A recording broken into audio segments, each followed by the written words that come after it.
seconds? Cool. He's coming.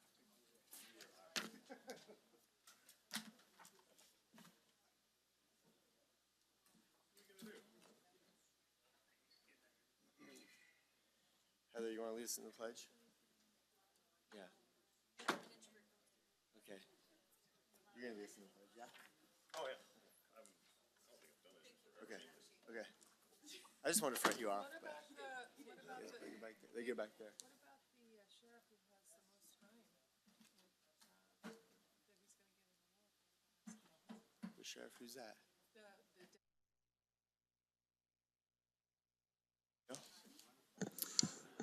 All right. Push my buttons. Good morning, everybody. Good morning. Good morning. Awesome. It's March 15th, 2022. It's not 8:01, it's 9:01. And have any of you guys ever gotten to work and reached in your pocket and then you realize you had your spouse's keys? Yeah, so I did that. So I had to jam home right before I got here, but made it in time. So happy wife, happy life. Okay, with that being said, I'm going to have Supervisor Campbell lead us in the Pledge of Allegiance. All right, everyone, please stand. Ready? Begin. I pledge allegiance to the flag of the United States of America and to the republic for which it stands, one nation, under God, indivisible, with liberty and justice for all. All right. Clerk of the Board, would you please read the public participation procedures? During the board meeting, citizens who wish to provide public comment will be invited to do so by the board chair. Citizens who are physically present will be called first. Citizens who are not present and wish to provide remote public comment via Zoom may use the raise hand feature on their computer or press *9 if participating by phone to enter the queue. The moderator will read the last 4 digits for phone-only participants in lieu of name.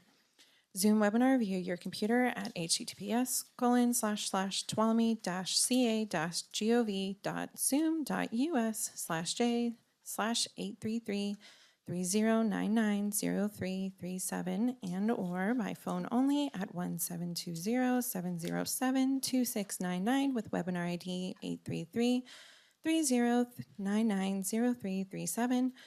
Note, Zoom webinar services tends to have a reduced broadcasting delay in comparison to the Access Tuolumne live stream and is suggested for the closest to real-time viewing and listening.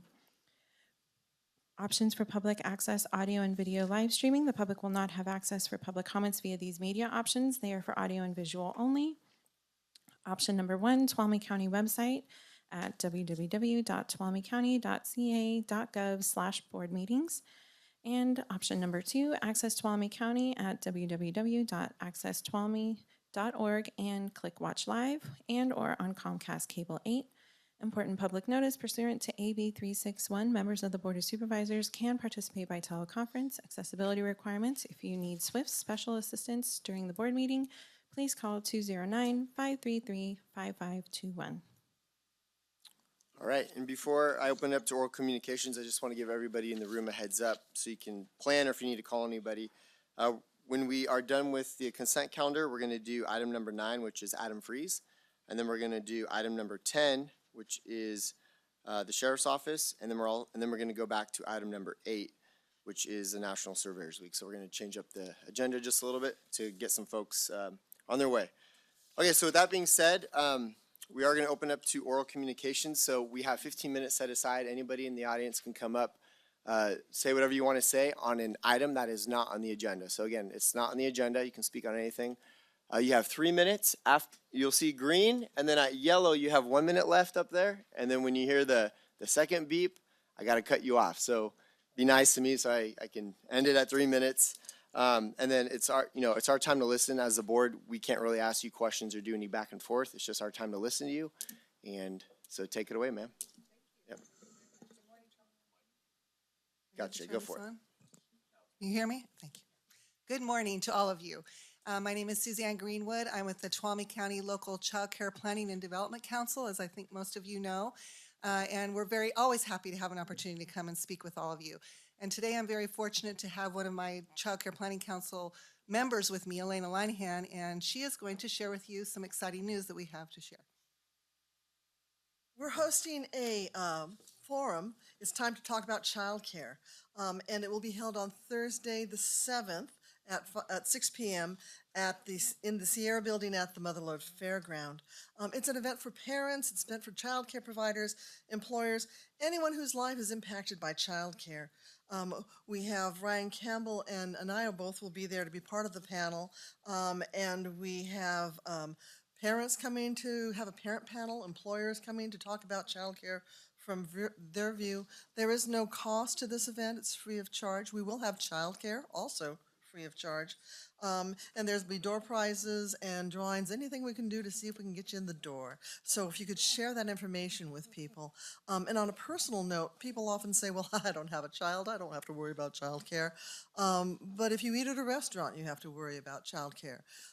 If you call dispatch for the fire or for the police, you need to worry about childcare. If you take advantage of any of the services that the county offers, you have to worry about childcare. In my own personal life, my sister just had a health problem and was in the hospital and was into recovery after that. Well, they got her into another center. But not only did the family have to deal with her illness, she was the primary child care provider for her grandkids. So all of a sudden, her kids not only had to worry about, how his mother worked with the doctors, trying to figure out what place they're going to move her to for her aftercare, but they also had to figure out how they're going to take care of their children. And oops, that's my first beep. One more minute. They rearranged their schedules. They did they reduced hours. But her illness didn't just impact my family, it impacted all the students that my niece taught. It impacted all of the families who my nephew served food for at an older senior center. So that child care provider is so crucial to every aspect of all of our lives, and I hope you make it.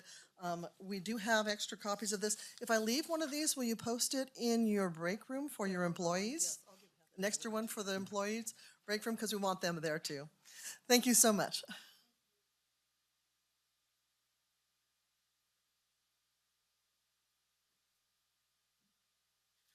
Good morning, esteemed supervisors. My name is Howard White. I'm here to represent Love Tuolumne County. Love Tuolumne County, for those in the back, right? Love Tuolumne County is a volunteer organization. We've been in existence 3 years now. This is our third year where we're doing projects, and the goal is to provide volunteers and ways for sponsors to come together with projects and people that need projects. A lot of these are nonprofit organizations to help beautify and increase the enjoyment of Tuolumne County. Last year we had 20 plus projects with over 300 volunteers, and that was in COVID. This year, I don't know how many projects we have, probably in the 30 to 35 range I'm looking at, and I'm hoping to have 400 to 500 volunteers. I'm on the board with Love Tuolumne County, and I wanted to say that it's been very successful in the short time that we've been working together. Also, thanks to the Board of Supervisors, we were able to help acquire $25,000 in funding for the Tuolumne County Parks and Recreation Department. Thank you for that. And also to Sonora Area Foundation, which will provide for additional equipment for Standard Park to allow them to use the fields more frequently and with more safety. So some of the sample projects we're doing, we have worked with many nonprofits. We have done cleanup activities. We've worked with the Center of Nonviolent Community, High County Sports Arena, Buchanan Road, Sonora Community Trail, downtown Sonora. We helped clean up the graffiti around downtown, and I think you worked with that. Thanks to the Sonora Chamber of Commerce for that. Salisburyville Elementary, Twain Hart School, Field, Groveland Community Skate Park, and many others. We want to encourage you and ask you if you would provide continuing support for this organization to help us promote our next Serve Weekend, which will be April 23rd and 24th. So it's coming up in just about 5 weeks.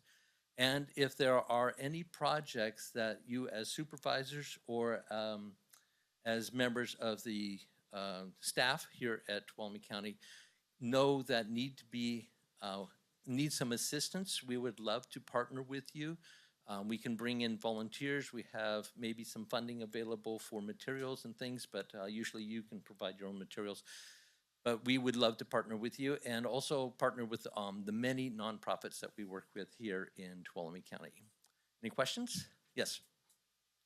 Yeah, if somebody wanted to volunteer, what number would they call or what website? Very good. Best thing to do, thank you for that, is to go to our website, www.lovetuolumecounty.org. And there's a place there to sign up as a sponsor, place to sign up as a participant or volunteer, or a place to sign up for a new project. Thank you very much. Awesome. And I'm assuming you've reached out to local media to get press. We on are it? in the process of doing that, Okay. absolutely. All There right. will be a sign over Washington Street too. Awesome. Thank you very much, Mike. Thank you for your time. Thank you for everything that you do. Good morning. I'm Deborah Eskew. I'm the County Veteran Service Officer, and I apologize for not doing this at the beginning of the month, but because of personal issues, I wasn't here. But I wanted to let you know March is a Women's History Month. We celebrate all women and saluting the more than 2 million women veterans for their courage, commitment, and contributions to this nation. From the War of Independence to the Civil War, all through the 21st century and into the new millennium, women have served, strived, sweated, and sacrificed alongside of men in the cause for freedom and liberty. Yet despite the demands of their service, their unwavering devotion to loved ones at home proved the immense capacity of women that we have. No matter the time, place, or need, America can always count on its daughters to step up and answer the call. And I want to emphasize the Women's Memorial that's happening in Twainhart. And we do have bricks that are for sale. They're $100 each and 8x8. So if you know or have a family member, a female vet that has worked, lived, that you want to recognize, please come to my office, 105 South Hospital Road, and we will have the applications there. Again, it's $100 and it's tax deductible. So you can add that on this year's taxes. And I just wanted to also let you know that our office, since I have a few more minutes, sees about 375. We have about 375 encounters each month. And the women vets that we have, we serve 588 women veterans in our county. Thank you. Any questions? Oh, and one more thing. If you are an artist or think you're an artist, you can submit an application for your design to go in for the Women's Memorial, and it's found at Aloft Art Gallery. Their website, which I don't know off the top, but if you just Google Art Loft in Sonora, California, you'll see their website and the criteria, and you have till April 30th to submit those applications. Any questions? No? Okay. Thank you very much. Hi, I'm your neighborhood political watchdog, but I won't do that today. And now, Kirk, I'm gonna make an appointment later in the week when the weather clears up a little bit better. I want to talk to you about this. And I'm an analog guy, but I use the internet when I do research. But there's something wrong with this, how it was set up, and I'm going to show it to you and demonstrate it for you, okay? Because I don't have internet at home. I don't have this smart, I don't even know what that is. I've never done that. I don't have one of those smartphones. So I punched in the internet, and I'll look it up that way. I went done with that. Next subject, Verna.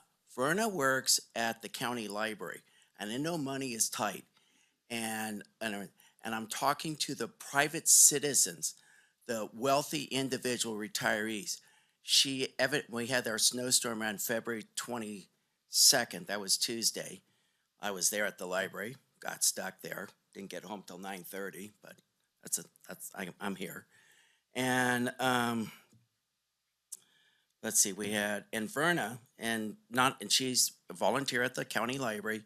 Her engine froze up, and she needs a new engine. And so I don't want county tax, but I want well-to-do individual private sector people to come forward who are retired. I know that's a lot to ask. There are a lot of people hurting. Cost of gasoline has gone up terribly. And, but she's a regular there and she is just totally distraught. And her wheels are gone. And I know a lot of people are hurting. My wheels are gone until I can get my motorcycle fixed. I'm in the same predicament. So she's getting rides to and from work and then come back home.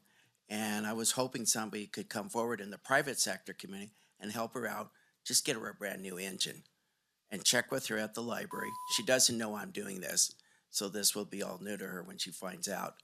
And that's it. And thank you very much for your time and have a wonderful morning. And try to be stress-free.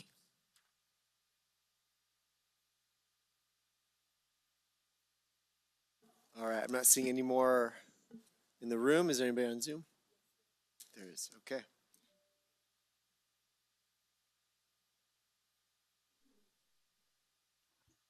Hi, my name is Lori Lehman, and I'm here today to speak about the Art of Possibility. TCA, your local arts agency, is mandated by the California Arts Council to re-grant a portion of the money they receive from them each year. Here are some examples of how TCA over the last 45 years has used that money as a nonprofit conduit for entrepreneurs and art enthusiasts.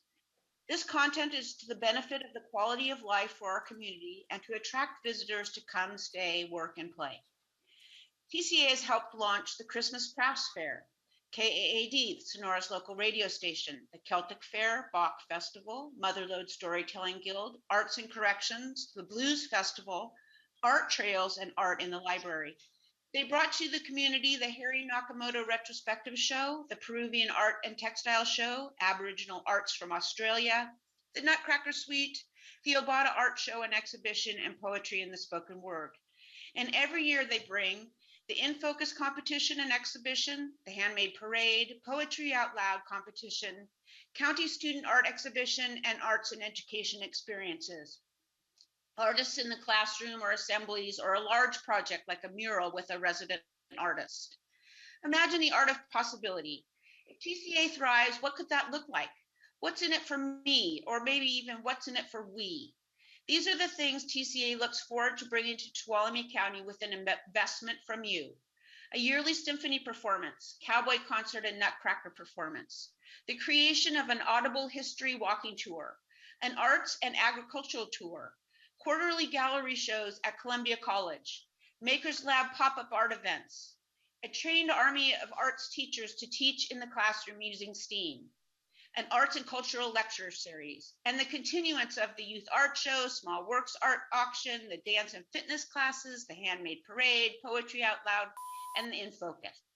But most importantly, an anchor space that offers consistent programming that is a hub for creativity, where we can house a maker's lab open to the public, a museum of our fine art and folk art collections, a youth art camp, quarterly gallery shows, an all ages animation camp, video production training, and art classes for all ages, including a program for seniors in collaboration with Adventist Health.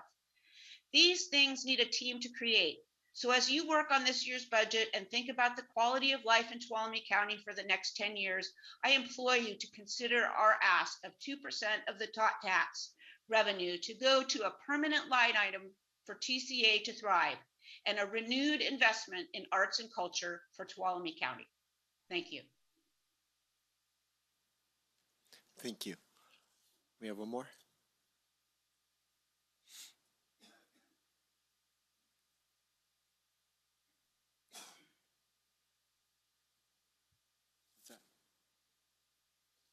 Okay. Can you hear me? Yes, you are on with the board. Okay, thank you so much. My name is Lori Livingston. I'm the Executive Director for Tuolumne County Arts. Today I was going to talk about the way a local arts agency should work if it was healthy, but I want to talk about politics, which constitutes some of the most contentious and ugly experiences I have had in my 11 years here, and that's on both sides. The arts are not supposed to be political, But money in short supply and unequal distribution of resources makes it so. I want the arts to work for everyone, but it's an uphill battle and has been for decades in a structure that was created long before my tenure as ED. Arts and cultural entities could and should be working together to develop events, build culture, and protect and promote cultural assets. What are cultural assets? All of the artists and cultural workers who create, connect with each other, and with the institutions that constitute culture. Those assets are leaving because of this negative atmosphere. They realize that they are not respected or supported as there are few opportunities. They can't make a living, so they're moving on. How many people have stood up here in the past and begged for the same thing? Consistent support for the arts, support for the library, support the parks and rec, support the museum, develop arts and culture, make a commitment to enhance our lives and our community. Some of these artists are still around. Hope springs eternal, I guess.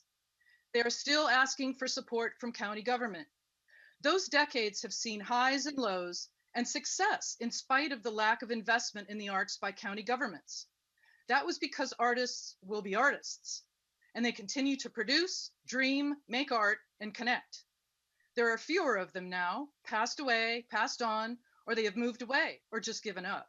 Younger artists have been rendered invisible. The arts have been waiting their turn, always with the promise, oh, you're next. Don't worry. Well, I worry enough to keep me up at night because I see and am at the effect of the shrinking capacity of the arts in this community to develop beyond survival.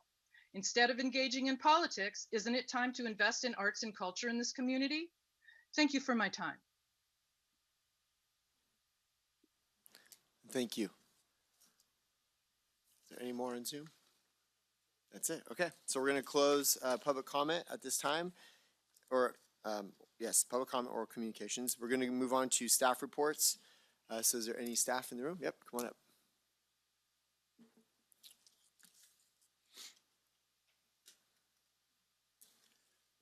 Hi. And hello.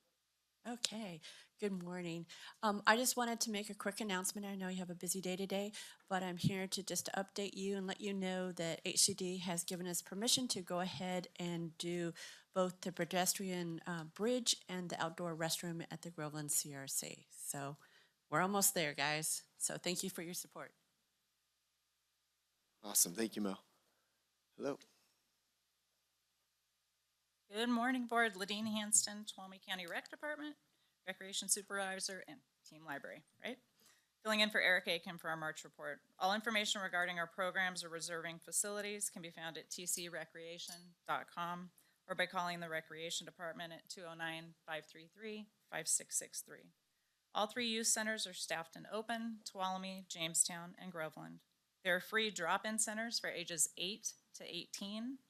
Attendance has been increasing weekly, and the youth are very excited to have them open again. It's been really great. They're open Tuesday through Friday, 1 to 7 p.m., and Saturday, 9:30 a.m. to 5 p.m. They are currently hosting and taking entries for our 32nd annual Youth Center Poster and Poetry Contest, speaking of the arts.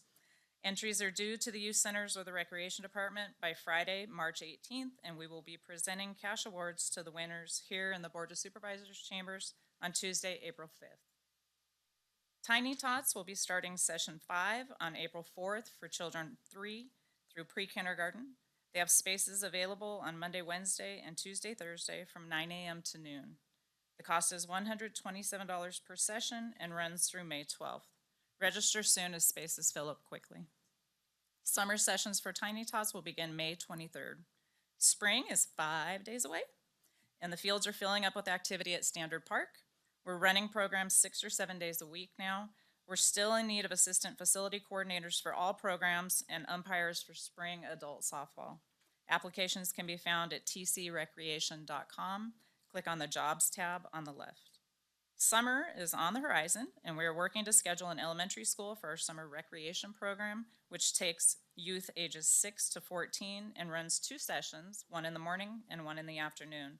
The cost for this program is $120, and this program normally runs Monday through Thursday, June through August, so we're really hoping we can find somewhere we're getting a lot of phone calls, people worried about childcare for the summer already, so we're really hoping to find somewhere to put that program.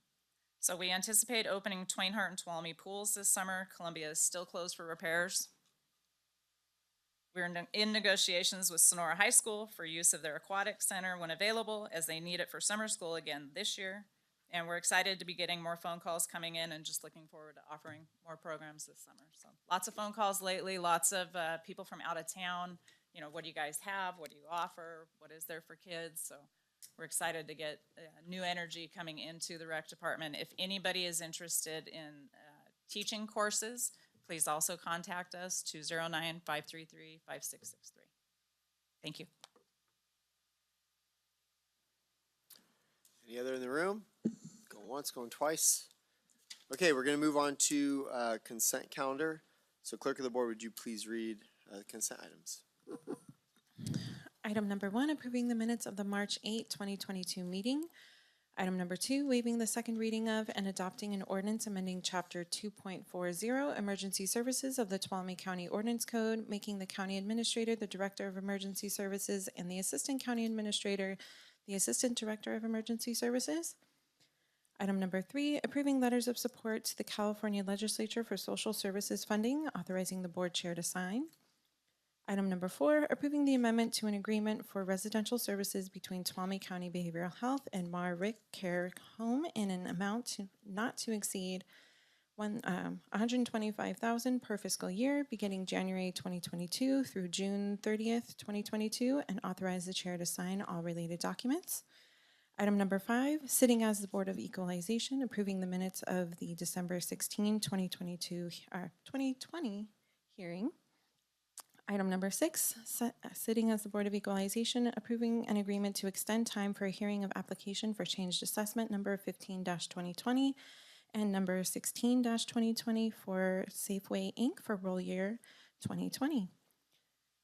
Item number 7, waiving the second reading of and adopting an ordinance adding Chapter 7.25 Mandatory Organic Waste Reduction Ordinance to the Tuolumne County Ordinance Code as required by SB 1383, the Organic Waste Reduction Regulations promulgated by Cal Recycle. All right, before we move on, would anybody like to pull an item of the consent calendar? No? Just a comment. Just a comment? Go. Why don't you go ahead? Great. I wanted to just voice support for item 3. Support in particular for the author, Rebecca, our department chair, head for Health and Human Services. She's gone through and I think identified a number of priorities for her department, authored and penned letters for all of that, and I think that's exactly the type of advocacy I'd love to see from all of our department heads, keeping their eye out about everything that's happening, and then being able to bring that to us, because I think a lot of these things fly under our radar. We don't have to deal with it on a daily basis, so I just wanted to call out good work where I was seeing it. This is exactly what I'd hope for and expect whenever we come up with anything where we think we can make a difference with it. Yep, I agree. Department heads, if you got something we can support and put our names on, bring it up. So that being said, this is Big Blue. This is called public comment. Does anybody in the room have any public comment on any of these items? All right, anybody on Zoom? I see you smiling over there, council. All right, I'm going to bring it back to the board. I'm looking for a motion for the consent calendar. Mr. Chair, I'll move to approve consent. Then I'll second it. All right, so we got first by Campbell, second by Supervisor Half. All those in favor say aye. Aye. Aye. So passes 5-0, Supervisor Campbell and Half. The motions. Okay, so we are going to, I keep thinking it's 8:30, but it's 9:30. We're going to move on to, like I said earlier, we're going to jump to item 9, then 10, then back to 8. So, so clerk of the board, would you please read item number 9? Item number 9, consideration of certificate of appreciation of Adam Fries upon his retirement for his 23 years of service to CAL FIRE, of which 17 years was spent here in Tuolumne County with the Tuolumne Calaveras unit of CAL FIRE. All right, take it away. Good morning, Board. Dory Beats, Tuolumne County Office of Emergency Services Coordinator, and I'm joined with somebody you know. And good morning, members of the board. Nick Cashy, Fire Chief for CAL FIRE Tuolumne Calaveras Unit, as well as Tuolumne County Fire Department and Groveland CSD. All right, so today we'd like to honor a dear friend and colleague, Adam Freeze. Adam Freeze graduated from the University of Montana in May 1995 with a Bachelor of Science in Forestry. After working for Fiber Board and H&W Forestry, Adam passed the Registered Professional Forester exam in 1999. Adam was then hired by CAL FIRE on November 2nd, 1999. From November 1999 to May 2001, Adam worked as Forestry Assistant 1 in the Butte unit. In May of 2001, Adam was promoted to Forester 1 in the Mendocino unit. During his time with the Mendocino unit, Adam graduated from Firefighter and Company Officer Academy. In addition to Forester 1, Adam worked as a crew captain for 2 fire seasons. In August 2005, Adam joined the Tuolumne Calaveras unit as a Forester 1 and was promoted to Forester 2 supervisor in 2013. Adam is retiring, and we would like to take this opportunity to give recognition of his service and present him with a certificate of appreciation for all that he has contributed to this county and the community as a whole. And before I ask for the recommendation, I'm going to turn it over to Chief Cashy, who has some words as well. Appreciate the opportunity to give recognition to Adam Freese. Some things you may not know about Adam outside of his duties as a unit forester is that Chief Freese is also a member of the unit executive team, which means on a rotating basis, he is the point of contact as the duty chief for all operations, both fire related, and then also in the programs that he oversees, which include law enforcement, resource management, pre-fire, force practice. So as many hats as Adam wears, he does the job well. And one benefit that we have with Adam here is that he's got to contribute to the communities in which he lives in Tuolumne County. And so a longtime resident, our fuel breaks that we have, the coordination between all the entities that contribute towards those, come with the knowledge of fire behavior as well as the education of being a forester that allows us to be successful. And I would argue that some of those fuel breaks that have gone in that we've had direct success with are attributed to Chief Freese forward thinking and the ability to see where they should be and how to get them accomplished.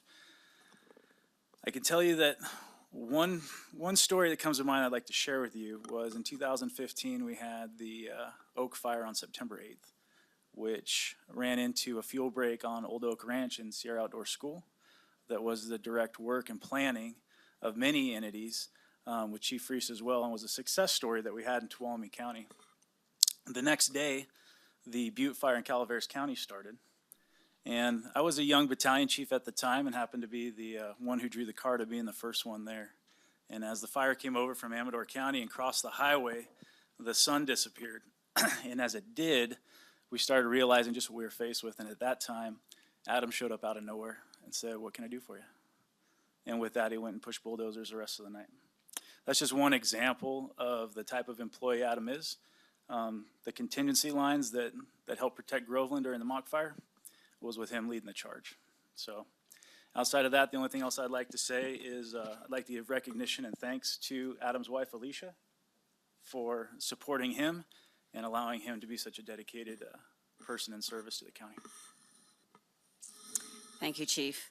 So from all of us, you know, obviously the administration's office and the Office of Emergency Services, Adam has always been a phone call away. And whether it's the first call that I receive notifying of a particular event, or when we want to look at projects, he has been incredibly helpful and always eager to support the projects that we have here in Tuolumne County. And so we really want to thank Adam for all of the work that he has done, and he will be greatly missed. So thank you. All right. Well, I'm going to start with board comments. I'm going to start with Supervisor Campbell, since that one of those fires was in his district. Yeah, well, several that Adam has had a role in, but you know, I got to know Adam working on tree mortality, and you got to know that the firemen that carried a gun, those were the guys that knew everything. And so Adam, I can't stress enough how important the contribution you've made, and he's sitting back in the back of the room, which is kind of his style. But I'm gonna put the attention on you. I can't stress enough that our county would not be where it is today with respect to grants we've received for fuel, mitigation, the way we've responded to the fires that we've had in the county, and how we've been extremely blessed to be successful in so much of these things that are keeping our county safe. I know for the brief time that I was involved with OES, I leaned on Adam a great deal, and I know everybody does. And you're kind of the go-to guy for knowledge about not only grants and kind of the paperwork side of how the state works, and how, but also boots on the ground. What do you need to do when an emergency's taking place, and how are we going to protect these communities? And that breadth of knowledge is just it's always been very impressive to me. I've always looked up to you for your knowledge, and I just I hope you stick around, and I think you're still going to be getting calls from us whether you move to France or wherever you're going, because we need that brain of yours. So Adam, best of luck in all of your future ambitions, and I hope that you stick around and stay in communication with the county, because it's truly been one of the most gratifying experiences working with you and seeing our county grow and thrive.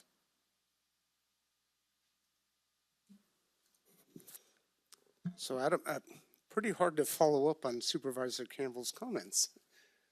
No, excellent, and also true. I have not known Adam that long. So my involvement with him has been pretty strong in the Fire Safety Committee, Natural Resources Committee. But what I really did see over and over and over again is that Adam is just a consummate professional, and he just brought so much to the table, and very truthfulness, right? You didn't always, sometimes, I would express something and he would say, well, not quite there, but that's good, right? That's what I would hope to see. What he did for the fire prevention efforts, in the county, not just Tuolumne County, Calaveras County, of course, just super, super high level of participation, and his expertise is going to be really missed. So thank you, Alan, Adam, for everything that you've done. Thank you. Okay, Adam, sitting in the back of the room. I just want to tell you thank you for your education, for your talents, for your gifts, and a special thank you from me and from the constituents of District 4 for your leadership in the mock fire. And my last comment is, you're too young to retire. What's going on here? You're just a young man. But I do wish you the best, so thank you. I agree with Supervisor Goldenberg and everybody. It's difficult to follow up on all of that. We haven't had the opportunity as much to work together in this, but 23 years to dedicate to profession, 19 years to the county here. That's an incredible commitment, and to something that I think if we didn't have people stepping up to serve in that role here, we might not be here. There's other things that are always very important, but that's a very sobering fact. So I appreciate everything you've done to help keep this community here, everything you've done in your service. I agree with Supervisor Half. Hopefully, we keep you around, too young to retire. We're going to still need your help with that and everything happening. So keep phone on you.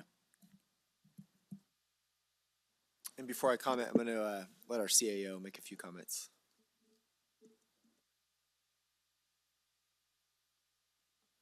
Well, since Adam's not standing up here, I'll look at the board while I'm talking. For those of this, what I have to say will not only be based on Adam's professional work, but the personal relationship I've had with him and his family for about 20 years now. So I actually met Adam and his wife Alicia. We were going to the same church, but it was when they were in Mendocino County, and we actually became very, very close. We spent weekends, a lot of our evenings together. And it was actually when Adam and Alicia moved here that is the reason why my family and I ended up here. Was I missed Alicia so much that we came here to visit. And while I was here, I walked downstairs and introduced myself to the HR director at the time. But through that relationship, I have learned so much about not only Adam, but what his family is and who they represent. Through that relationship, I have learned his values. I have learned about his steadfast approach to what is right and wrong. And Adam is, when you've heard me say over these last almost 12 years now that we have the best CAL FIRE unit in the state of California. And I used to say that to Ken Pimlott, who used to be the director, every time I saw him. But it's because of people like Adam and all of the other coworkers that we have here that makes me feel that way. And it's not just a feeling, it's the truth. Adam is solid. I always could depend on him, and I trusted him without reservation. And I will say, I never thought that when I came here that I actually would see Adam more than I got to see Alicia. But they are an amazing family. His mom and dad are here today. They are, if you knew and get to know Bill and Carol, you will know why Adam is the way he is. And if you haven't had a chance to get to know Alicia, she's amazing. She's an amazing wife, an amazing mother, an amazing friend.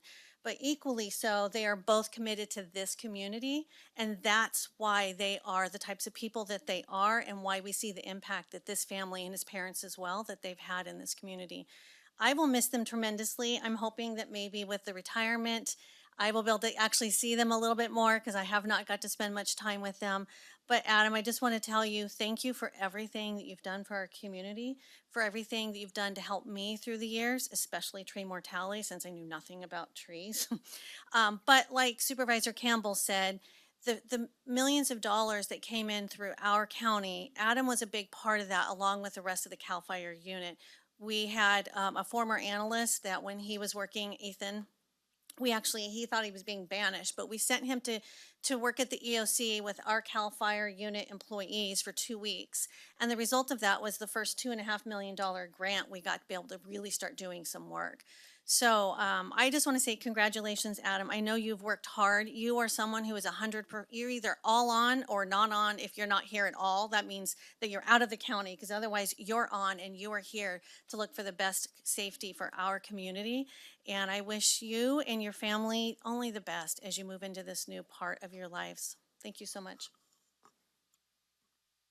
All right, well, how do I follow up with that other than, I do know Bill, Adam's dad. He was my soccer coach growing up and helped coach my son during Winter League. That guy's solid, which is why Adam's solid. I think everything that, Tracy, that you were describing, the simplest way for me to say it, if you read the Bible, fruits of the Spirit, that's what you are, Adam. You're a solid dude because you know where you're from. And anyways, I think you're a great example to all the dads and all the men in the room. And wasn't really expecting to say that, but that's why you're solid. And I think, at the prison, there's employees and there's people, and then there's, hey, that's a good dude. That's good people right there. And so when I think of Adam, I think of that's good people. And I think that summarizes Adam the simplest way. He's good people. So with that being said, I'm going to open it up to public comment. I'm sure there is public comment. So at this time, if anybody has anything they'd like to comment on before we do the resolution. Sure.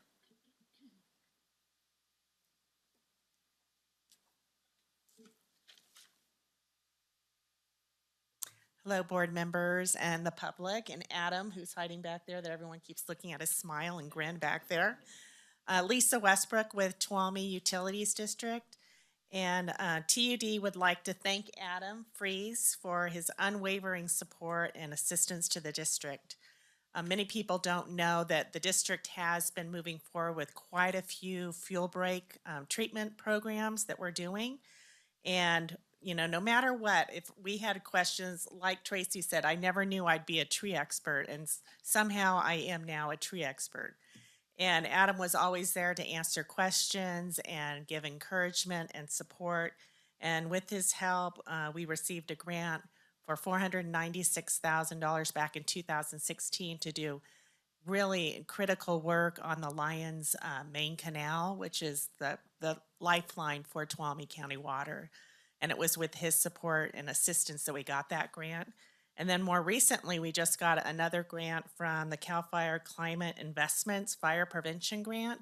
So we'll be doing fuel treatment work around 9 of our infrastructure water tanks and our wastewater plants. So again, you know, we would not be so successful without Adam's guidance and assistance.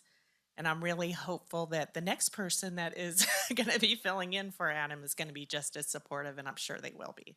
Thanks again, Adam, and good luck on your retirement.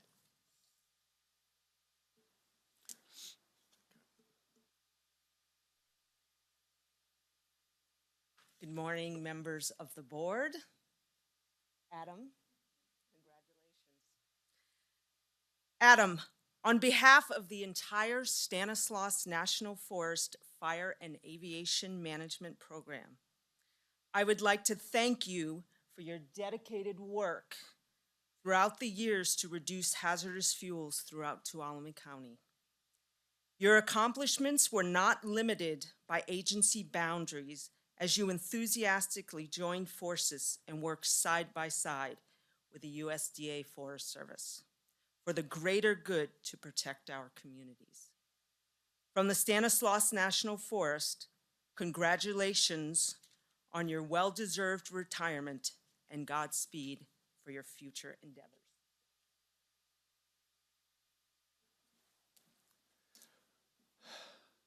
Great. Oh.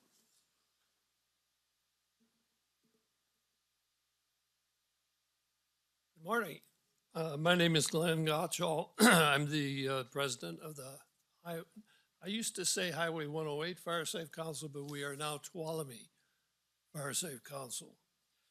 I first met and worked with Adam as a retired Forest Service employee going to become a consulting forester.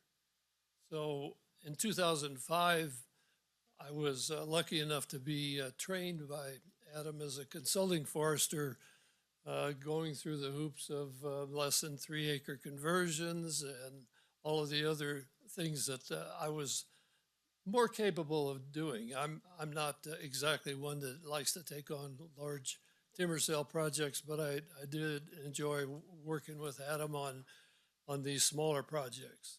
Also, oak tree management was also kind of the way I started out in my consulting work.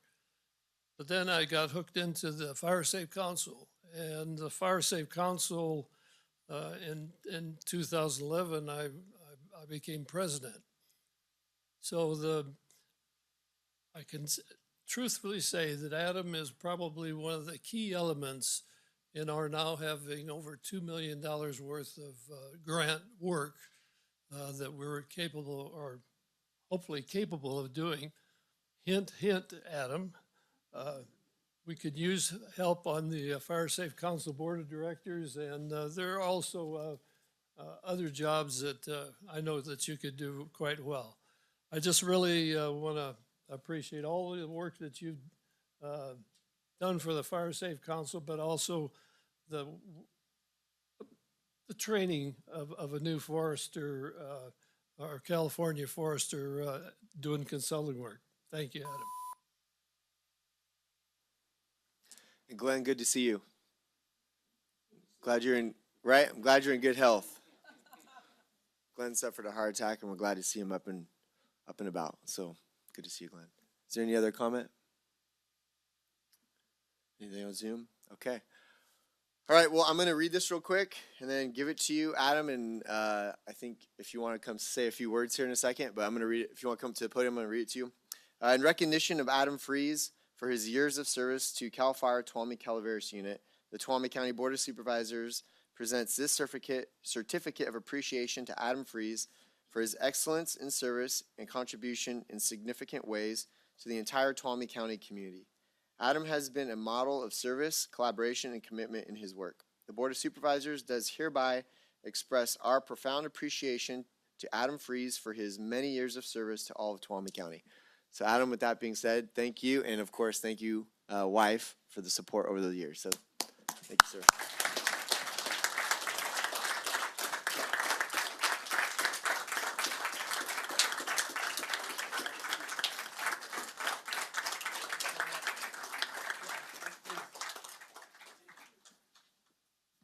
Thank you guys so much.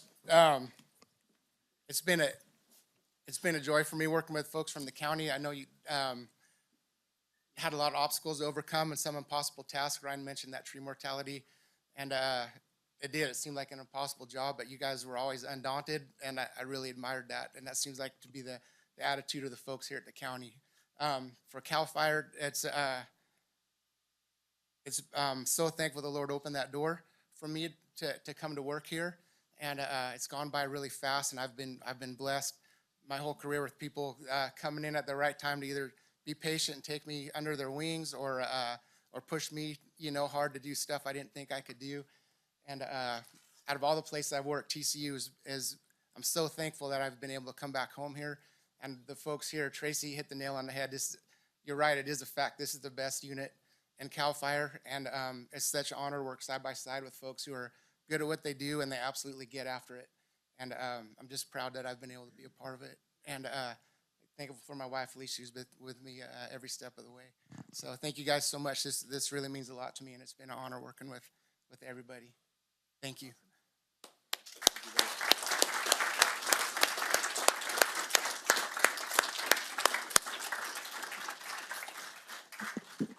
You know what retirement means, right? It means you just work on to the next thing.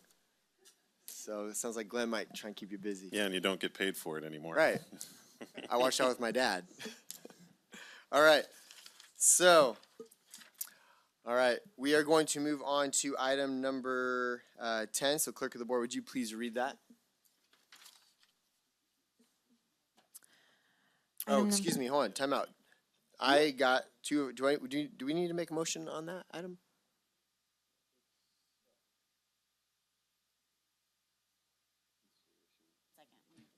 We're just confirming. We got to make it official, Adam, potentially. Or if we don't, maybe he doesn't have to retire. You should probably go ahead and make a motion to approve it. All right. Okay, Adam, you haven't left yet, Chairman, right? I will move that we approve the certificate of appreciation for Adam Fries for his years of service to all of Tuolumne County. I'll second. All right, I have a first by Campbell, a second by Supervisor Goldenberg. All those in favor say aye. Aye. Aye. So it passes 5-0. Thank you, Adam, again. Gonna miss you, buddy. Okay, we're gonna move on with item number 10. So Clerk of the Board, please read that one. Item number 10, presentation of County Service Award to James Oliver, Robert Nikifork, and Pamela Rivers from the Sheriff's Office. All right, Sheriff Pooley, take it away. Morning, Board. I want to correct one item. With us today is Shailene Graziosi, not Pam Rivers. Bad sheriff. I missed something in the letters are correct, but the agenda item is incorrect. Bad sheriff. But I am here today, Board and Supervisor Kirk, to acknowledge 65 years of service to the Sheriff's Office in this community. Here with me today is Sergeant Shailene Graziosi. We have Sergeant James Oliver on the end here, and Lieutenant Bobby or Robert Nikifork. So all three of these individuals are hardworking, dedicated, incredibly dedicated, faithful servants of the community. They have oftentimes put their safety and their family lives second. And I want to acknowledge their family. Unfortunately, Shailene's mother and daughter could not be here today. But James, would you like to introduce your wife and yes?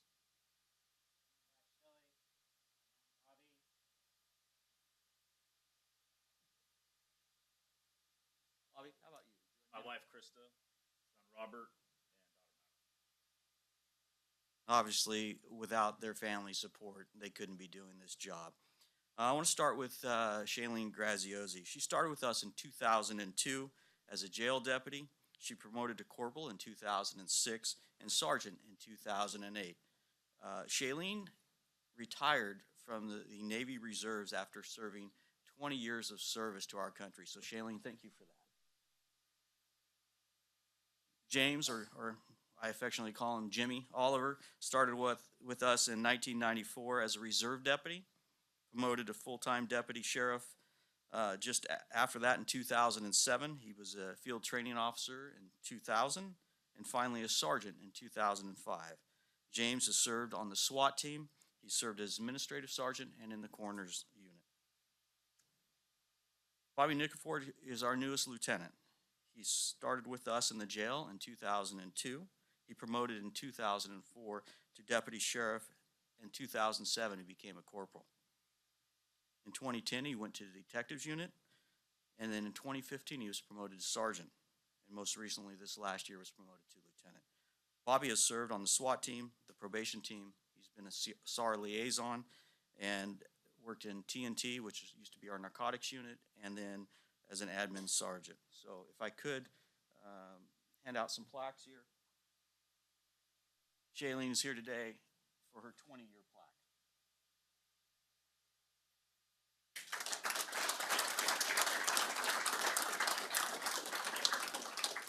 Jimmy is the senior guy with 25 years.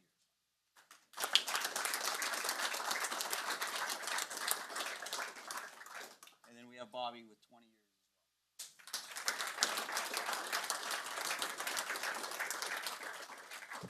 So I personally want to thank all three of you for your dedicated service. I want to thank your families for supporting you and us. And thank you for your service to not only the Sheriff's Office, but this community. Thank you so much. I'm so proud of all three of you. Happy to have you guys. I told them they wouldn't have to speak, but I'd like to offer it if you'd like to. Real quick. 20 years, wouldn't be here without my wife, my children. So, board, thank you so much for giving us the time to acknowledge these folks. 65 years at the Sheriff's Office is a lot of knowledge, a lot of experience, and you guys have put your handprint on this office for years to come. So thank you for that. All right, I'm going to open it up to, yes, thank you guys. I'm going to open it up to the board.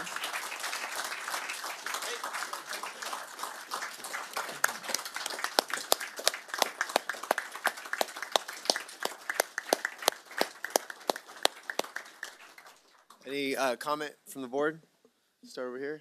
If you'd like to say anything quickly. Yeah, just thank you so much, all of you, for your service. 20 and 25 years, that's huge. And, I retired public service from the fire service. You go through a lot of times, where you're away from your families, you're at risk, doing your jobs, and just so much appreciate everything that you do. Thank you. Yeah, and I don't think I can add too much to what the sheriff said. I think he encapsulated it really well. I just really want to thank your families, and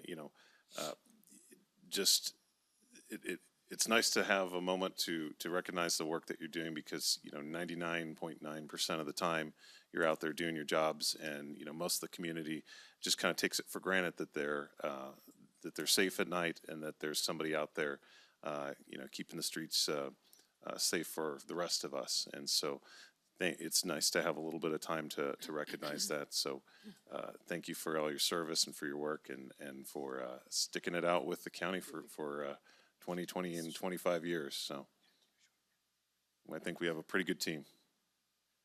Supervisor Haff. Yeah, in Tuolumne County, we do honor law enforcement. It's one of the great things about living here. And you three are a testament to that, to the professionalism and the dedication, passion, and courage that it takes to get up and go out and do your jobs every day, and for so many years, each of you. I just want to personally thank you. And I think, as we talked about earlier, it is an incredible thing to dedicate 20 and 25 years to the service of our county and our people here. And protecting people is an incredibly noble profession. I wanted to say one thing. Just back when I lived in Jamestown for about 4 or 5 years, I remember looking out the window of our living room one day over kind of by the elementary school, and seeing a SWAT van pull up and knocking down the door of what was a meth lab that was getting busted just, stone's throw away from my house. You very well could have been on that team that I was watching that day. And I greatly appreciate that. And I think having those officers on that team, officers supporting officers in the jail, and all the other staff as well, there to keep us safe. Luckily, I haven't been to jail in quite a while, so I haven't had an opportunity there with it. But I just really appreciate everything that you do. And I think it speaks a lot to the quality and culture at Tuolumne County. We do appreciate what you do. We appreciate that service. I don't think we could be running without folks like you in all departments, but especially in law enforcement. So thank you. And they all said it so well, but without you guys, we don't have a safe society. So thank you guys, thank your families, because you could do this all day long, but your families can't, and they have to be strong. And they get that, and it's a sacrifice. So thank you guys, thank you kids for letting your dad go to work and protect us, and your moms, and your grandparents. So with that being said, I'm going to look for public comment if there's any comment in the room or on Zoom before we make a motion. Oh, what's that? On Zoom? Sure, go ahead. Come up to the podium, please.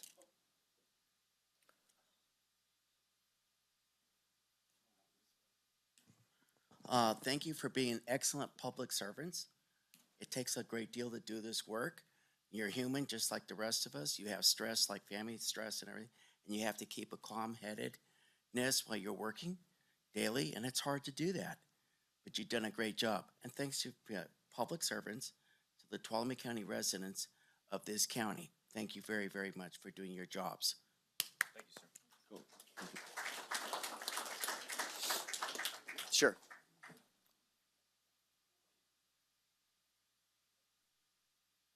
Thank you, Board. Bill Bartow, CAL FIRE, Tuolumne Calaveras Unit. I just want to thank the men and women of the Sheriff's Department for keeping us safe. We work seamlessly together. It's been an honor to work with them over the years. And if they're not patrolling the streets and keeping us all safe, they're coaching our soccer teams and going to our churches, and it's been an honor to work with them. Thank you. Thank you for keeping me safe. Keep me out of trouble a couple times. Awesome. All right, I'm going to bring it back to the board, and I'm going to look for a motion. Oh, is it just a presentation? I'm sorry. Adam, you got me messed up. So thank you very much.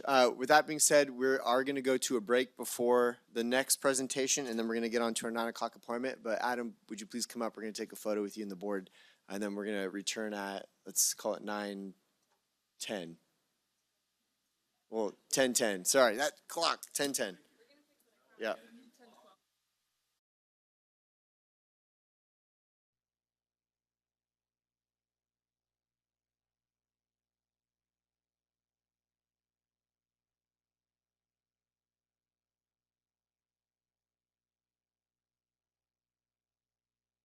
Test 1, 2. There we go. Okay. Welcome back. We are going to get started with our next item. We're going to do item 8 and then 11 and then our 9 o'clock appointment. So clerk of the board, would you please read item number 8? Item number 8, consideration of adopting Resolution 31-22, recognizing March 20 through March 26, 2022 as National Surveyors Week. Yep, you are on now. Take it away, Kim. All right, good morning. Kim McFarland, Director of Public Works. We bring this item to you for your consideration of recognizing next week, March 20th through the 26th, as National Surveyors Week. Land surveyors, as you know, are highly skilled professionals working daily with geometry, trigonometry, physics, all our favorite school subjects, engineering, and the law. Land surveys are performed to locate, describe, monument, and map land boundaries, but they are also an integral part of the construction industry where 1/8 of an inch matters. So think bridges and skyscrapers. Ooh. Some of our earliest and perhaps more famous surveyors include George Washington, Thomas Jefferson, Abraham Lincoln, Lewis and Clark, both of them, and Henry David Thoreau, to name a few. Without our dedicated surveyors, major engineering projects would not be possible. It is with my pleasure that I introduce our county surveyor, Warren Smith, who has been surveying in both the public and private sectors since 1975 and has been licensed as a professional land surveyor for 42 years in California. Thank you, Kim. Good morning, Board. I'm proud to bring before you this recognition of our local land surveying community. The group in the chambers today is representative of long years of contributing to the fabric of Tuolumne County. We have among them Cy Hoblet, former county surveyor, Don Ratzlaff, former county supervisor, District 2, right, Don? Very good. Bob Osborne, Robert, okay, Rich James, And I believe he has a pair of, one land surveyor in training with him, some younger surveyors. And that's the result of taking an 8-hour exam in the fundamentals and is now working as engineers do toward the national and the state-specific exams.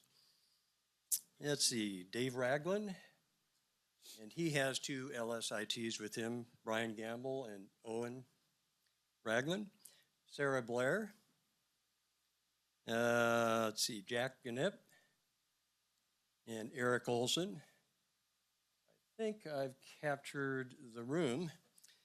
So at the appropriate time, I'd like them to be acknowledged for their valuable work ethic and a quick group photo. So I therefore recommend approval of this resolution. Any questions? I think there's one woman you might have missed. Oh, Gwen G, I'm sorry.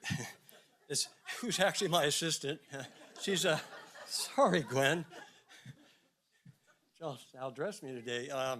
Yeah, she's a retired county surveyor who moved up here to Tuolumne County and in a retired annuitant capacity is assisting me. Thank you, Ms. Haff. Other than that? I'll take it to the board. Are there any questions from the board or comments before I read the? No questions, just, the comment.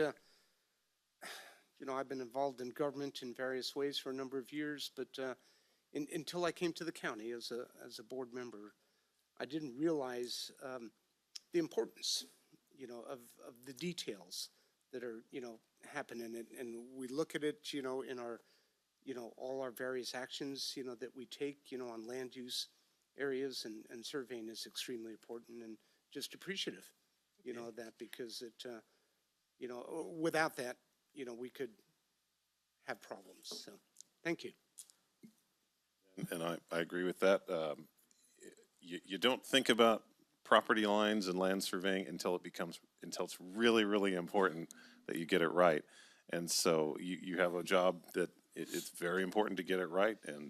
And I really respect the work and the amount of expertise it takes to be able to do a job where on one day you're sitting at a computer trying to make sure that you are getting all the right paperwork and that all the numbers add up, and then the next day you're out traipsing through Poison Oak and trying to find a post somewhere out in the wilderness. So seems like a really fascinating job. It takes a lot of training, a lot of experience, a lot of math, and I'm really glad that we have a really good team in the county and really good people in our county that do this career. And also, I have a particular amount of respect, Warren, for anybody that knows about the Sacramento River Delta as well as you do. So we've traded fishing spots.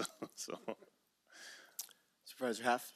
Yeah, thank you, Warren, for bringing this group together and putting the spotlight on surveyors. I really appreciate the fact that we have retired all the way through up-and-coming surveyors in this room all together. Anyway, I just want to acknowledge that and thank you all for the service that you provide. Supervisor Brandon. I wanted to echo all of that. There are so many things that happen in county government behind the scenes that make what we do possible. And it's the intelligence you guys provide that lets us be able to make effective decisions and know where property lines are. I think Supervisor Campbell said it really well. You don't always know what's happening until it's really, really important that you get that right. And it's very inspiring to see everybody from a young kick-butt musician all the way up to a retired former supervisor on the board and all the people in between here as part of the team and former surveyors. So it's really fantastic you've brought everybody together, and thank you for that. And I think it's going to be an honor to approve and support this attentively, Yep. Yeah. We'll see. Well, first of all, we're going to because his name's Warren, and that's my son's name, so strong name. But I have it here in an email. You are the president of the California Land Surveyors Association. Is that correct? I am. So Little Tuolumne County, and you're the president of the association. So I think that's awesome. I think that speaks a lot about you. And just thank you, Kim. Thank you guys for bringing this before us so we could honor you guys and get this passed. So with that being said, I'm going to open this up to any public comment before we move forward. Before I read it, is there any public comment? And any on Zoom? Okay, well, with that being said, I'm going to try to read this without messing up any words. And so the resolution is proclaiming March 20 through 26, 2022 as the National Surveyors Week in Tuolumne County. Whereas the honorable and historic profession of land surveying combines the art of making measurements with the science of mathematics and has provided answers to the questions of land boundary determination since the earliest days of civilization. And whereas surveyors were instrumental in the formation of property boundaries of the United States, which have provided our citizens the enjoyment of property ownership. And whereas it is the professional land surveyor who is uniquely qualified to determine and describe land and water boundaries for the management of natural resources and protection of private and public property rights. And whereas the surveying profession requires special education, training, mathematical skills, related physical and applied science, and knowledge of the requirements of laws for evidence. And whereas practicing within Tuolumne County are the significant number of professional land surveyors, including County Surveyor Warren Smith, who is the president of the California Land Surveyors Association. And whereas professional land surveyors continue to contribute to the county priorities of public safety and high-performing public service, helping enhance the quality of life for those who live, learn, work, and play in our county. Now, be it therefore resolved that the Board of Supervisors, Tuolumne County, State of California, hereby recognizes the achievements of and contribution by the members of the local land surveying community, and be it further resolved that said board recognizes the week of March 20th through March 22nd as National Surveyors Week.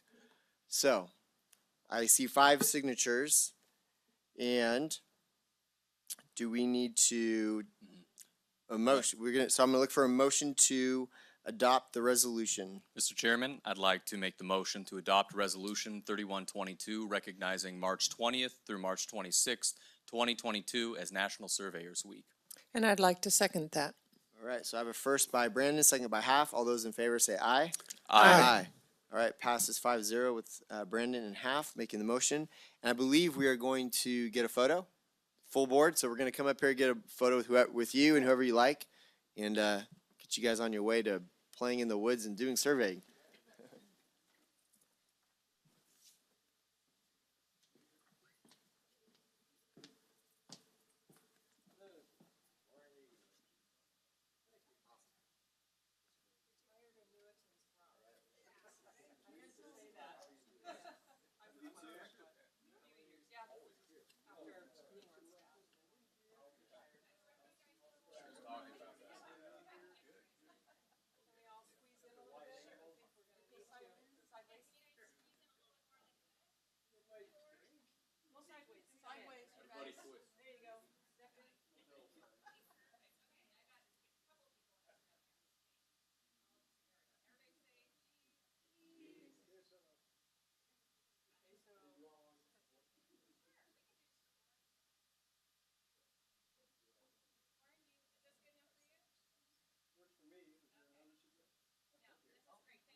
Oh.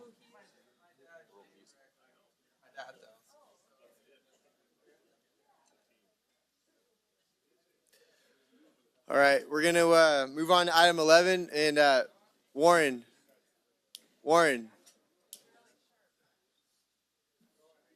Hey, Warren, I was just going to say, it sounded like a lot of ex-surveyors were politicians, so, you could That's true.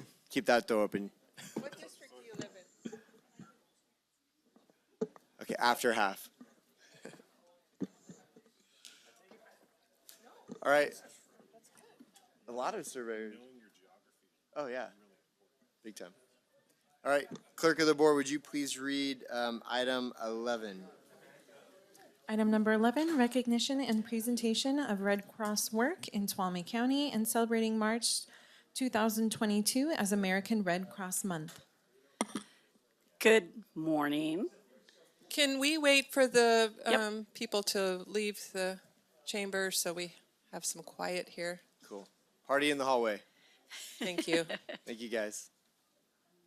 All right, go for it, Dory. All right, good morning again. Dory Beats, Tuolumne County Office of Emergency Services Coordinator.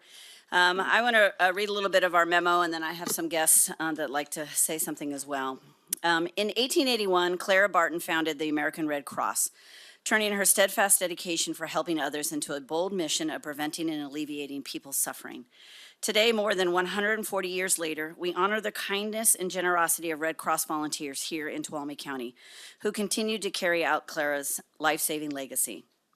In Tuolumne County, the contributions of local Red Cross volunteers give hope to the most vulnerable in their darkest hours, whether it's providing emergency shelter, food, and comfort for families devastated by local disasters like home fires, snow event, trees into homes, and donating essential blood for accident and burn victims, heart surgery and organ transplant patients, and those receiving treatment for leukemia, cancer, or sickle cell disease.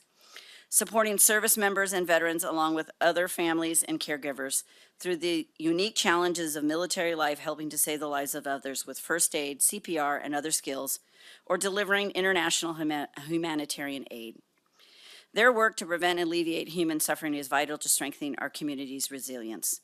We dedicate this month of March to all those who continue to advance the noble legacy of American Red Cross founder Clara Barton, who lived by her words, "You must never think of anything except the need and how to meet it." We ask others to join in this commitment to give back in our community. While your board already proclaimed by resolution on March 1st that March 2022 would be proclaimed as American Red Cross Month in Tuolumne County, the Office of Emergency Services would like to recognize the valuable work our partners at the American Red Cross do for all of Tuolumne County. And as you know, we made a goof, that's on me, at our last presentation. We didn't know we were going to have Red Cross members here to present, so I wanted to publicly really acknowledge the work that Red Cross does here in Tuolumne County and the work and support that they have for our office and all that we do. And so I do have Diana and Dwayne here as well, and Diana would like to both of them to say something. Hello, I'm Diana Borger. I'm Dwayne Sharkey Cornell. We would like to thank the Tuolumne County Board of Supervisors for declaring March 2022 Red Cross Month. Help can't wait during emergencies. Volunteers represent 90% of the Red Cross workforce, powering its mission with blood and financial donors, community partners, and people trained in life-saving skills. In just the first 2 months of 2022, the constant need for our support is underscored by the intensity of our work across the country. Red Cross workers responded day and night to help more than 37,000 people devastated by more than 10,000 home fires across the U.S., a flurry of emergency relief efforts followed by one of the most active years of severe weather disasters. During a first ever national blood crisis in January and February, more than 600,000 blood and platelet donors rolled up a sleeve for someone in need. Through more than 10,000 emergency messages, Red Cross workers connected service members with their loved ones back home, such as helping to facilitate their return home following an emergency in the family. This past year, Red Cross volunteers have assisted families affected and in need by various disasters here in our 3 counties, with wildfires, snowstorms with trees through homes, single-family house fires, winter storms with freezing cold and power outages, opening shelters, supported warming and cooling centers for our county partners. We have done outreach to teach preparedness in our communities and to our youth. We have partnered with our local fire departments and CAL FIRE to install smoke detector alarms to make homes safer and help educate those in the home on making evacuation plans and going over safety in the home. In Tuolumne County, we had 38 calls in the last year. 79 people were affected with 41 families. We've opened local shelters. Red Cross are dedicated to helping those in need. If you are interested in becoming a volunteer, go online to redcross.org. Thank you.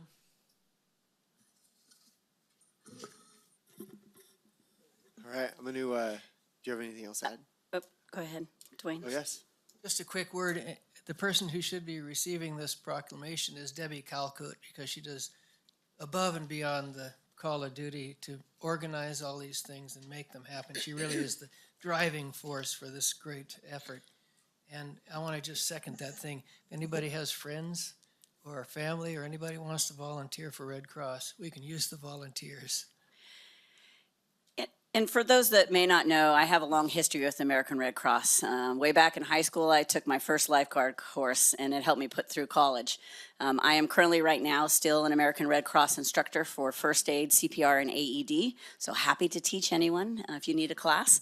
I do that both for individuals, coaches, and even first responders. I teach the professional rescuers portion for CPR. And as both Diana and Dwayne said, it is an incredible organization. I was honored to sit on the Gold Country Region Board of Directors for several years, and so they are an incredible organization. We are down numbers of volunteers across the board, across the country, but definitely in American Red Cross and in this county. And it's those volunteers that we will call upon when we need to open up a shelter or when we need extra assistance during a disaster or emergency. So for the public out there listening, I cannot tell you it's a great and amazing organization to be a part of, and I know they would be happy to have your help. So thank you, Board. All right, I'm going to hand off to Supervisor Half. Yeah, I just wanted to say a couple of things. First of all, when I think of Red Cross from my OES experience, I think of, fires and opening up evacuation centers and so forth. So when you had said blood, it's like the light bulb went on. You guys really deal with blood, sweat, and tears. That's the full gamut of what you deal with in your work. And it just really hit home. I hadn't thought about the giving blood part.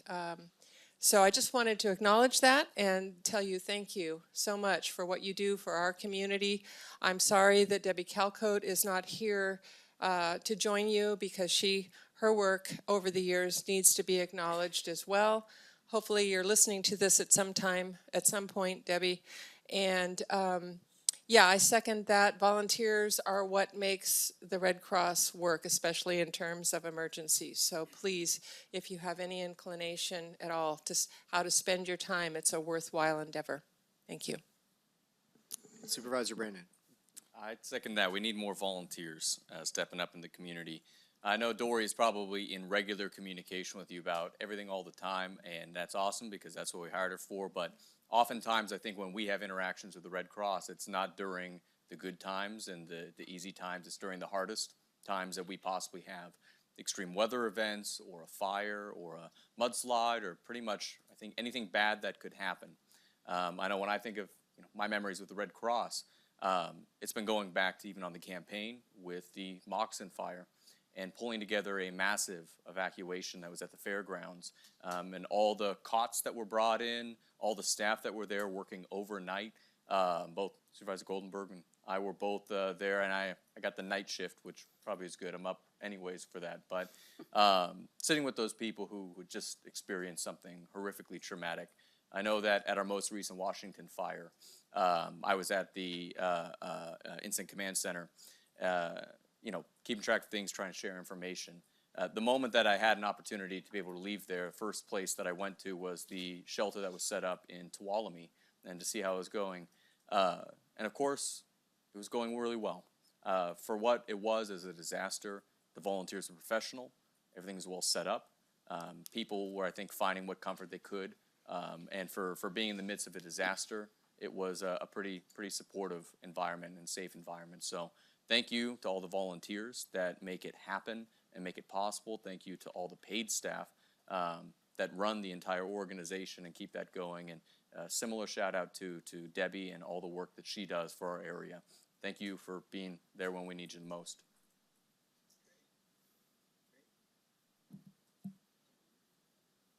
Supervisor Yeah, Campbell. Very well said. Yeah, and I'll just kind of, we've been through a few evacuations before. I was trying to count maybe half a dozen or so. And they're all frenetic. Everything's confusing. People are upset. There are never enough volunteers. There's never enough supplies, and yet you are able to work through that craziness and make sure people are safe.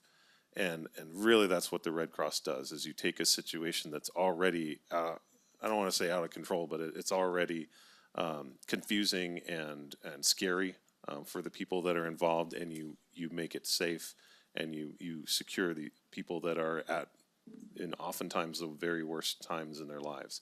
And so for you to step up and volunteer to do that, I think is really so admirable, and nobody does it better than the Red Cross. People often think that the county is directing things, and the county as an organization is relatively small. The people that really do the work during the emergency are people that volunteer, and the Red Cross is probably is the top one that we call when we need help.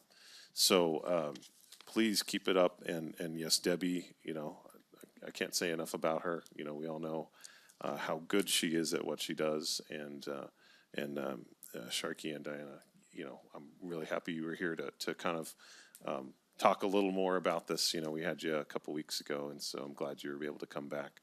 And on the volunteer thing, I know that we've had a lot of people, I'm going to blame COVID.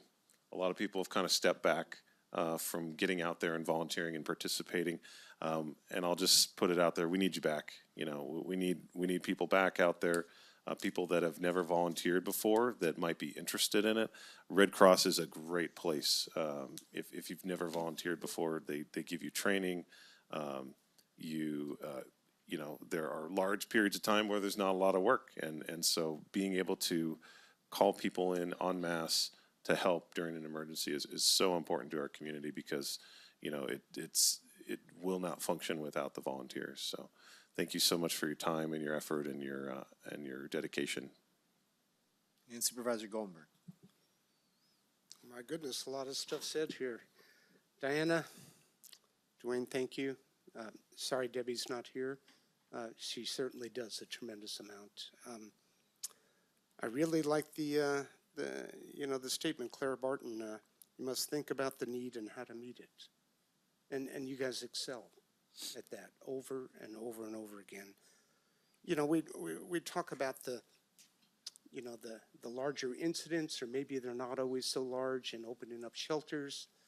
But where I personally saw so much support, and many people don't realize it, is when, as an IC on many residential fires, where you had a single family residence and their home was destroyed, and the Red Cross, came in. If they didn't have a way to, maybe they didn't have a place to go, a family member or other friends to stay with. There was motel vouchers, there was food vouchers, and just all of the efforts that you put into that. And that's a continuous thing that happens all year long, no matter what the season. And, I think that not many people realize the efforts of the Red Cross in that area. So I just wanted to call it out. I've had a long history with the Red Cross. I taught first aid, advanced first aid, CPR for probably, at least 15 years. Any time that we can get more people to volunteer, is just wonderful. And if there's anything that we can do as a board, or I can do personally to help that effort, please reach out. Thanks. Awesome. And before I make comments and read a portion of this, I want to open up. Is there any public comment in the room or on Zoom? On Zoom? Okay. We will in a minute. Dory, you had already read part of this, so I'm just going to read the last whereas and then the be it resolved, just so we all know what we're doing here. The work of the American Red Cross to prevent and alleviate human suffering is vital to strengthening our community's resilience. We dedicate this month of March to all those who continue to advance the noble legacy of the American Red Cross founder, Clara Barton, who lived by her words, "You must never think of anything except the need and how to meet it." We ask others to join us, or to join in this commitment to give back to our community. Now therefore be it resolved that the Tuolumne County Board of Supervisors does hereby proclaim March 2022 as American Red Cross Month in Tuolumne County. We encourage all Americans and residents in Tuolumne County to support this organization and its noble humanitarian mission. So with that being said, I want to personally thank you guys, thank the organization. I too was a lifeguard. I got some training there, and I think Campbell hit it spot on. When a lot of people think county, they think OES, they think we're the ones doing it, but it's you guys, it's the volunteers. We just help connect the dots, but you guys do the heavy lifting. So thank you on behalf of our board. And so with that being said, I am going to look for a motion to approve this resolution. I'd like to move that we approve and recognize March 2022 as American Red Cross Month, and in appreciation of the work American Red Cross contributes to all of Tuolumne County. I'd like to thankfully second that. Give it to Goldenberg. So we have a first by half, a second by Goldenberg. All those in favor say aye. Aye. Aye. Aye. All right, motion passes 5-0. Thank you guys for being here. Awesome, very thank much. you. Good job and keep it up. Let me take a picture of it.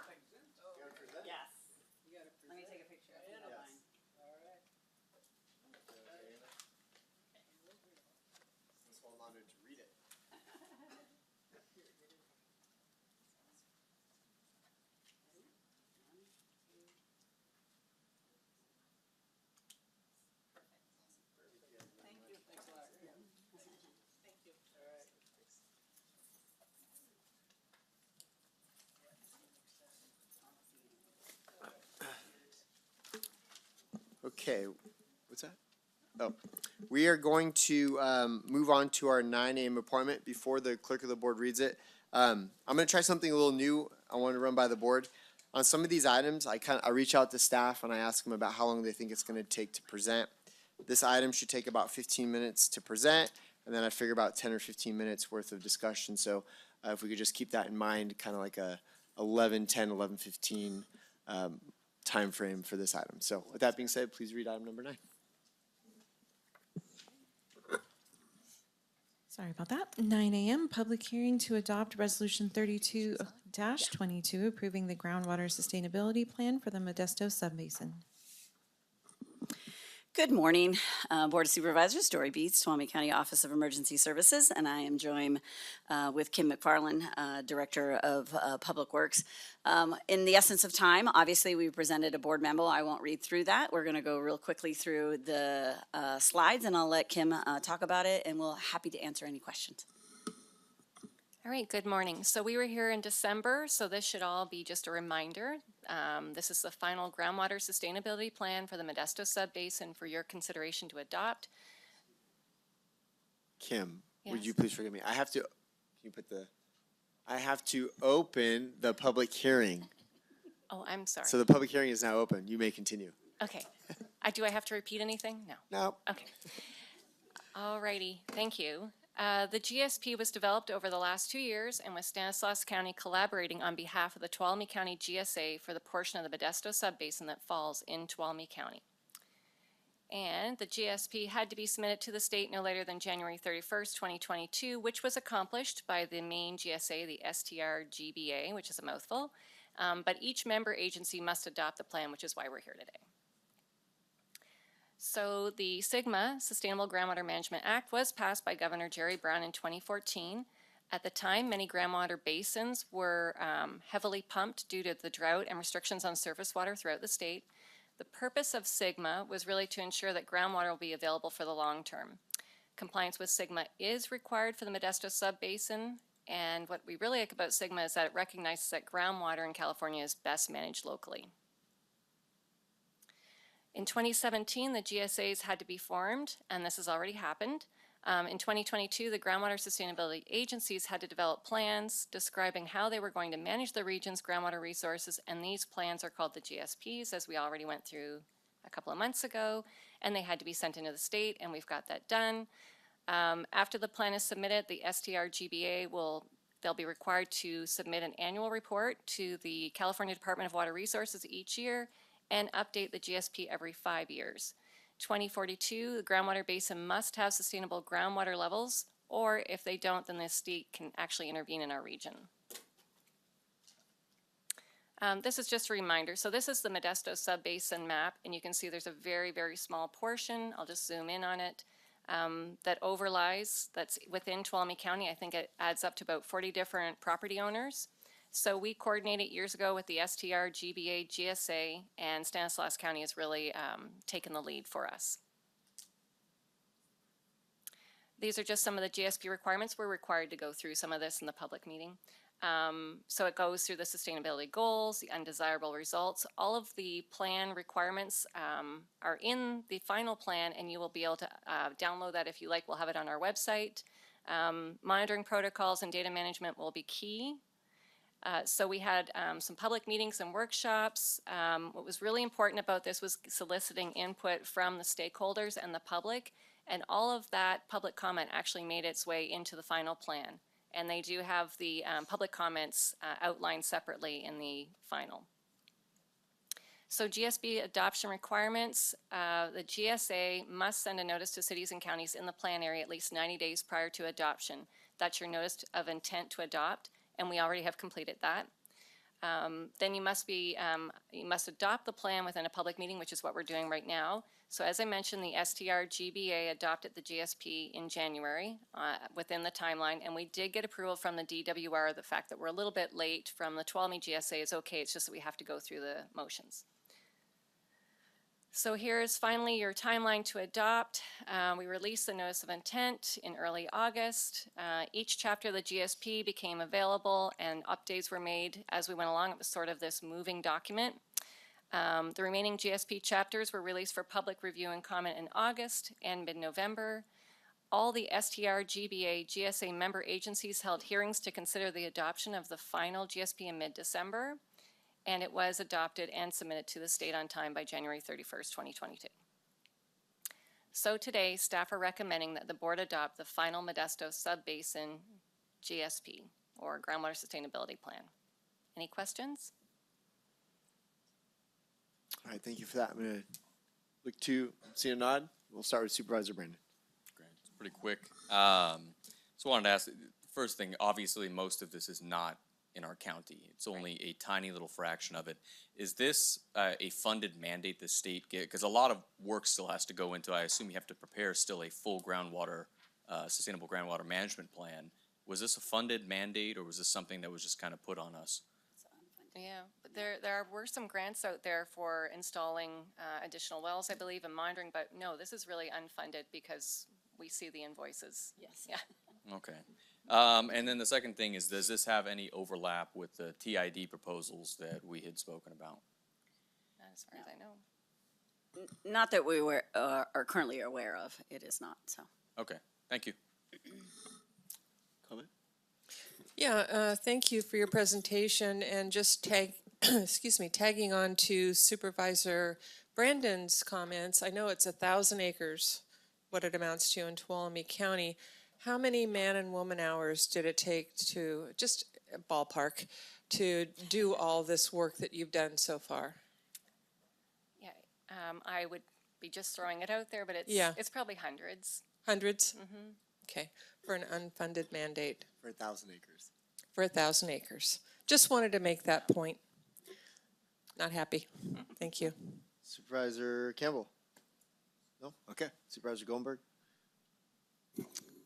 No, thanks for the presentation. We discussed this at length back in December, so I'm pretty familiar with it, and look to see it moving forward, and glad that DWR was supportive of the timeframes. Yeah, we would like to just say thanks again to Stanislaus County for being so patient with us and really guiding us through this, because it is such a small portion of our county. It hasn't been a high priority, so. Right. Correct. Thanks. And I will just ditto what Supervisor Goldenberg said. So with that being said, I want to open up to public comment.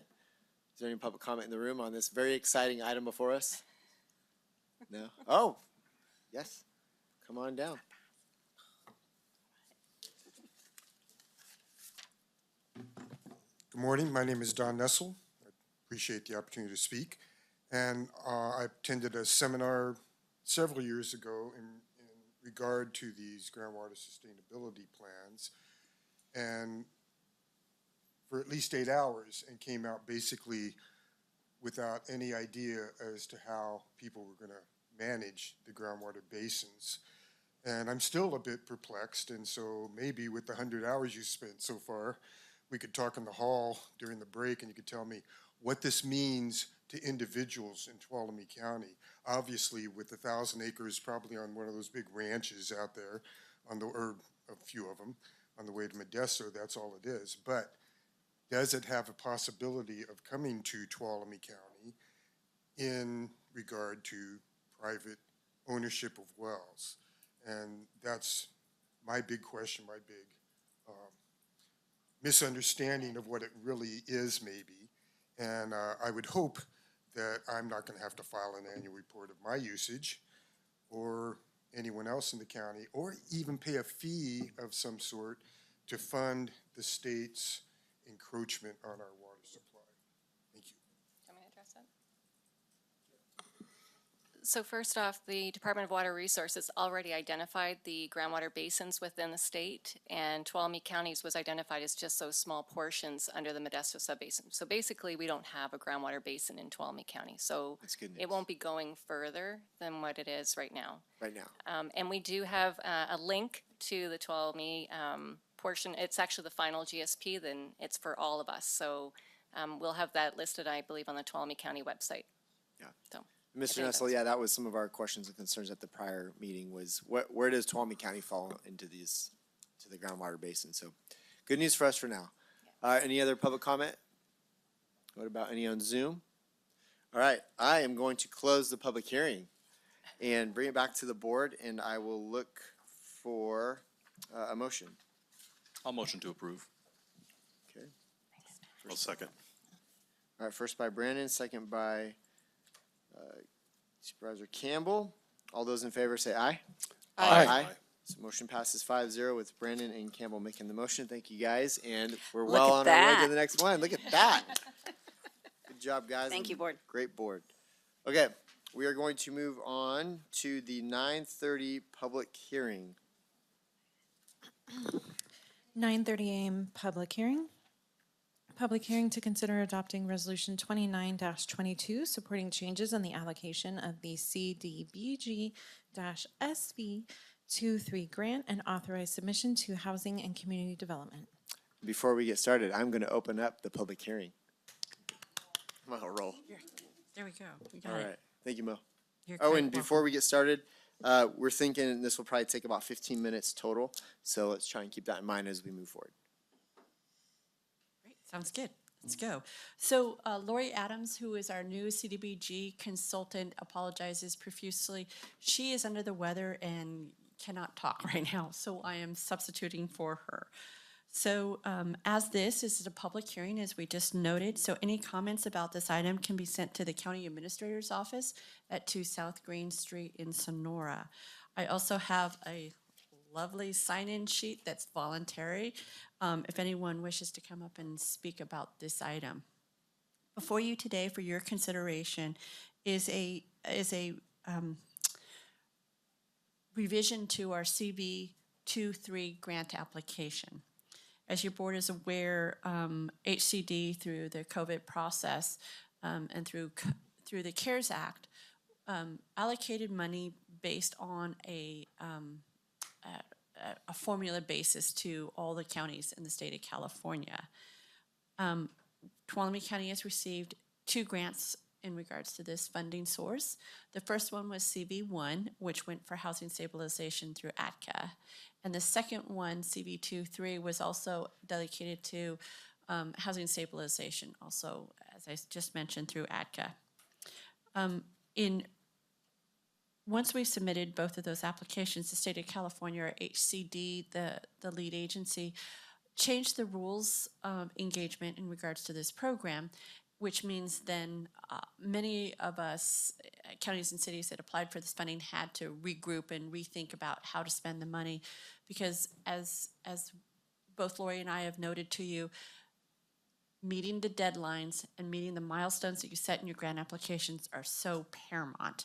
If we don't meet it, then it affects going forward in applying for any future grants. We're held, we could be either penalized or we could be held out, either one. So it's very important that we make sure that the money we get for CDBG grants of all varieties are spent efficiently and effectively, as we said it and we noted in the grant.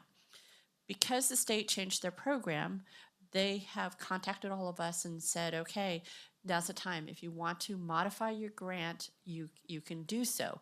And so with that, we looked at our CV, looked at the programs that we could provide, talked to various service providers in the county, one of them being ACA, who received both CV1 and CV2-3 funding, and said, look, this is what we're up against, this is what we can spend it on, what are you thinking? And at the time, and looking at what ACA has served already this last about 6-7 months in regards to their CV1 funding, we want to keep that in place for housing stabilization. We think that they'll be able to meet the guidelines and provide the services they said that they would in that grant application. And then we started talking about CV2-3 and realized that there was so much money in that in order to meet them, again, the milestones and the projected timeline for expending those funds, that we need to look at maybe some reallocation of those funds. And so after meeting with several agencies and departments, staff is recommending to you the following augmentation to CV2-3. And again, for the CV1, we're going to keep it the same. So housing stabilization will get their initial funding. But for CV2-3, for the grant amount, the original was $739,534. Staff is recommending to your board that we augment or amend the grant to provide the following. Housing stabilization would receive $200,000. Hotel voucher program would provide $25,000. The food bank parking lot rehab project is $157,000. Food bank operations would be $203,034. And then a generator project at the Richmond Center would be $154,500. And so before you today is consideration of this amendment, and we're asking your board to please adopt the proposed resolution supporting these changes in the allocation to the CDBG CV2-3 grant and authorize its submission to HCD. And I'm here to answer any questions you may have. Supervisor Goldberg. So just, I just wanted to note, on the, I'm glad to see that HCD was supportive of, breaking this down into these categories. And I'm really supportive of the, the work to be done under these funds at the food bank in particular. Rehabbing that parking lot, I was down there not long ago. It's bad shape, needs it, and, to support their operations, because that supports people in the entire county, not just in the Jamestown area. So I'm supportive of these changes, and thank you. Supervisor Brandon. Thank you.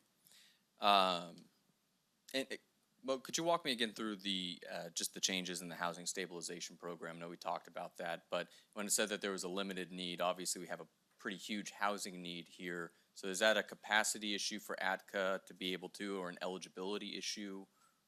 It's the requirements that HCD put on what ATCA could spend the money on.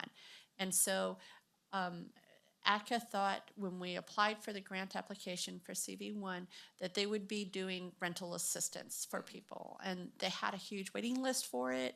There was a lot of applicants and great needs out there in the community. And after we had applied for the money, and Denise and the ATCA staff we're working on it and gathering information and soliciting for people who were in need and in jeopardy of being homeless because if they just needed that extra little help.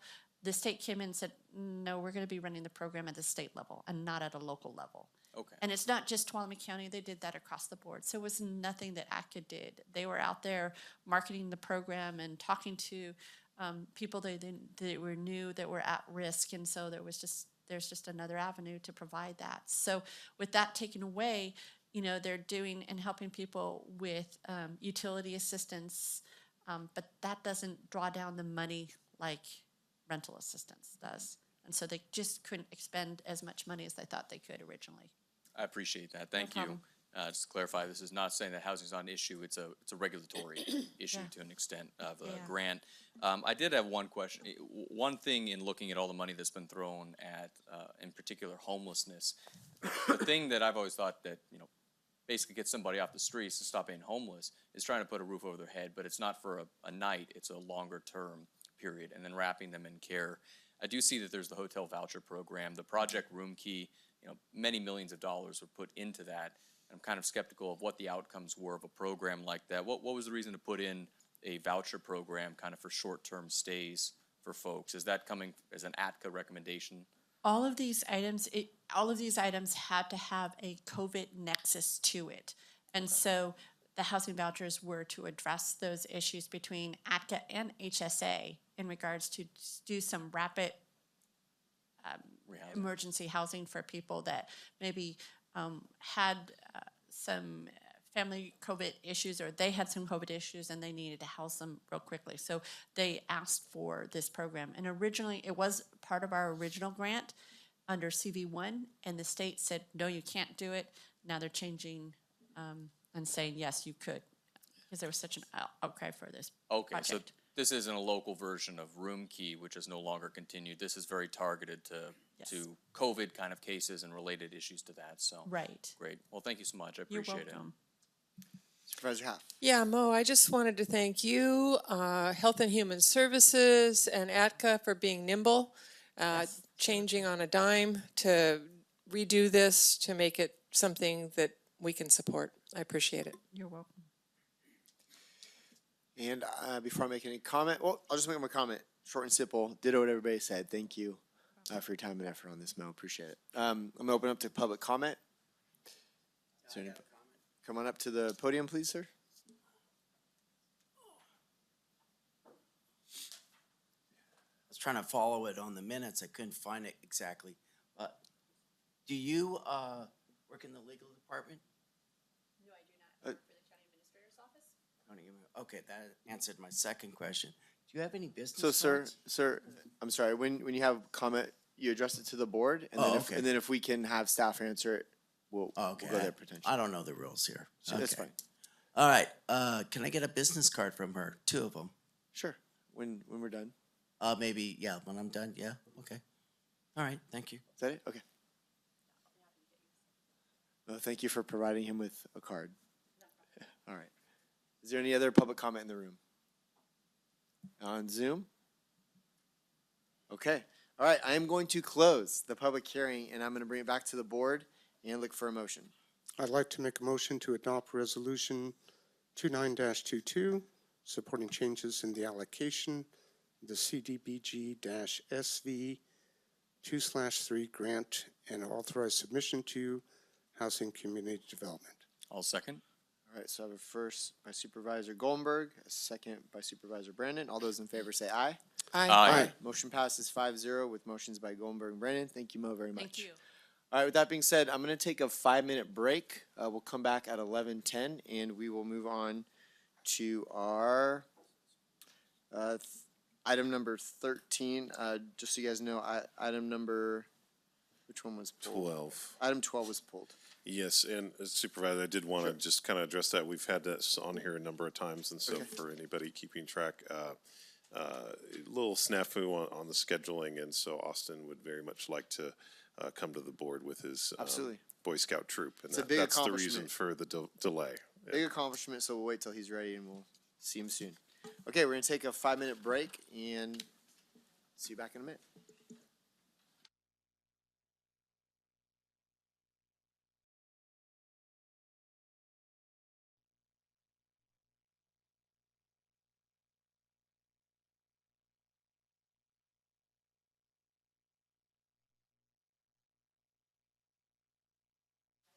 All right, welcome back. We are going to start with item number 13. So, clerk of the board, please read item 13. Item number 13, presentation on the draft 2022 Tuolumne County Board of Supervisors Legislative Platform, board discussion and direction. All right, and it is 11:11. I do expect this to go till lunch, but not after that. So let's just try and keep that in mind as far as the discussion. And you'll hear why here in a little bit. So, Okay. I was going to say Supervisor Riggs, but CAO Riggs, Yeah. please no, take it away. No. Good morning, Tracy Riggs, County Administrator's Office, and with me is Eric Earhart, sorry, our Assistant County Administrator. Maybe I should have him introduce himself next time since I can't seem to pronounce his name. So today what we have is just the first look at a legislative platform. During the board workshop on that Friday, the very last day, I had, not just me, but staff received direction that due to the fact that we have the CSAC Legislative Conference coming up, your board would like something, a draft of a legislative platform with some speaking points that you could take with you when we're in Sacramento. So if you have the opportunity to speak with any of the legislators at the Capitol, or as you go to any of those CSAC committees, you're able to have some items specific for our county and what we may need. With that being said, remember, keeping in mind that we do expect to come back on April 5th and again on April 19th to get that draft ready for your board, and we will continue working with department heads during that time. We also are expecting that we will dive deeper into this later in the year after the CSAC Legislative Conference, in which we will do a workshop to spend a significant amount of time with the board and with your constituents as you're working with them to bring back to staff so we can have a comprehensive workshop based on what do we want as we move forward. This item today is based also on the priority areas that we left the workshop on Friday. So again, there's an assumption within this presentation that those 5 areas are what we will take forward. Again, if those change, then we will amend those when we come back to the next item that comes before your board. We always start out with our mission statement, and the mission statement is that we are committed to a healthy environment, a safe community, that we will exercise natural, cultural, and financial resource stewardship, promote economic prosperity, and enhance the quality of life. So when we left on Friday, February 11th, these were the categories or the priority areas that your board narrowed down, and not just your board, and we'll get into more about that workshop during the next item at 1:30. But we had some areas that your board wanted to focus, and this was done in a very democratic process with your department heads as well. So we have fire prevention and safety, roads and infrastructure, public safety, community health and prosperity, and employee and organizational excellence or enrichment. We didn't finalize which word we wanted to use. And again, it's possible in the next item that some of these could change. So I wanted to revisit the way that staff have utilized a board-approved legislative platform. First of all, it's used to communicate the changes needed in law for regulations and/or government code that would better serve our community and the needs of our community. Past practice has been that when we've had a board-approved legislative platform, that as long as items that would come up during the year, as long as those items were contained within the platform, that the board chair would be able to sign those letters. And I'll use an example. I just opened my email. There's something on the public roads infrastructure for bridges. They want it by March 28th. It's not on the agenda today. I don't have a legislative platform, so the best I can offer Kim and CSAC is that each of you could individually sign a letter, but I cannot get her where the board chair could sign because there's no time without a special meeting to have that take place.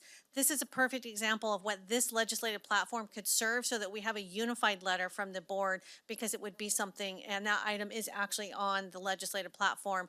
That would be an area we'd be able to move much more quickly. The other thing we're recommending is in your packet, you had the platforms from CSAC, NACO, and the one from CSAC was a much reduced version, but there's CSAC, RCRC, and NACO. We didn't give those to you so that we can regurgitate all of them onto our own platform. We give them to you just for a point of reference to look and see what are our state and federal associations doing. And then a recommendation from staff is that any item that is on those platforms, that's within our 5 priority areas, that your board would provide the direction that it should something come up during the year, that we would be able to continue to act on those without listing every single item within those 3 platforms into our own platform. So any comments on that before I move forward? I just said a lot of stuff. Just one comment on it, and thank you for explaining all of that.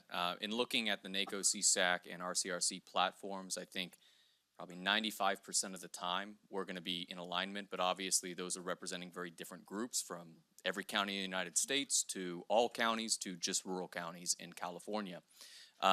Related to that, are we going to have the opportunity, assuming we agree with most of them, to say these are the ones that are not the positions of this board, which might be just in a more efficient way? I know the CSAC Ledge platform is probably 200 or 300 pages. It's quite substantial.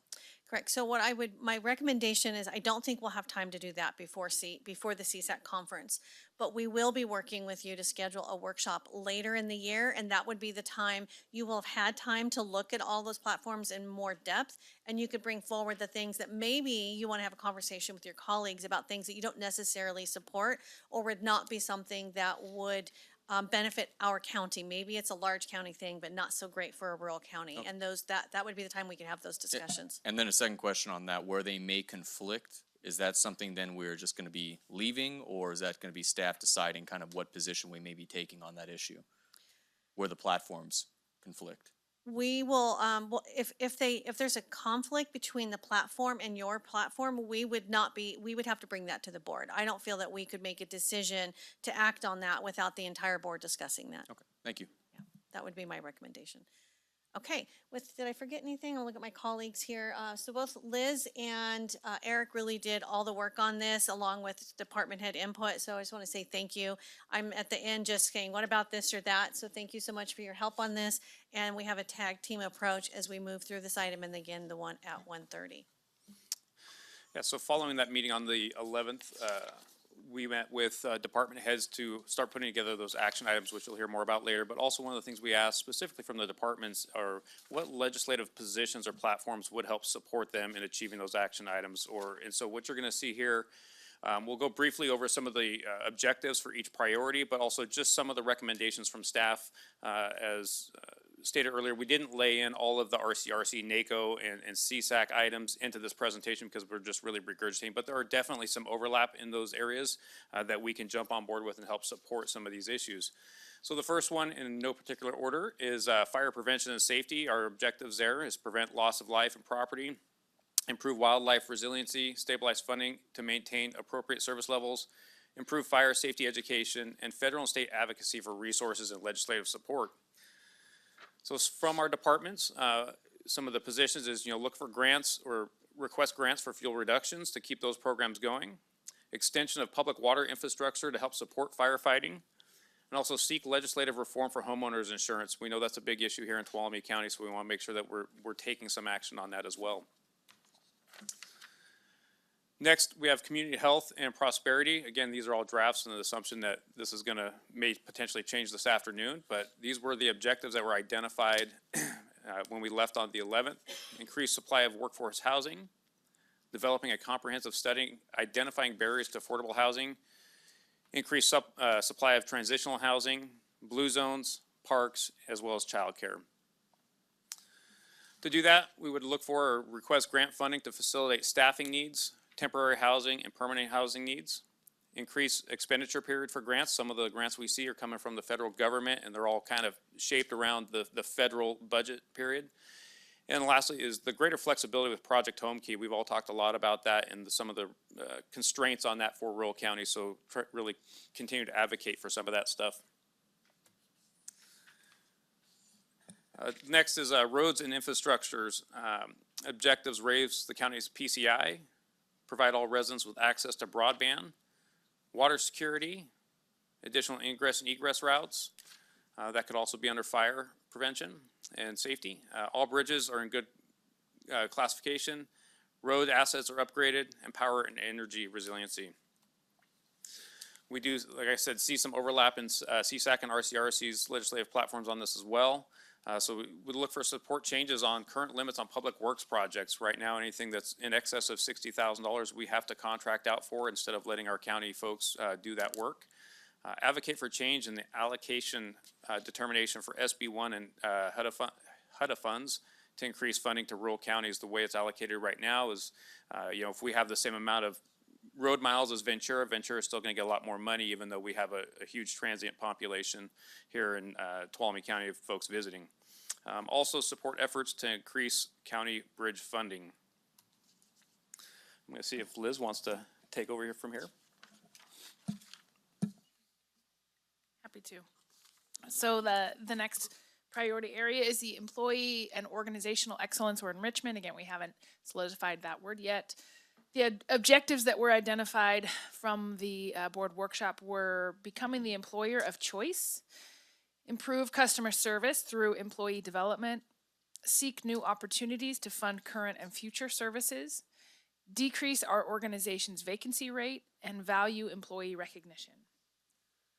And so the items that were identified for legislative support were to seek to eliminate the annual court facility payment and to advocate for legislation that supports federal and state funding for current and future unfunded mandates. Lastly, we'll move to public safety. The objectives that were identified were to develop a proactive community response teams, including health and human services and community partners, reduce response times, an efficient use of public safety resources to deliver comprehensive services, enhance community emergency preparedness, and increase internal and external efficiencies in the criminal justice system. And at this point, we actually did not identify any specific legislative priorities that were beyond what was included in CSAC and RCRC and NACO. Right. But again, work will still continue on this Yeah, as we bring something back. Sorry. We'll work with public safety groups. One of the action items that you'll hear later on is deals with the incompetent to stand trial programs and services. And there is legislative positions from CSAC and RCRC on both of that. So I'm assuming that would be one of our positions as well on that. Again, this is intended just to be that high-level overview of some of the recommendations that came from staff. And we're here to answer any questions or take some more direction from your board. Okay. I'm gonna open it up real quick because I kind of want to go back to what CO Rick said at the beginning. There's kind of two things we're doing here. We're trying to get the quick jump to the CSAC, but we're kind of behind the ball because that's already in motion. The real in-depth, long-term conversation about legislative platform where we can look at what's already in motion and maybe identify things that aren't there that we want to pursue. That's where I think that conversation is going to take place at a future date with our board. So I just want to make sure that, we've kind of discussed this at a prior board meeting, but I think the majority of our board was pretty much in consensus with understanding the timelines that we're up against and, again, the long-term planning that we're potentially going to go into. I think when I look at this what guides me is there's the priorities, the objectives, right? And that's kind of that's guiding our legislative platform. And again, we're going to get more into it at a future date for the year and a half out. But I think this is a good start. I just highlighted a couple things that I would maybe change or add to this because we're here talking about discussion. I'm not going to pick this apart because I think we've already done the work with our objectives and our priorities. But when we're looking at community health and prosperity, one of the bullet points talks about support childcare. I don't know if we can do /children and ACEs. There's a lot of momentum. There's a lot of talk. There's a lot of funding about, the state of California wants to change ACEs by 50% over 20 years. So I think that when we're talking about the health of our kids and community, maybe ACEs could be part of that conversation and whether ACEs. Adverse childhood experiences. So that whole discussion. I believe there's money out there, and I think we should not just make it about childcare, but about that as well. When we're talking about community health, prosperity, I already said that. When we're talking about roads and infrastructure, the legislative priorities, I believe there may be discussion, but I want to add it to this list if we can. Ingress, egress routes. I believe there's money coming specifically potentially for ingress, egress routes for communities. So if we could put that on there just to be aware of potential monies coming, and then the dig once policy. I don't know, that's obviously not gonna be under fire, but it's gonna be under roads. There needs to be more funding for the dig once policy. And I think there's gonna be more discussion of that with broadband coming. But if we could partner with legislation, or, you know, that might be a longer conversation for the year and a half out, but I think that should be, it's gonna be expensive, so I'd like to add the dig once policy.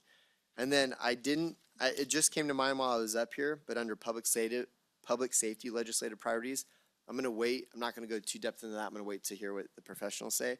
But I know AB 1599 by Kylie is being proposed, and that has to do with Prop 47, bringing it back to a vote. So if you could just note AB 1599, run that by the law enforcement folks and see if they want to support that legislatively moving forward. That would be something I'd be interested in seeing. So I'm going to keep mine short and simple. I think this is a good start. And so I will open it up to, I'll start over here. We'll start with Supervisor Goldenberg, work our way down, and make comments or questions. So thank you. So if I might, I'd like to just hold off and hear my other fellow supervisors first. Sure. Thank you. Oh, yeah, no, I thought that was a really good presentation. I thought it covered a lot of the areas that were a concern to me. If you could go back to the slide with the Public Works road funding, where it mentioned SB1. Yeah, so I would just take that second bullet point and expand it to include SRS and PILT, because those are two areas that are not necessarily directly road funded, but they're very much related to that. And I think that, you know, we really haven't gotten as much support on those as we should. And, you know, we could even just expand it to say all gas taxes and secure rural schools funding. I'm looking at ways we can increase the understanding at the state and federal level that we depend on these funds to do basic road maintenance and that it's not happening. That's what I'm getting at with that. And then when you go to the first slide where it was about all the housing stuff, if we, so health and prosperity, I mean, the thing that's missing here is what we're currently doing is we have like a space needs study to look at revitalizing existing county buildings and trying to utilize those in a way that will be beneficial to our community, whether and to health and prosperity. And so I would like to include that as a priority, looking for ways we can actually fund revitalizing buildings for a variety of purposes, whether it's navigation centers, providing HHSA services or resources for homeless. I think all of that ties in with the housing workforce element as well, because it's like the two sides of the same coin where you need the housing, but you also need the services. So just for clarity, are you looking for that to be added as one of the priorities or the objectives, or as something on the legislative side? 'Cause we'll talk more about the priorities and objectives later this afternoon at 1:30. Yeah, I was trying to think, so what would be, what do you think? What would be an objective would be finding a solution, finding a way to repurpose existing county buildings, I think would be the objective I'd be looking for. So if we're talking objectives, that's going to be this afternoon. If we're talking a legislative position, that would be today. And I would say that when we look at, I believe it's NACO and CSAC both, they're seeking additional flexibility or greater flexibility in that, in the ARP funding, which would give us some more ability to use some of those funds for maybe some of that capital improvement that you're talking about. Okay, so I would, if we, all I'm looking for is to specifically point that out in the legislative end. And the objective, you know, can be a variety of things, but making that element clear, I think, is what I'm looking for. Okay. And that's it. Oh, you good? That's it. All right, Supervisor Hamm. Okay, I agree so far with just about everything that has been suggested.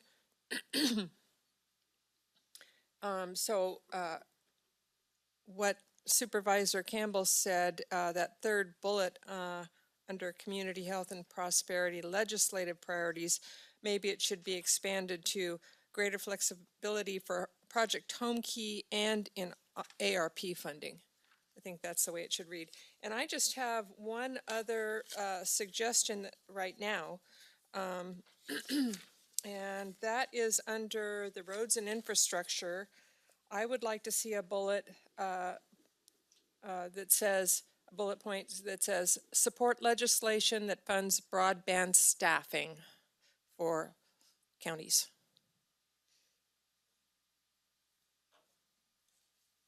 Because so far that's not been delineated. And that was it. Okay, Supervisor Brennan. Great, thank you. Coming into this, realizing we're going to be doing a longer process that I think is going to review everything, I tried to focus on what I imagined could be potentials that we may take to CSAC and to various committees as a few things that I think mostly we've talked about and there would hopefully be general agreement for. Divided this up into a few different areas. One of them is housing, and this is very similar, seeing that Home Key is on there to advocate changing that program, which is currently inaccessible to most rural counties in the state right now. I wanted to bring up another, that SB 9, 10, and a number of recent housing bills in the state of California have excluded areas that are high and very high fire risk. Again, on paper, I get what they're saying, but new development is much more fire resistant. It actually can provide somewhat of a buffer. And the most important thing is it basically is, again, undercutting us. We're not able to take advantage of any of these state efforts to increase affordable housing. So allowing a provision that does not apply what the fire safety of the area is, but rather the fire safety standard of the building, which I think since 1985 has been to a pretty high standard. And then lastly, I believe it's Cal Home, and Quincy would have to double check this for me. We have quite a bit of money, I think 1.4 million, if I remember correctly, that we have sitting in, I think it's Cal Home funds, right? That because our median income is low and because our median price for sales is very high, people are unable to access. So we're in the middle of a housing crisis with more money coming from the state than we're able to spend because their bureaucratic kind of regulatory scheme doesn't fit this area at all. I think this is a very clear one. We could make a very reasonable case that they could allow us to, because obviously you don't want to give loans to people that they can't pay. But what you can do is take this fund and put it towards affordable housing projects to, say, subsidize fees, impact fees, cover what may be inclusionary units, something like that. I have under roads, realignment, and then the public resource code, 60,000. Both of those are on there, so I appreciate seeing that. With Tuolumne County having the worst roads in the state and the California budget having a huge surplus, I think we need to try and make the case that we would be asking for some of that money in a one-time payment come out to counties. Under the GAN limit, I think it's something like $20 billion of this surplus funding cannot be spent on state programs. It's very limited where it can go. It can go to more or less a tax cut, it can go to schools, or it can go as public works or unrestricted funding to local governments. I think we should advocate that all of California roads are declining. We are by and far the worst case for this, and that what we really need is some of that money to come here in particular. 3, this is for the Health and Human Services Committee with CSAC. Governor Newsom announced a reformed conservatorship process, which is the follow-up on his announcement to look at that. This is not involuntary commitment like Laura's Law, but this is something that is court-ordered treatment. So these are for people who are not opting into voluntary service but are unable to take care of themselves. I know that not every district, I think, faces this. Mine does quite a bit. There are several people that their life is at risk every time it snows and rains, and they're unfortunately not of a mind to be able to ask for help. I think that CSAC currently has a relatively neutral position on this. I'd like to see that move to a support position as an amendment basically to the LPS Act that more or less stopped a lot of conservatorship processes. I identified also fire risk, which mined to the natural resources, ag, and environment. Adding in the Board of Forestry, of course, this may already be represented, but there's been a lot of updates in that conversation to make sure that we have our highest priority, assuming they are going to go through with this, how do we make sure we're able to target the most negative impacts of that, or have some type of constitutionally required funding coming back on what is effectively a state mandate. And reminding everybody too that Proposition 4, California has a requirement for local governments that they have to pay us for unfunded mandates. There's a whole section on the CSAC platform talking about that, but it takes years to do it. And it's really unfortunate. As I saw on our priorities with SB 1383, then that kind of reminds me of that. I'm not sure if opposing that is going to end up reversing it. I think we've managed to get the exemption, at least legislatively. But I wonder, to County Council, let's throw a curveball at you, if there is any constitutional requirement in California where we would have legal grounds to sue for what seems to be a very clear unconstitutional mandate. And I know that this is not the first. There are many that could fall under that definition, but you know, without having the infrastructure, the staffing, the equipment, I mean, the program, really, we don't have anything there, and they're making us do that. I mean, I guess that's it depends. It is. I was just gonna tell you, I'm gonna give you an attorney's answer. It depends. We'll look at that for you, but Yeah. also, as your board knows, when it comes to advising on litigation matters, we tend to do that in closed session, not open session. So we'll look at it and we'll get back to you. Thank you. And so my recommendation for that would be to look at not opposing in just the legislature, but how can we most effectively oppose that program as far as the unfunded mandate portion of that. I want to tag on to Chairman Kirk's idea for egress, not only the funding for that. One of the challenges that increases the cost has been CEQA. There's a bill, AB 1154, that is a CEQA egress route exemption. That can significantly speed up and lower costs. There's also AB 1249, which is a wildfire income tax exclusion. So if you get income, quote unquote, from your insurance company after a fire, you're not going to be taxed on that, obviously. And then I had a few things about fire hardening, the Safer from Wildfire Fire Hardening Program, more funding and more dedicated to rural areas directly. There's AB 1522 for a catastrophic wildfire insurance fund. This was from 2021. And then obviously tying insurance reductions to work that we do to reduce risk locally. And then lastly, it's supporting local governments. I mentioned the Prop 4 and SB 90 requirements to fund unfunded mandates and the GAN limit issue, which pretty much covers that. And then I threw in a few additional items. These are things that I didn't figure were stuff we talked about too much up here. But our state parks are huge cultural assets in our region. I think we should try to align ourselves with more funding for the deferred maintenance in the parks, which face a similar issue. We have green hydrogen efforts for economic development coming in. I think this Tuolumne County has the potential that we could try to be a hydrogen hub, even a hydrogen exporter. I know that sounds really crazy, but there's a lot of people and companies, I think, looking for an investment ground to do research and test this technology. CEQA exemptions, I have one, SB 886, and that is for student housing to be easier to build under CEQA, and also for transitional and affordable housing projects. I think for public benefit, CEQA should be especially modified.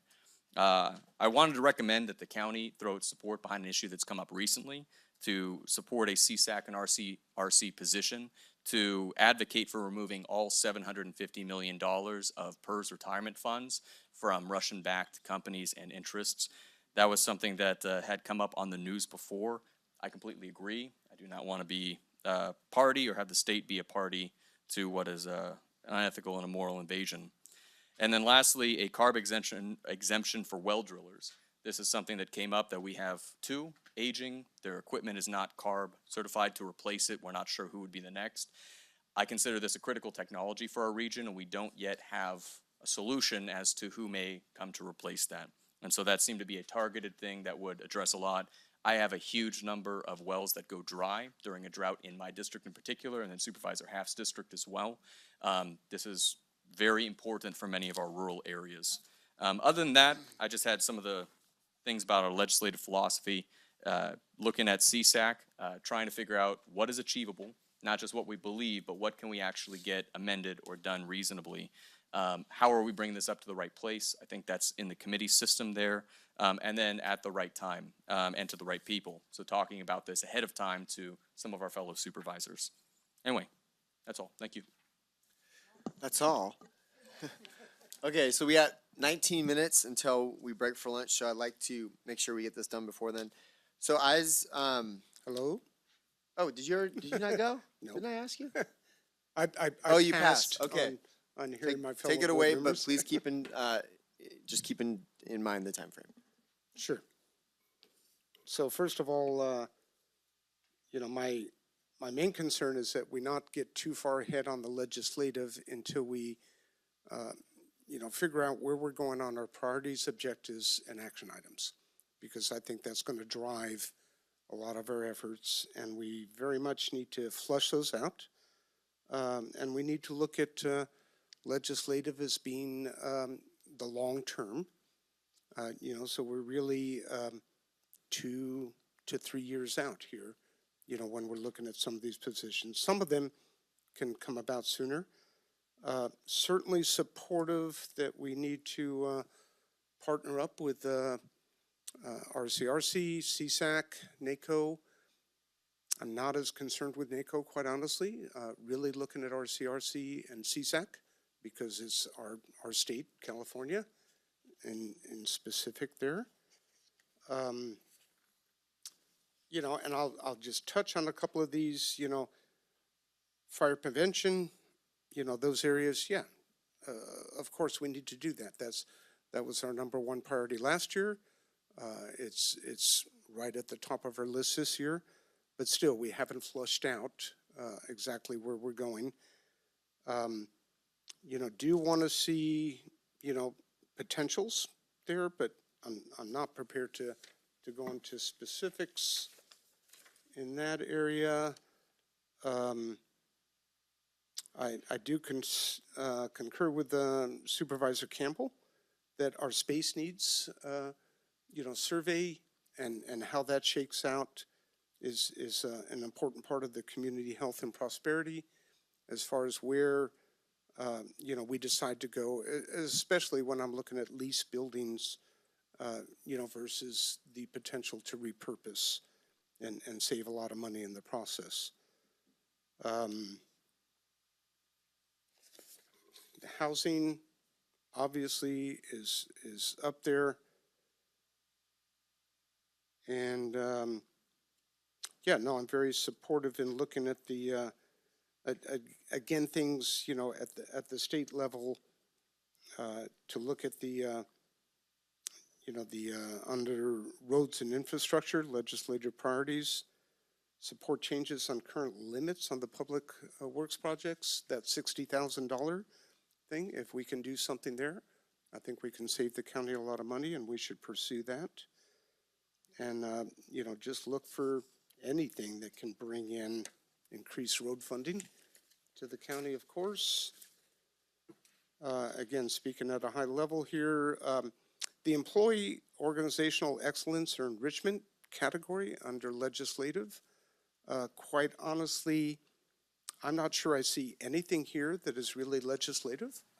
I think these are more internal policy decisions that we need to make, and we can certainly do so. But I don't know, there may be some legislative opportunities, but I'm not really seeing it here. Again, with the employee and organizational excellence legislative priorities underneath that, if we can, if we can eliminate some costs there, advocate, for legislation that perhaps, deals with current and future mandates, anything that we can do there, but I'm not sure that it really fits that category where it's placed right now. And other than that, public safety, staffing. And that's where all the money is, right? We can get a lot of one-time money and we can move forward. We could build fire stations, we could buy fire engines, but if we're looking at staffing or other issues, we need ongoing funds to be able to do that. And so that's my comments. Thank you. All right, thank you. I want to go back real quick to Supervisor Brandon's. As he was speaking, I was going through. checking off things that I believe are probably already covered by CSAC, RCRC, NACO potentially. There were a few that stood out that maybe they aren't. So what I would maybe propose, because again, this is the short-term thing is between now and CSAC, we literally have a few weeks left, and then the long-term conversation, we're gonna get more in depth. I saw, what stood out to me, was under housing, number B. I don't know if that's covered under, so what I would maybe suggest, this is my suggestion, right? And, we'd have to get board consensus is, these few items that I'm not sure are covered by those organizations, maybe staff could just check and see if the few items I'm about to read off are covered by CSAC, RCRC, NACO. If they're not, then maybe just add them for the short-term discussion. So that would be under housing, item B, for the high-risk fire areas. I'm assuming there's probably something underneath there, but I can't confirm that. Under roads, number C, not necessarily that we have to add that to legislation, but I did want to ask a question. At a February meeting, we had the roads presentation, we had the PCI index. The board gave direction that we wanted to basically go meet with lobbyists or the budget, not lobbyists, but legislators, the budget team, present them that PCI presentation. Do you know where we're at with that? Because it's part legislation, but it's also part just our board, we're ticked off with the status of the status quo, and we want to go up there and have a conversation. So where are we at with that? Yeah, so as you and I were discussing, I did with both Sarah and Eric, we do not remember the direction to schedule time and spend time to go to the state capitol to talk to the finance team. Happy to do it. We've done it in the past for some other things. So if we get direction from the board that that is another item of this that you would like us to do, then we'll begin that scheduling. It does take usually anywhere from a few weeks to a couple of months to get on their schedule, but the sooner we start, the sooner we get in there. So we haven't actually made contact, as you and I have discussed previously. Did you go back and watch the video? I have not gone back to watch, not since last So, night when I was working on I'm this pretty still. sure, did we all do we all remember giving, saying that we'd like to go up there? I think we're gonna go in groups of 2, but we wanted to give that presentation to Sacramento. And I remember giving the recommendation to be all 5 of us Yeah, it was able gonna be to all 5 schedule of us. trips down. Yeah.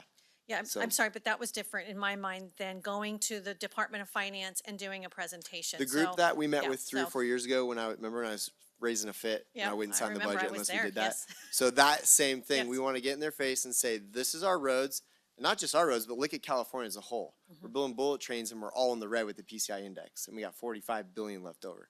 So I want to start doing that every year.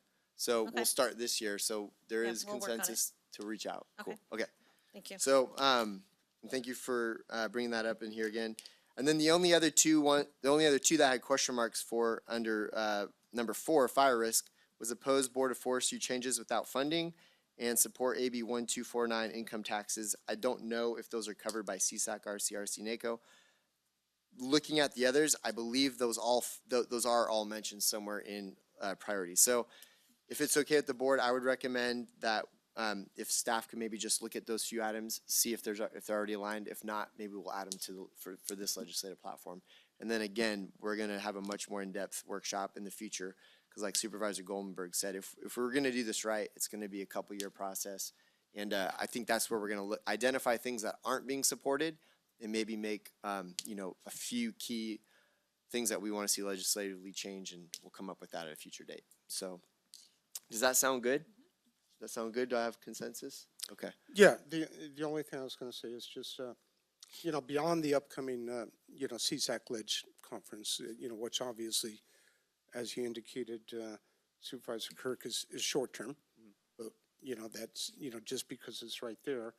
I would really like to see, when we're planning out this whole trips to Sacramento, that we do a coordinated effort and decide 1 supervisor, 2 staff members, wherever we're going, but we need to come up with a plan on how we're going to approach that so that we don't just shotgun this thing. No, and I feel the direction is clear that all 5 will be involved. So what I would maybe recommend is you guys reach out. Do we need to put on the agenda? Okay, so go ahead. We don't necessarily have to put on the agenda a presentation unless the board would like to see it before we go. My understanding was you wanted to take the roads presentation specifically and go through that with the Department of Finance in Sacramento. So since you've seen that, Then if that is the direction from the board, is to take that presentation specifically with our public works staff, CAO staff, and board members. And then during that's that what we would meeting, do. we also gave direction was also have, if the staff has some asks, and part of that might be legislation, but specifically the roads, show them the presentation, some of the asks that we're requesting to change that, and specific to roads. I think in the future, we also might do another trip for some legislative discussion, but specific in the now, we want to get that roads thing conversation going. So And Tracy, you're recommending that we bring this to the Department of Finance? What we did before that Supervisor Kirk is referring to is it was who Department of Finance is who's helping to do the budget. They're the ones that have the ear of the governor's office and how those funds are being allocated, which is why we went to Department of Finance. If that's where we're wanting to go to talk about funding, that would be our recommendation unless there's someone else that you would also like to go to. Well, can we leave it, can we work on that? Because I'm just thinking some of the, because we have specific things that we've worked on with Public Works that they've pointed to, and it was actually listed here, whether it's the public contract code, how the SB1 funds are calculated. I'm not saying that group's not the right one to go to, but there might be others that would be better. Because essentially what we're asking is the legislature to change these rules to make them more, make them fit the needs of rural counties like Tuolumne better. And we can go kind of into the background on that, but all I'm saying is that we need to have clear asks when we Sure. get there. I think- And not just going to Sacramento to say Right. we're mad about roads. We need to actually Right. come with With clear the asks. With the solutions and plan. be talking to the groups that have influence over those solutions. That's So all I'm saying. I think what we were discussing, what I had concluded, or I thought we had concluded was, there's surpluses every year. There's a $45 billion surplus. The governor could very easily decide to put one-time funding towards roads infrastructure if he wanted to. So there's that ask, which is, let's get in their face now. Obviously, it's already March, but let's get in there, let's have that conversation. If we can have a legislative conversation in that same meeting, if we can meet with folks, if we can coordinate that, fine. But I think there's two components, the ask for the surplus, and then there's the long-term legislative process which needs to take place, which is gonna be, I think, part of our legislative platform in the short term and long term. So if we're being clear as a board, and I'm hearing what Supervisor Campbell saying is, if we can maybe get both asks, legislative and finance, let's do it. But if we don't have the time, let's at least do the finance ask. I'd like So- to add one other thing, and that is we're being asked for our staff direction, and we were asked about a workshop, and I don't think we've all weighed in on that. The scheduled workshop after the Ledge Conference, and I'd like to say I, for one, would like to have that and hear from the other board members if that's their desire as well. The only other thing that I was going to say is that I'm really supportive of going after the roads. That's highly, obviously we know that's there, but as we move forward in looking at these areas, that we be cognizant of our committee assignments and all the work that we're doing as individual supervisors or together. When we start looking at sending delegations, up to Sacramento, that, we have the folks that are actively involved in these different areas being the primary, ones in moving forward. And for the staff tally list of where everybody's at on everything, I do agree we should have a workshop. I agree with what Supervisor Campbell is saying, is we should not shotgun this. We need to make sure that we're targeting it to actually somebody who can give it to us, what we're asking for. Specific to Supervisor Goldenberg's point, I do agree. I think, I'm on the Housing, Land Use, Transportation. I have an idea for what I'd like to bring in a transportation form, but I'd also like to have the support of a member, obviously, from our Transportation Committee there. What I would like to bring to that particular committee at CSAC, because that is one place of people that can give us what we want, which is more advocacy and more strength on that issue when we eventually do make that ask, is looking at that GAN limit recommendation, that the surplus, which cannot go to anything else but those basically 5 categories, do a one-time investment in areas or roads that are under a certain level PCI. I think that's something that we can get a lot of rural counties behind, some suburban counties behind. I think it would probably look good for the governor to a lot of areas that don't always support that, and some of the other agenda items there. And I think it would address what Supervisor Kirk mentioned. We are in the red for all of our PCIs across the state. It's declining. It's much cheaper to maintain one of these roads, but 10% the cost, right, than to actually rebuild it. So that's my request, at least to the board. I would like to bring in that item to the Housing, Land Use, Transportation Committee, take that presentation, ask staff to put together the blue or red folder packet that has the kind of key stats and information in the request, and maybe helping to pull together a proposal we think we can get other counties to support and adopt as a CSAC recommended ledge platform item for their later conference. So let's get together on that, because I did exactly that about 3 weeks ago at CSAC. So let's kind of coordinate on that, because a lot of what you're talking about is in process with CSAC, and we are coordinating with other counties that have similar issues for road funding. So. Okay. Do you have clear direction? We will take everything that we heard, incorporate it into the presentation, and then we'll bring it back on the 5th. And we will do follow-up with Department of Finance for now. Is that what I'm still hearing, is that you want that presentation to go to Department of Finance is where the accounting and the budget is taking place. So Keely Bosner is the one who is the director there. That was her team that we met with before. So it's essentially bringing it to their attention, which would be separate from the legislative part, because they're not legislative, they're appointed by, the governor. And then we would have to take on the next part, which is the legislative fix to get to GAN limit, to get to reapportionment, and how they're allocating funding. That would all be part of legislation. So there really are two separate parts of the puzzle here. So yes, we'll come back, we'll get more feedback. We will begin working with you soon about some potential dates for a workshop for legislation. I think my request would be for your board to consider as we near that time for that discussion, is that your CAO staff would request that we do that after the recommended budget, so that we can, we're in the middle of all this, we're still trying to work with all department heads and their work of trying to get our budget put together for this next year as well. I think we need to get through those action items before for sure, before yes. the legislative, Yep. because that's going to drive a lot Yep. of that. Yep, So, absolutely. okay. So thank you. Okay. All right. So it is 11:58, and so thank you. We'll see this on the next April 5th. This item. Okay. All right. Yes. Oh, public comment, please. Of course, public comment. If there's any public comment in the room.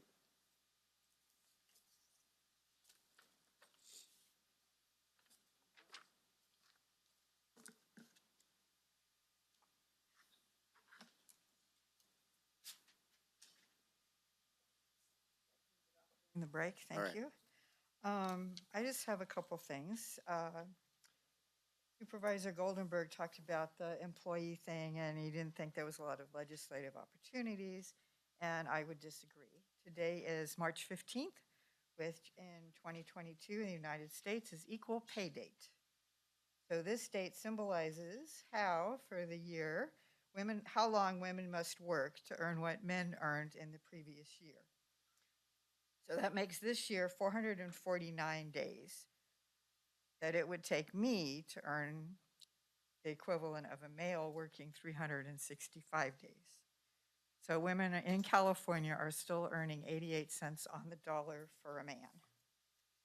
And then COVID impacted a lot of women and pushed them into part-time or seasonal work or out of the workforce altogether. And 2/3 of minimum wage earners are women. So I think there's opportunity there to discuss that and raise awareness about the gender wage gap, which is occurring in California. And then there's been a federal focus on opioid and substance abuse, and I don't see anything there on that. And there's going to be money coming for that. And then the governor has put a big push, as well as the Surgeon General and public health, whatever, about our mental health crises. And there's a lot going on with people who have serious mental illness, and you brought up several things, Supervisor Brandon, and these things impact us. There's a lot of, I've been in agencies here where people come in and they're frightening. You know, they're locking the door at the museum. Now you have to knock on the door because they were newly assaulted one day. You know, and the Visitors Bureau has had some problems, the library has problems, the senior center has had problems. And we need to deal with these issues. And there's a nationwide movement that they're looking at to lower the blood alcohol rate to 0.05 instead of 0.08. You know, and we've had 2 incidences that turned into fatalities and devastating effects for the other people involved, for people who were seriously inebriated. And, you know, one had a deadly weapon and was driving one too. So, you know, I think those are important issues. Thank you. Another comment? Okay. The Senate Bill 1383 is illegal just the way it was laid out by the state. I did a lot of research on that last fall. And it does violate constitutional remedies for any individual, even businesses, Waste Management, Cal Recycling, U.S. Food, Saleco, delivery of foods. It's illegal. But I do believe that they should recycle 20% of what they proposed of recyclable foods to the general public. I think that should be done. And but to have them itemize everything is just, as Kathleen Half said 2 weeks ago, it is ludicrous. But it does violate, the state of California cannot force a contract onto anyone in this state of California, not small. They cannot intimidate them. They'll try it and scare them and say, this is law, you gotta do it. No, what the state of California wants is the business account and their checking account and savings account to run their daily operation. You're not doing it right, so therefore, we need to have it. We'll show you how to do it better. They're gonna clean them out and they'll never get their money back. And so where it does violate 16 American jurisprudence, I'm gonna just skip over it, just go over to 256, 1979. It's federal law. And the US Constitution is the supreme law of the land. And any statute to be valid must be an agreement. Well, this ordinance must be an agreement with the US Constitution. It's not. And then we have no one is bound to obey a non-constitutional law and no courts are bound to enforce it. So local courts are not gonna don't have to enforce it. It's just a really bad law. And that's about it. That's all I really have to say on it. Because I didn't know you were going to talk about this right now. If I did, I would have had more my paperwork presented here. So that's all I want to say. Thank you for your comments. Any other on Zoom? Okay. All right. With that being said, I'm going to. We don't need to vote on this. We gave direction, so we're going to close for lunch. We'll be back at 1:30 for a 1:30 appointment. Thank you, guys.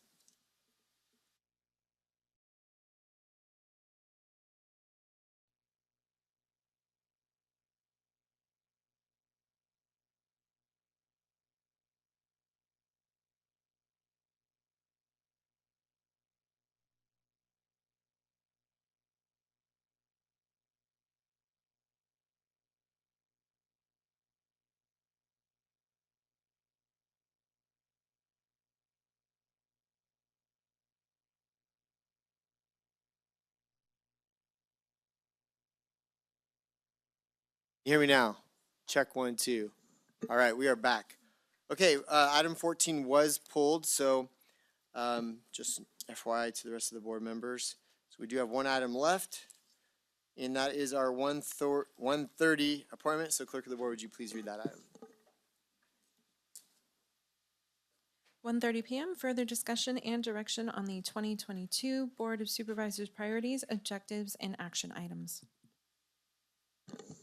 Okay, and before Tracy takes it away, I just want the board to know this item could potentially take all afternoon, but Tracy and I discussed a little bit. We definitely believe for us to do this right, we're going to need more time. So she's going to give a presentation with a recommendation, but if it goes to according to plan, we think we could probably do this in half hour, 45 minutes, but we'll obviously wait till the full board weighs in. So With that, Tracy, please take it away. All right. Good afternoon, County Administrator's Office. And with me today is Liz Peterson here to my left. And at the other table over here is Eric Earhart. And the three of us will tag team this presentation today. So in February of last month, we did a board workshop that was facilitated by Robert Bendorf, who is a retired CAO from Yuba County. The workshop took place on February 9th, 10th, and 11th, and we'll go into some more detail up here. But what you have before you today will be the first report out since we've had that workshop, not only for your board, but for the rest of our organization and the community. But what we're also looking from your board is when we go through this today is that the board priorities and objectives that you see are again what we left with on Friday afternoon as provided by our facilitator, Robert Bendorf. What we are asking from your board today as you're looking at this is really we need to solidify the priority area and the objectives. Once we have that, we can really get to work on those action items. However, in your packet, you do have a list of action items that your department heads have comprised in correlation to what you put together with the department heads during that workshop for your objectives. I will say as we look at some of these that it's clear that we need to drill down a bit because as you'll see when we go through here, your action items should be measurable, meaning it's something we should be able to check off on a box and say that's done. Some of these, I think we need to drill down in the language about what is it specifically that maybe it's continue to participate in the kids interview team. Well, what about that is going to help accomplish the agenda or the objective because we know that we always participate in these. So there's got to be something a bit more. It's not going to come to an end. That is just one of the examples. The other ones, as we go through this, you have a lot of information in your packets.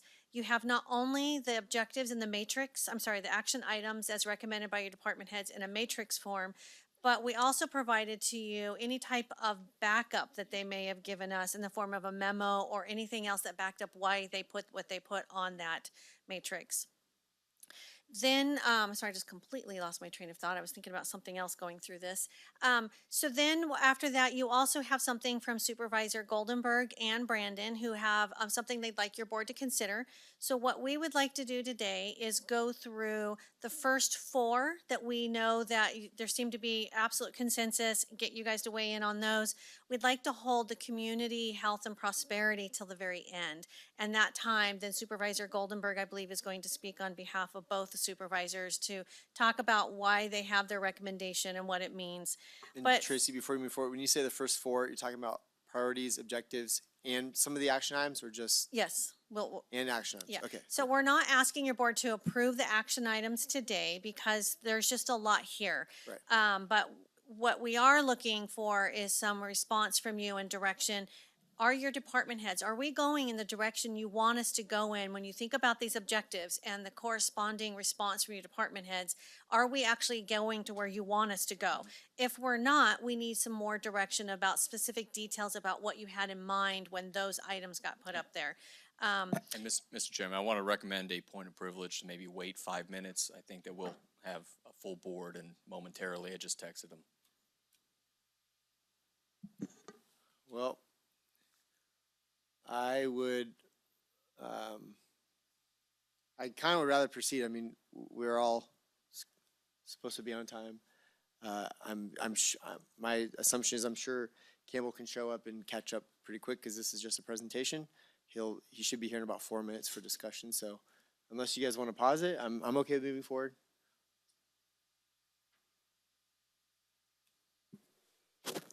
I don't mind waiting a couple of minutes if he's going to show up shortly. Okay. I'm hearing two. And I'm sure Ryan would like to be here, so that's probably a third. So why don't we Thank you. Sure. We'll wait till Ryan's here. Give it a couple minutes. Thank you. And sorry. Would you like to? This one too. All right. We are returning from break. Would you give a quick recap of what we're doing?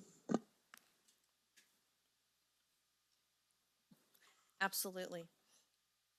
So the item before us today is to review the actions and the activities that took place during our board workshop in February 9th, 10th, and 11th.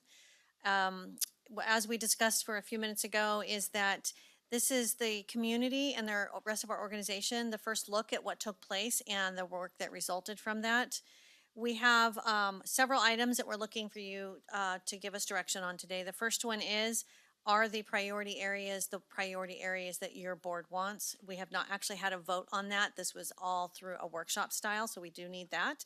You're not making the final decision today, but you are giving us direction. The next one is objectives. Are the objectives as contained in these slides what you want? And then the third item is your department heads have put together some action items to meet the objectives within those priority areas.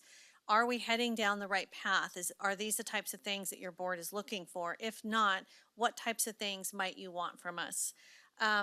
Based on my conversations with Supervisor Kirk and the fact that we really feel like we need to take the necessary time to do this right, is we do want we need that input from you on the board objectives, priority areas and the objectives, whether or not we're going down the right path for the action items, because we do have a department head workshop scheduled on March 22nd, where we can go back and do some more work. And as I had previously said, we noticed that some of the action items as put forth already need to be defined. We need to drill down a bit more because not all of them are measurable. We need to make sure that whatever is on there in action items are measurable.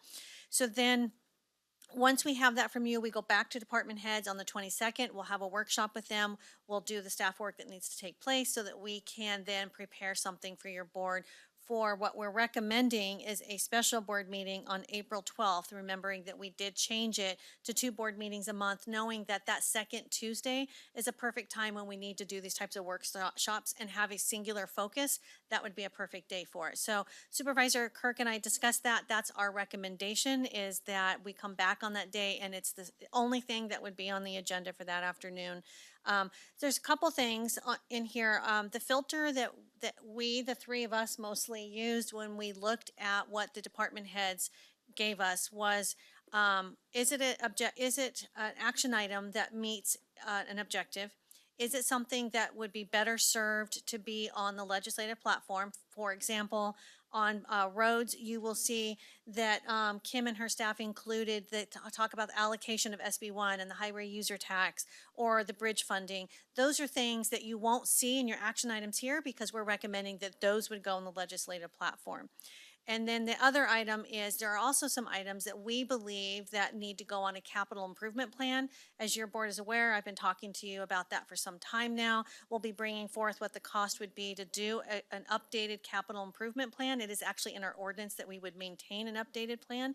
So if it was build a fire station in Groveland, we would have taken that off of your action item. Plus, we're not going to have that done in 2 years, but we would put that on a capital improvement plan, knowing that that's something we need to look for, and we also need to figure out a fund, because the ordinance says the CAO shall maintain an updated CIP as well as a method in which we can fund those. So there's lots of different ways and filters that we've used. And then finally, I would just ask your board, and I know you are sensitive to this, that majority of these things, let me back up.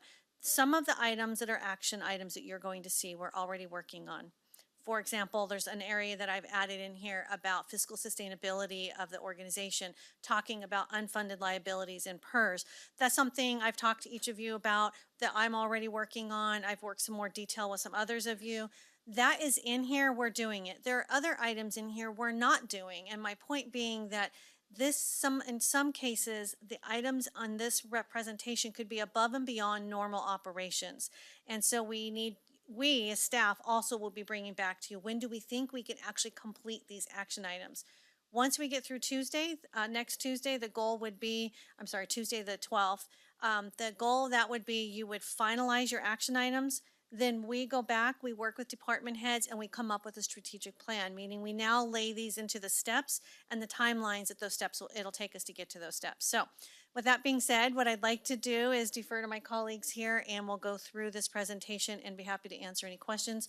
One of the things I did not mention for Supervisor Campbell is we're planning to go through the first 4 items, priority areas.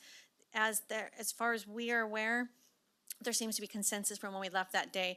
but reminding you that there is an item in the back of your agenda packet from Supervisor Goldenberg and Supervisor Brandon about the community health and prosperity, and they have some ideas they want to run by you, and we will look for discussion on that. And with that being said, we'll get started. All right, good afternoon, Board. So as always, we'd like to start with the mission statement, and we here at Tuolumne County are committed to providing exceptional public service that creates healthy and safe community, exercises natural, cultural, financial resource stewardship, promotes economic prosperity, and enhances quality of life.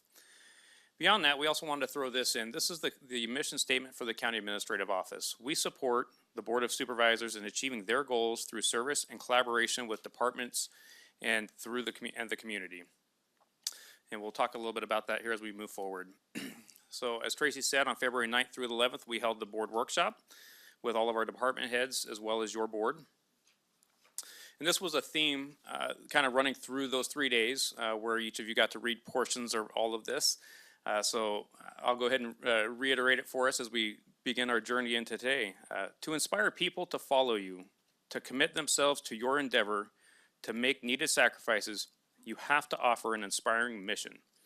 It doesn't need to be dramatic, but it does need to be meaningful. I think restoring sound, strategic decision-making that looks beyond tomorrow's analyst report will take us a long way toward a mission of which we can all be proud of. The results will take care of themselves. So with that, we went through this workshop. Again, this was a very collaborative approach with all department heads, staff, as well as your board. And we began by reviewing the 2021 adopted goals and objectives, review the linkage between the mission, vision, values, and the goals, identified necessary elements and terminology so we all understood what we were talking about and we're all on the same page. Everything from the planning horizon, reporting out, priority templates, reporting to the Board of Supervisors, defining agreed upon strategy definitions, and then set goals, priorities, and then we begin discussing some of the action items. And again, following that meeting, staff worked with department heads to start putting together that list of action items that we'll go over here in a little bit. So creating a meaningful framework.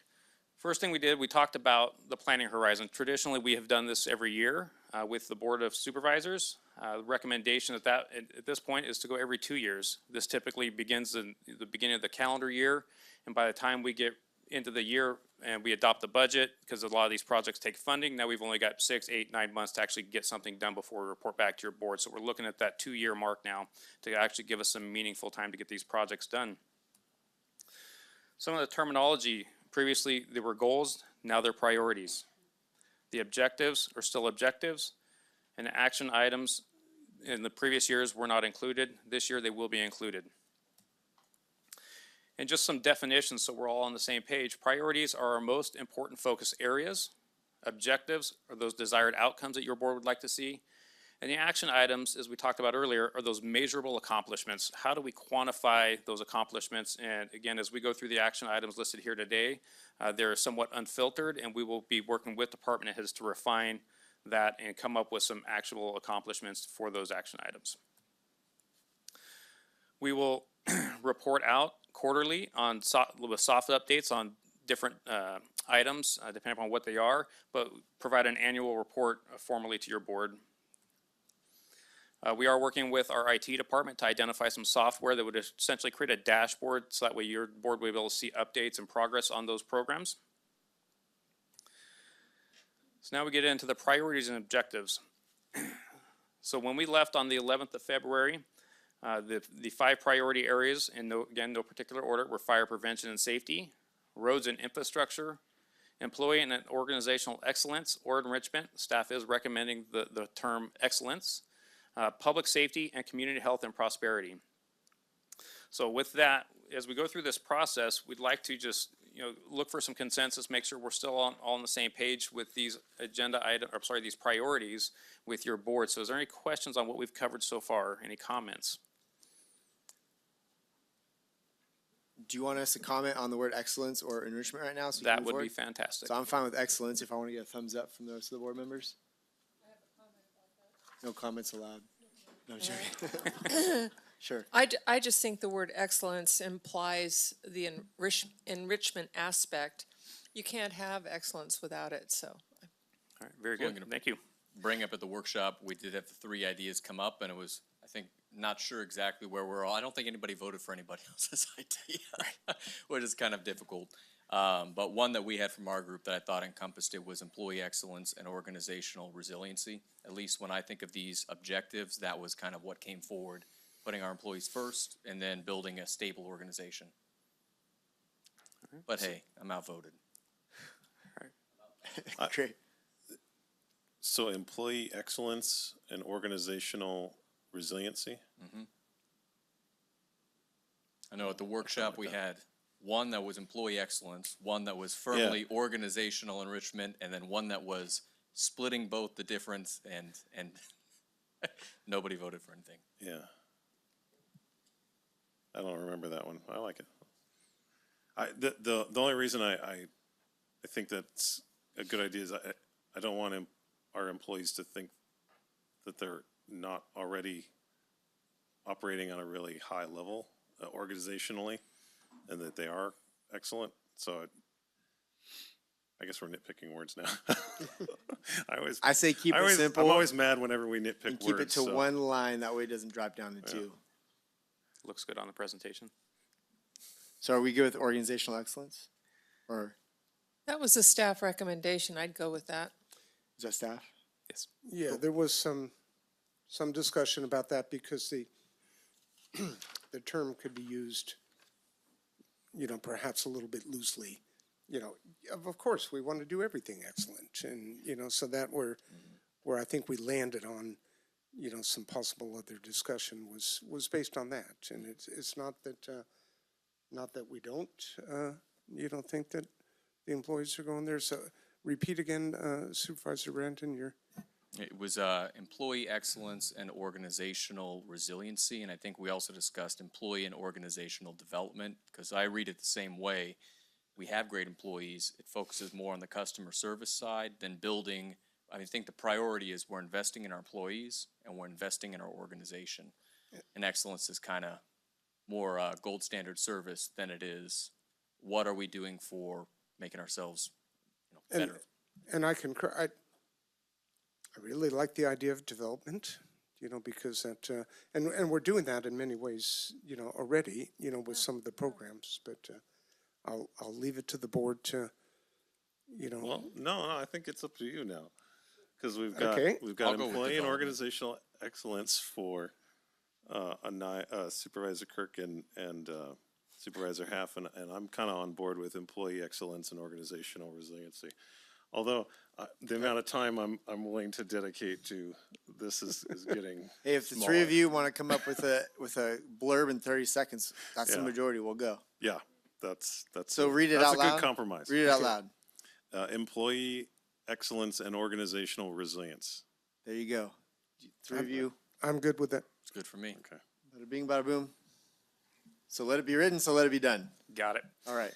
All right. Moving forward, we're going to go through each one of these priority areas and objectives that are associated with those one at a time, just to make sure that we have consensus. And then we will also be reviewing some of the action items as proposed by the department heads. Again, we'll be refining those and coming back to your board later. Okay, so just like to make one other point, because we did do it last year. I think we should give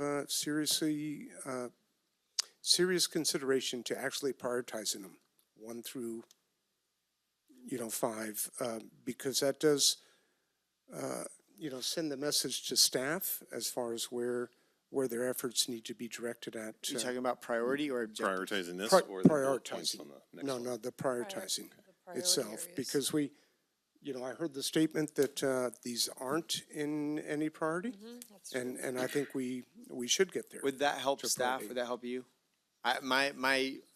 My personal thought is all of these are 100% are priorities. But would it help you if we said 100% fire, 90% roads, 80%? I mean, No, you guys actually had, I don't know if you remember, you did have this conversation during the We did, workshop, and what ended up was you didn't want to put one above the other because you didn't want to put fire against public safety. For me, it's not going to make a difference as to, we are going to look at all of these and everything that we can do to bring them to fruition. But for you and the statement that you want to make, that might be something different. So, but it doesn't help us in the amount, how we will do staff work. all right, I'm going to make this simple. Do we as a board, by show of hands, want to prioritize these 1 through 5? Or are we good with them all being, of equal value, which we all know they are, but. So ask one question. So my question is, who wants to prioritize these 1 through 5? One hand. Okay, we'll move on then. Okay. They're all 100%, thank you. All right, very good. Okay, so we're going to start with in no particular order, the first priority area, which is fire prevention and safety. And so again, just to reiterate, we're looking for first your board's consensus on the listed objectives. And if your board is good with those, again, these are what was all decided on at the workshop. Then we'll move to the action items, and we'll go through the action items. Those are all put together by staff. And we're looking for your board to give any direction on, are we going where your board wants us to go? Have we missed anything? Have we left anything out? Or is something included that you don't want included? So that's kind of what we're looking for in the action items. So first we'll start with the objectives. Under fire prevention and safety, prevent the loss of life and property, improve wildfire resilience, stabilize funding to maintain appropriate service levels, improve fire safety education, and federal and state advocacy for resources and legislative support. So first, looking for your board's consensus on those objectives. Looking for that right now? I I have one critique on this. I think we should be able to discuss this a little bit. I think these are all really good. The first one I think does make sense, but what we saw come back also was that every action item pretty much fits under the first one. I don't know if prevent loss of life and property is specific enough as an objective. It kind of encompassed every single item. So we had, let me see, 2 full pages of kind of action items under that. So just as one thought, if that would be better to be specific in some way, because that seems to be almost a priority level. Fire prevention and safety is to prevent loss of life and property, but it's not really, improve wildfire resiliency seems to be more of a targeted, this is the area that's a priority. Yet if it wasn't on the list, we'd be remiss, I think. Yeah, and I'm not suggesting to remove it, but if there's a phrasing that would be more, if we're talking wildfire resiliency is fuel management projects, forest management, prevent loss of life and property, I'm assuming it's more private lands and structures. If there's something that we're talking about, fire inspections for structures, I know those are getting into the action points, but, So can I make a comment? Well, come on, I think this might help. So we came up with these with staff at the retreat. They're important for a reason. I think what would help when we have the future discussion is what action items go under which objective. Break down the action item underneath the objective, because maybe we're missing something. I'd hate to remove improve wildfire resiliency when it's specific to an action item. So at the next meeting, can we kind of break those up into that category? So if I look at this, I see objective, prevent loss of life and property, and then I see bullet points for action items underneath that. they are broken up that way. What we will, when we come back to your board, we will have them under those individual objective That's line what I'm saying. items. I know there's action items. I'm saying, In the attached yeah. packet that was uploaded with the agenda, there is the matrix written out, where the action Okay. items are, So, but on fall here- under okay. each specific. Sorry, there's a lot in that other one, so, okay. And I was just gonna go down that same road. We spent a lot of time as a board working with our department heads, working with, top admin staff on coming up with these objectives, and certainly Supervisor Brandon and I, which we'll get to in a little bit here on the one category.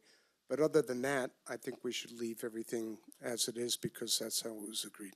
Okay. And they say don't bring up a problem unless you have a solution. I'll just bring up one alternate for language, and then if there's not any support for that, we'll just move on past it. But it seems that a lot of these are circling around the idea of building capacity and infrastructure.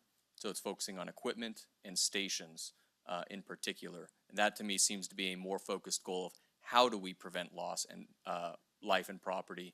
We invest in capacity and infrastructure. And then there'd be action items to achieve that underneath it.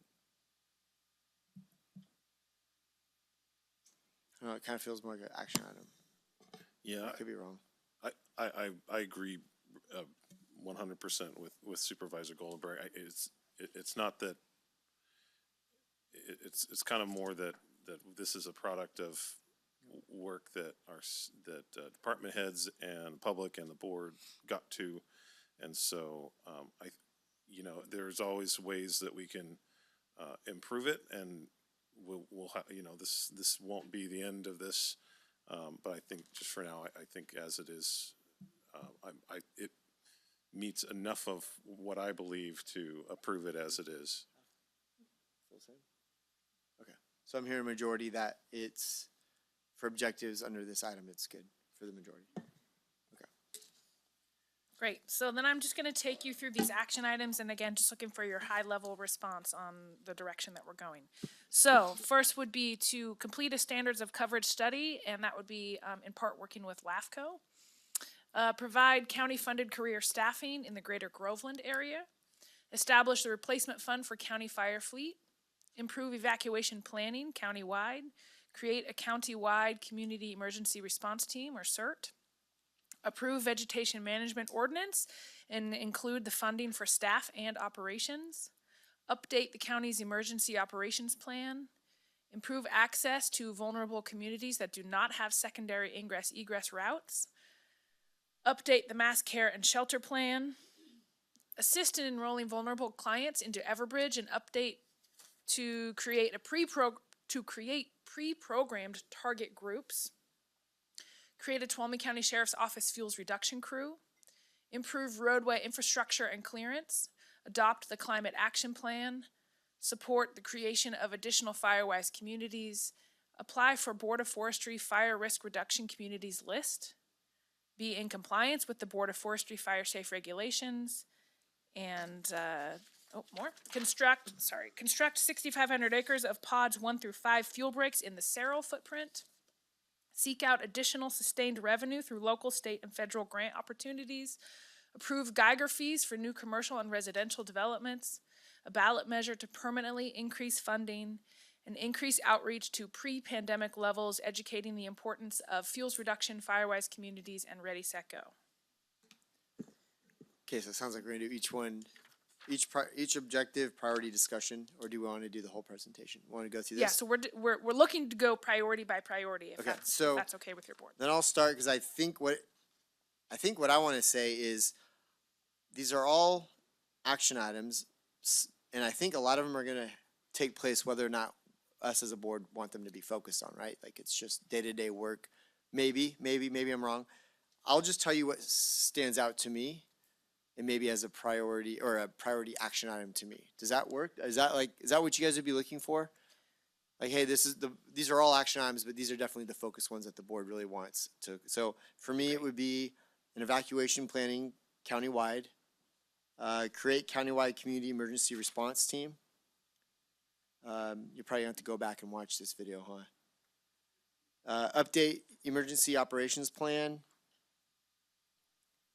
Improve access to vulnerable communities that do not have a secondary ingress-egress.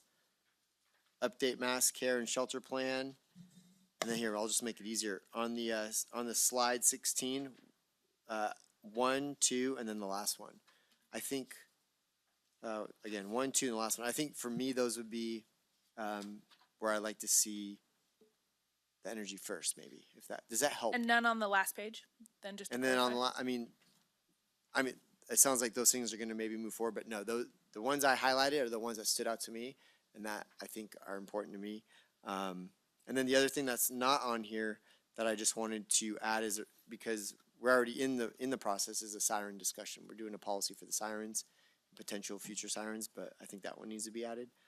But I think what I want to do before we move on is this an appropriate way to because we're going to have 4 other items in front of us.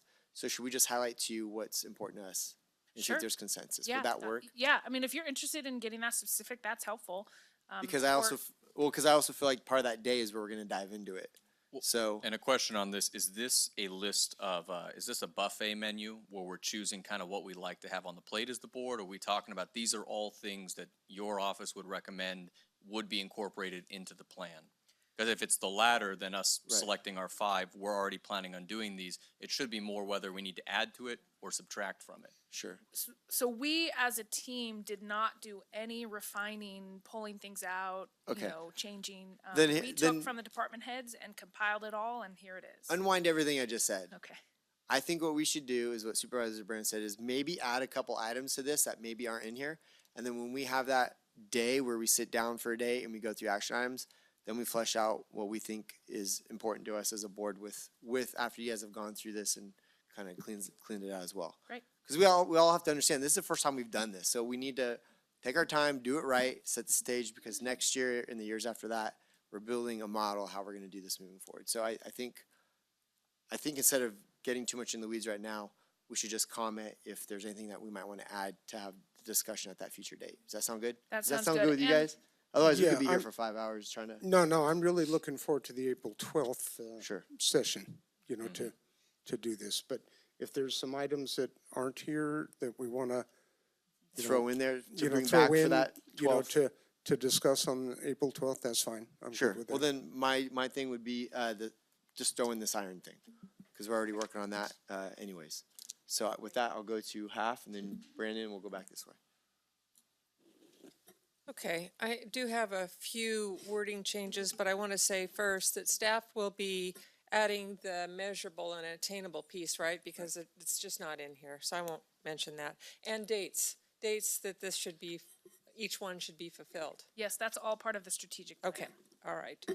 I wanted to thank whoever put in the provision of county career-funded staffing for the greater Groveland area.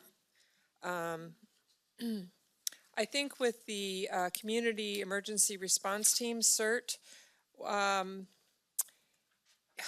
think those work best when they're community-driven. I don't have a problem with having a whole, just like Firewise communities, and this is the same thing I'm going to say about Firewise communities. We've got quite a few now. So I think people volunteer when they identify with the community that they're doing it for, even though they may be dispatched somewhere else. Now I'm talking about CERT again.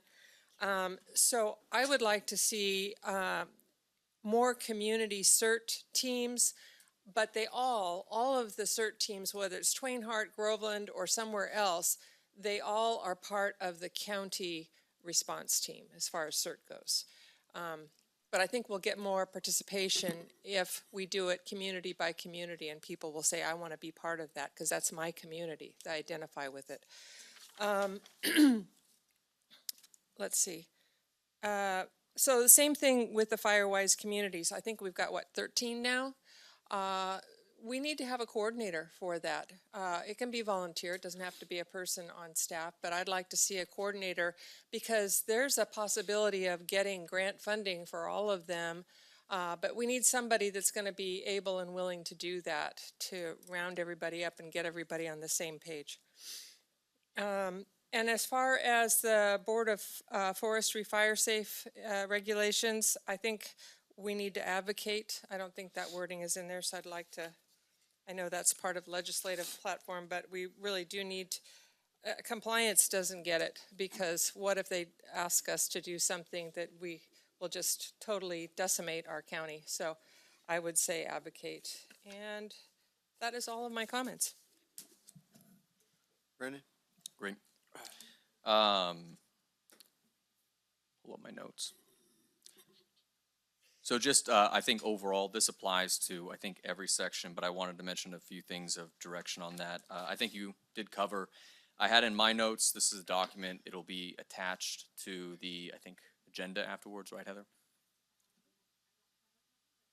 Yeah, and so this will be a public document as far as that. This is going through some of the notes, about a 110-page packet, so these are some of the recommended changes that were to current language and then to new language. I'm happy we're going to have time to be able to review this over the next couple sessions. I know it's a lot. I promise I got as fast as I could, but sometimes it's just not fast enough because there's a lot in here.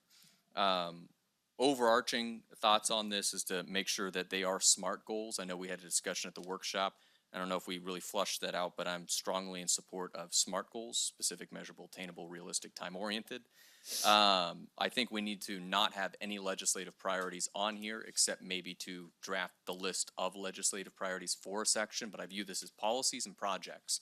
And then I think it also needs to go down to a certain level of making sure we're opting into existing work. I wanted to also thank staff and having all the submissions from staff departments. I think that's really helpful.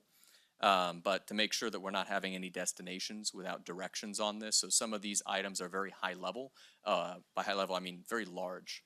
And there's not really a clear path of how we're going to get, for example, in the fire stations, all of those built, right? The key thing is how do we find the money for it? And maybe that's the 2-year objective. I also wanted to ask that we define jargon to all the staff department heads. One of the items was finalize a minimum viable concept with Amazon Web Services and DX Hub Cal Poly. You tell me what that means. There's a few things in there that, you know, this is not just for us, but also to the public. I want everybody to understand. And what I might find on Google is maybe not going to be exactly what you meant. So lowest common denominator, even if that's me. Let's see. I'd also like to know with some of this stuff, I think as we talked about, which ones are new versus ongoing, and which ones are mandated firmly versus mandated softly. You know, we can wiggle a little bit of where we do it versus what's going to be new work. Because it's very hard to, for example, look at the climate action plan without knowing how much flexibility we have in that versus something like Firewise communities, which is probably a completely additional thing. But I know there's other regulations being changed. That applies to everything and I think would be really helpful. Also, recommending that we separate those that we have more or less existing plans for and capacity. If something requires something large, like a new revenue measure, it should identify that to say if we're going to plan for this new station, it's because we have this revenue measure. So I know that this goal will be contingent on another goal being adopted, if that makes any sense at all. And overall, I think that inspiring mission, I look at this and my goal is to see a financially resilient organization that has a community it leads, that's employed, housed, and happy. Very simply, that's how I'm looking at this. And the first step to that is we have to be a financially resilient organization. Looking at some of the specifics under fire there, I want to recommend that with the evacuation planning, I thought that the more reasonable goal was the pilot program in one area that then is repeatable for other areas. That vulnerable communities not just be the CAL FIRE definition. Had a meeting with Dory to talk about an area of Peppermint and some of the mobile home parks which don't meet that definition, even though they are clearly lacking egress and more than 30 households of some type. So having a local definition as well, best we can. And I also have some concerns about Geiger fees. While I understand we should review them, we should talk about it, they can have a negative impact on new development, which we so desperately need for housing and economic development. I really think we first should be looking, we shouldn't be specifying that as the revenue measure as opposed to looking at CFDs and some of these other, on an equal playing field, what is the best tool for that? I had some new ideas under it as well. One was reestablishing the fire authority, which to my understanding was disbanded with Measure V. For the Columbia area, the fire district does not get support from the park. I think the county can show support by helping to ask for an in lieu fee. That's maybe more of an advocacy measure, so I broke my own rule. Reviewing the Everbridge communication plan as part of it as well, and trying to integrate it into existing processes. For example, Columbia College, I spoke with the president, new president, Dr. Tran, last night, talked to her about that. And then I very strongly believe and recommend to the rest of the board that we include a proposal for cost recovery on medical calls and insurance as far as structure fires. These are more than 85% of the total calls. Voters voted down Measure V pretty strongly. I don't think we can simply rely on a revenue measure, though that may be part of the solution. I think we need to look at cost recovery, and this is the biggest area that I feel we could do that for medical and ambulatory services. So I really strongly believe we need to have that in there. Other than that, as far as, again, the ballot measure, I would expand the language to something that is long-term funding. I think there are other options. I do agree, for example, in the Groveland area that is an underserved, we have to figure out a solution for that. That may be a ballot measure, but that may be some other, You said it. yeah, CFDs. right, right, some other provision. So I wouldn't specify it has to be a ballot measure so much as we have to find long-term sustainable revenue, and that is just one option. So, thank you. I'm sorry, can I just butt in and agree? And I know work staff has already been working on this, and that is looking at CFD, Community Facilities District, countywide for a solution as far as cost of share for the developments. And so that should be on this list. Thanks. Okay, before I go over here, I just want to make sure when we're talking about these, we're going to suggest things that maybe aren't on here. That should be action items. And if we can keep them short into bullet points, we could go into depth later. I think this is just to get a consensus on action items for the future discussions. With that being said, Supervisor Campbell, do you have anything to add for action items on fire? Yeah, I guess I'll just kind of start on, I think it was Supervisor Half that brought up CERT, right? I was also a little not so sure about that one because I also kind of see CERT as being independent and community focused seems to be how they work. And, I don't know how much the county should be involved in organizing that, kind of similar to, we had the Red Cross here today, and they're very much self-sustaining and self-organized, and we definitely collaborate with them just like we do with CERT, but we don't necessarily tell them what to do or how to organize. So I'm not sure how much resources I would want to see go toward that other than just supporting them and supporting their mission. But apart from that, I would put so approve vegetation management ordinance, include funding for staff and operations, I think is very important. It's something that's kind of coming up very soon. One of the big concerns that we've had in talking about that is that there is the potential for a vegetation ordinance of this type to create hardships for people that aren't able to afford it.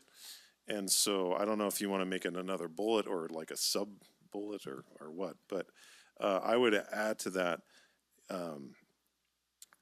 seek funding for implementation and offsetting community costs or something of that nature, that part and parcel to implementing a vegetation ordinance, we need to look at ways to mitigate any kind of hardships it might create in our community, because at the end of the day, we're talking about removing vegetation that we're not currently doing, and somebody has to pay for it, and there's going to be a cost there. And I think if we add that to an action item where we're going to be actively looking for ways to kind of soften that blow, I really think should go directly with the implementation of the ordinance itself. Now, on the next slide, 16, third one down, improve roadway infrastructure and clearance. To me, I would rephrase that because that to me is not really an action item. It's kind of more like a goal. But I would say it more like develop a roadway infrastructure and vegetation clearance plan that will create safer ingress egress routes. That we're actually trying to develop a plan that takes these two things into account. Not that we're just trying to, that we have this idea of improving them. What does that mean? And are we going to have a schedule? So I would just kind of rephrase that into planning it. Could somebody explain a little more? I'm not familiar with the use LAFCO. So on slide 17, use LAFCO to complete an emergency response study. What did that come from? So the Groveland Community Service District actually has been reaching out to LAFCO and actually the fire chiefs as well of the various districts, and wants LAFCO as kind of an independent agency to sponsor, I guess, a study that looks at unifying response times for fire and what would be needed to get there, and then that would be ideally adopted county-wide within all of the districts. So we would have a study that would say anywhere in the county should have an emergency response by within 20 minutes or something like that. I mean, that's. Yeah, among other things, but yes, that's Okay. what would be in the All right. study, yeah. Okay, I'm fine with that. And that's it. And I wanted to tune in real quick and just say that I completely agree about the fuel reduction for those who are physically, financially, or otherwise incapable. That's going to be the linchpin to success for that. Whether it's grant funding or trying to form maybe a nonprofit group, there just has to be some type of solution that's able to be dispatched to address that. So I want to throw my support in for that. Okay, Supervisor Goldberg? All right, so kind of keying off Supervisor Brandon's document here because it introduced some new things. I'm supportive of looking at the EVAC planning pilot program. I do feel that we need to call it evacuation planning, and I know we've had a lot of discussions at the on the fire committee regarding this area, and there's connotations there, but I think we need to take a fresh look at that. Definitely in support of vulnerable communities, including mobile home parks. We need to look at that because they might not meet the criterion that's out there right now, but they are highly at risk. Simplifying again here, as Supervisor Kirk mentioned, let's just do a Geiger review and look at, whether we want to, change some of the current things that we have there. Cost recovery, sure, let's talk about it. I think in some areas on medical calls, I'm okay with it, but I'm not, I think it's a service, that we as government provide. And we should not be charging people to come out and put out a fire in their home. So I'm open to looking at some of the medical because we have certainly a lot of transient people that come through the county, so we can look at that. We talk about the Everbridge. We do need to include the FM alert area, which Sheriff Pooley has been working on, and we're still trying to pursue that because we would get, and this is something, again, we discussed on the fire committee, tremendous amount of extra coverage that we don't have now via the Everbridge system by looking at that. If we look at parks, potential MOUs, as far as fire protection, I'm open to looking at it. I'm not too sure. The fire authority and LAFCO discussion, quite honestly, sure, let's talk about it. But I'm highly reluctant to allow LAFCO to make the decisions on what we decide to do overall, because they're their own legal entity in many ways, and they could do things, and we may not necessarily be supportive of how that's going to blend, throughout the county. I'm a complete supporter of, absolutely that, we need closest resources. I'm just not sure that I want to let LAFCO make those decisions. Thanks. I just wanted to butt in and say thanks for catching the FM alert, and I agree. And to add to that verbiage for FM alert, to seek funding for it. It is in the public safety action items that we'll get to in a little bit. All right. Just because it is for more than fire, that's the intention to be. I don't want to forget about that. Yeah, absolutely. And I'm going to butt in too. Not if I butt in first. But. Supervisor Goldenberg's, you brought up the cost recovery. I'm kind of in the middle between, because Supervisor Brandon, this was one of the things that you talked about. I am in complete agreement. I don't think we should be charging people for, medical calls if somebody falls or if there's a fire, that is the reason why county government exists, is to provide those types of services. But I would say maybe there's a way we can kind of split the difference. I do think that there are ways that we could recover some of those costs. And I'm thinking chiefly about things like lift assist, where there is some abuse of that system, the way it exists, where, certain facilities, they call for EMS services through the county that to do help with lift assist, that really they should be finding a way to provide on their own. And it's kind of making the taxpayer foot the bill for some of those Absolutely activities. agree, because the providers of some of these care homes, they're not staffing up the way they should. And so they rely on the fire department to help them do their job, and that's not proper. Yeah. And I want to butt into the butting in to say, I agree that there's multiple kind of things we're looking at with cost recovery. I think the suggestion is that we're able to bring that back, looking at all the things we could do with it. There's ambulatory assists, there's the money on the table for insurance and structure fires, there's the medical calls, there's residents versus visitors. But I think we really need to have that conversation. I don't know if we have to decide what it would specifically go to yet, because I don't think we have all the information on capability, the legality, those types of things. Yeah, and that was the conclusion to my butt-in was that I'm in favor of leaving it open and just saying, looking for options to recover costs over and for some of these services, but not specifically delineate what they are, because I'm sure if you talk to our fire chief or you talk to our sheriff, they've got a whole list of things that they could think of that would be appropriate. So I would just say have that as an item to look at. Okay.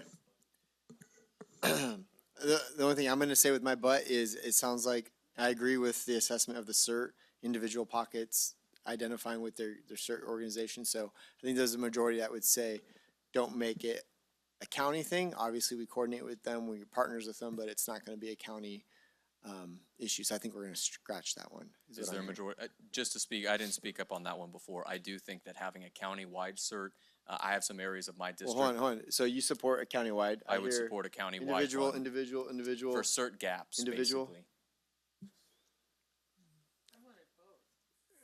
Yeah. Yeah, so the CERT teams, obviously, they are at times, and I'm pretty familiar with them, they're specific to communities. Right. But I also believe that our OAS coordinator, Dory Beats, was looking at a countywide CERT as well as a separate entity. So can I ask you a question, Dory? Because we got to move this along, otherwise we got 4 other items to go through. Are you saying that CERT will be in control of all the other CERTs, or you're just a point of contact?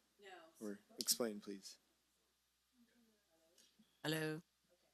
Now. Hi. Hi.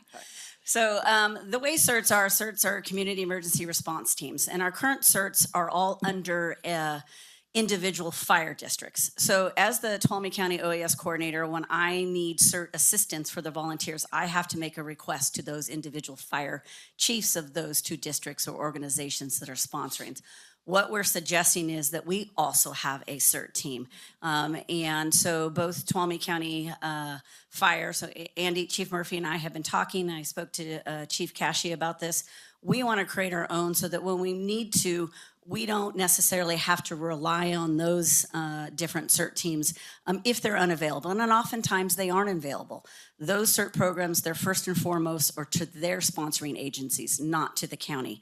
And so when we request their assistance, they aren't always available. So we want to create a team within Tuolumne County that will work with them in addition to, it's not overseeing the other, they're independent of those fire districts, but we want to create an own team to help support and create volunteerism that will be available when we need them 24/7, 7 days a week, as a part of the emergency response. Will that pull funding or pull from those other CERT teams? Nope, everyone's individually. They get funding directly from their districts or they apply for grants just like we would. And to add Hold on Columbia. one sec. And have we discussed with this other CERT teams if they're supportive? I mean, I know it's going to be our decision, but is there support for this? Is there? Yeah, Thanks, Emma. Is there- there are individuals within the different CERT programs that would probably like to join the county one as well. The training's all the same. It's just the activation mechanism, right? So our ability, some individuals want to be 24/7 and others just only want to, help in Groveland, and others only want to help in Twain Harte, but there are other individuals that want to help wherever it's needed. So where's the money coming from? There is no money. There's no money in our budget. CERTs get supported by those districts. We just recently applied for a grant to help fund training of 2 CERT classes for Tuolumne County for individuals who can take the class. Well, all I want, is the general fund going to pay for it if we set up a countywide CERT? That's something we would discuss. Okay. So I'd rather have that discussion first before because if we, that's the sticky part, right? If we have certs that are funded by the communities that they're in, great. If it's gonna come down to a general fund cost, we need to have that discussion first. So this is exactly what held this discussion up in the past, was that if we had a county CERT program, we become responsible for the training cost and any other ancillary expenses related to that. And we don't have grant funding for that. So outside of being able to find it is no guarantee. It would be ongoing all the time. So it could require a commitment from the board. And it would probably be in the thousands of dollars. We're not talking about tens of thousands. Right. But it would require an ongoing support from the board, and it would most likely be So I general think this fund. needs to be a budget discussion then. I wanted to tag in, we had a discussion about the financial resources needed for a CERT team. It is a pretty low dollar value. There are communities with fire districts, such as Columbia, where on an $86,000 budget and running a volunteer station, it's struggling to maintain service. They don't have the capacity to add a CERT. And so if we have an event happen there and there's not a CERT team, we might be bringing everybody down from Twain Harte who may be seniors that don't want to stay overnight, aren't local in that community. It presents a real challenge to areas that don't yet have a CERT or can't really yet run a CERT. So I just have a couple more, one more question about the money side of things.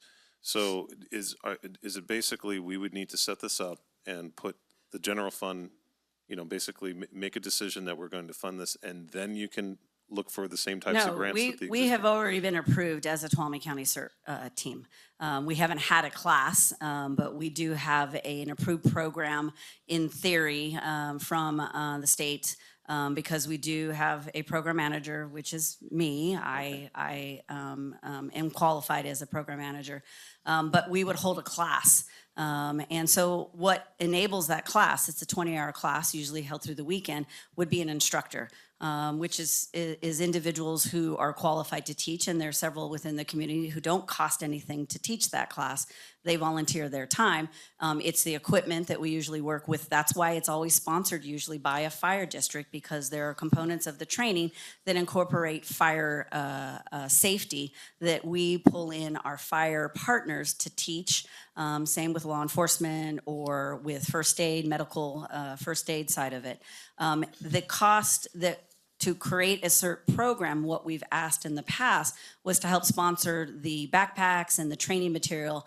We have asked for funding from the state to get that for free, $15,000 to pay for 2 classes that we can train up to 60 individuals, that will pay for all the supplies, the backpack for 60 individuals, no matter where they live in the county, who aren't already a part of a CERT program, to get trained as a part of a CERT team. Okay. Okay, I think you're getting where I'm trying to go. So if we have to approve that CERT program first before we can get the money for the backpacks and the training? Potentially. Potentially, yes. Okay. Yes. All right, I understand. Yeah. Thank you. So, 2 quick follow-up questions. How many CERT teams do we have in the county now? We have 5 registered CERT programs, 2 that are very, very active, and that is Twain Harte Area CERT and Groveland CERT. And on their current funding, do we know how much is supplied via grants versus individual No, departments? both of them did receive the community grants recently and through Sonora Area Foundation, so they both received funding that they requested.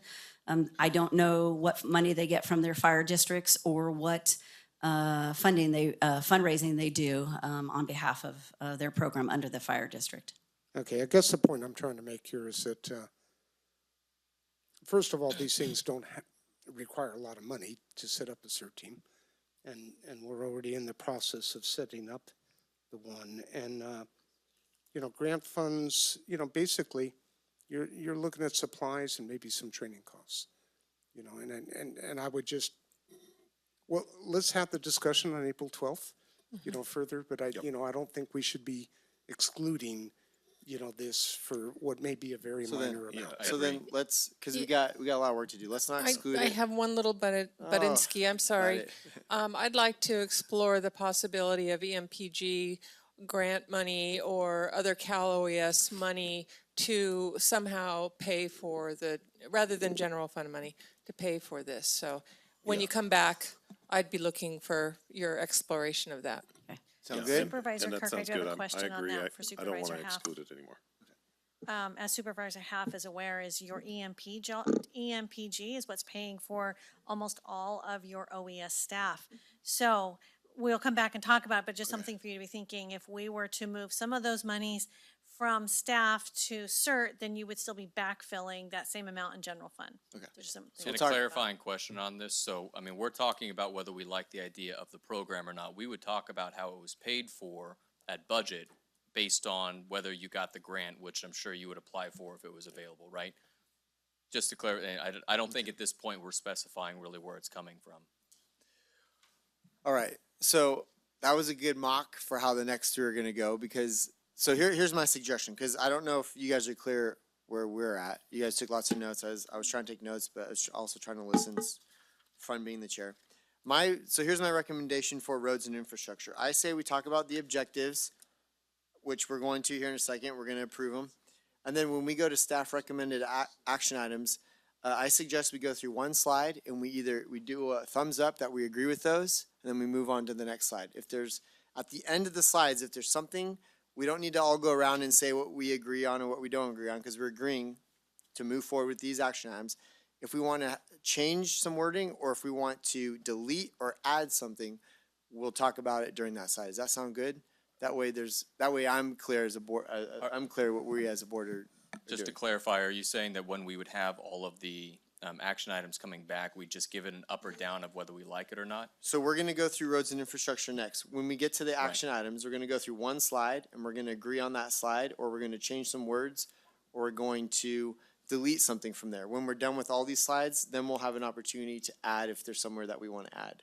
I'm not sure if it's gonna get us where we wanna go, because it's hard to compare on that first list if we haven't seen the other slides on it. And I certainly don't want us to just do a thumbs up, thumbs down, because that means we can't have any discussion that might be Okay, so let's try unique or this. precise. Yes. Can I make a suggestion? Yeah. Instead of saying a thumbs up or thumbs down, tell us if there's something on here you don't want to see on this list, and let staff finish exploring those ideas and bring them back to you on the 12th. How about that? That you don't.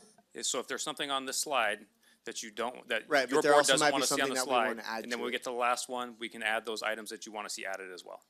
When you get to the last one, add, okay, so we're gonna go, okay, let's do one slide at a time. We're gonna talk about the ones that we don't like, then we'll wait till the end to add. Perfect. Okay, so we're gonna move on to roads and infrastructure, correct? All right. All right. Roads and infrastructure. So the objectives that we walked out with, the first six there is raise the county's PCI, provide all residents with access to broadband speeds of 25 megabytes per second download speed, water security, ensuring that all bridges are in good classification, all road assets are upgraded, and power energy resilience. The last one here on the list was added by staff after some discussion, and this is the county capital and deferred maintenance. So we would recommend adding that as one of the objectives. So any discussion on these items? Any discussion? Question, would would the county capital and deferred maintenance also include the space needs study? Correct. It would include space needs study as well as the capital improvement plan, as well as looking at some funding opportunities for that. Okay. And back to what you had said earlier, for instance, the fire station, that would go under that because it's more than a 2-year plan. It's a much bigger conversation. Okay. Correct. I have one thing just on the very first one, raise the county's PCI. Just to kind of clarify that, it is impossible that our PCI will be higher at the end of next year than it is. These are at the end 2-year objectives. Yeah, because of the way that they calculate PCI. It's done over a very long period of time, and then it's reported, the data that's reported is 2 to 3 years old on PCI. For example, when the report on our PCI came out in like August last year, that data was related to 2016, I think, where they did studies on what our PCI is. So I just worry that we're setting ourselves So up for I failure. think an easy word fix would be work towards raising the county's PCI. Well, because We gotta work towards that objective. yes, where we do, I would take even the focus off the PCI because that's a very specific, definable area, which of course we want. Which But is exactly it's- what we want. Right, but it's defined by Caltrans or DOT. And the way they do the study is not going to reflect, we could fix all the roads tomorrow and it would still not necessarily be reflected in the PCI that's reported 2 years from now. I would just remind you, so the objective, I'm again, getting a is little technical, the but- desired outcome, and that measurable accomplishment is gonna be in the action item. So we can still take actions to work towards that desired outcome. That doesn't necessarily have to happen or occur within the 2 years, but there are definitely action items that we can take in the next 2 years to work towards that goal. I'm just putting that out there, I don't want to. I hear you. Create an expectation in the community where even when we're doing the right thing and doing our jobs, there will be a point where someone can point to the PCI and that it's not higher. And there are specific reasons for that have nothing to do with our objectives. So I was trying to illustrate that. So my question, let's go back to what we came out of the workshop with, which was these objectives. Are we really looking at changing these objectives, or are we going to look at the action items and we're going to discuss them in depth on April 12th, right? So I don't want to get buried here, and I understand your concerns, but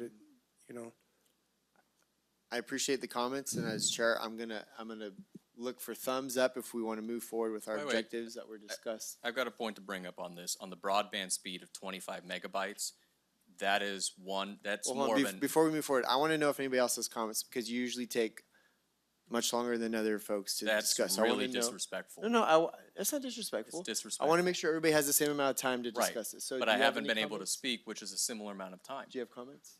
Will you have comments? Okay, then you guys are both done. Okay, go ahead. So my point is that this objective is more like an action item. I feel like the objective is to provide accessible, fast internet for our residents up to, modern standards, and that this is gonna be more, what's the standard for fiber? We might talk wireless, we might talk other action items. So that one, all the rest seem fine. That looks more like an action item to me. Yeah, Well, that number was defined, that number was defined by, FCC. yeah, which is, I believe why, again, No. spent a lot of time talking about this at the board retreat, which is, I believe, why we came up with that number. So do I have consensus that we want to change it or leave it? So consensus for change it, thumbs up? Okay, so we're gonna leave it as is. Thank you for the comment, so. Okay, so we're gonna move on to action items. And again, we're going to have you go through these, and if we want to delete, we will delete, and then when we're done with all these, then we'll have any add-ons potentially. Correct. Okay. So again, these are essentially unfiltered from staff. Complete inventory and assessment of all major road assets and apply for grant funding to improve as appropriate. Complete the Central Sierra Broadband Roadmap. Pursue a grant to conduct a broadband environmental study to provide private internet providers with key information for broadband projects. Continue to support Tuolumne Utilities District in the acquisition of Lyons Water System from PG&E. And secure funding to extend public infrastructure, including public water. Any comments on those? Right, yeah, comments for deleting, or do we want to do we want to do addition at the end, I think? There's gonna be a couple more slides Yeah, on let's this. wait till we get to the other slides, because maybe it'll be covered in those other slides, but specifically to this, does any board member want to, strong opinion on deleting anything? I'm not seeing any over here. Supervisor Brandon, no? Okay.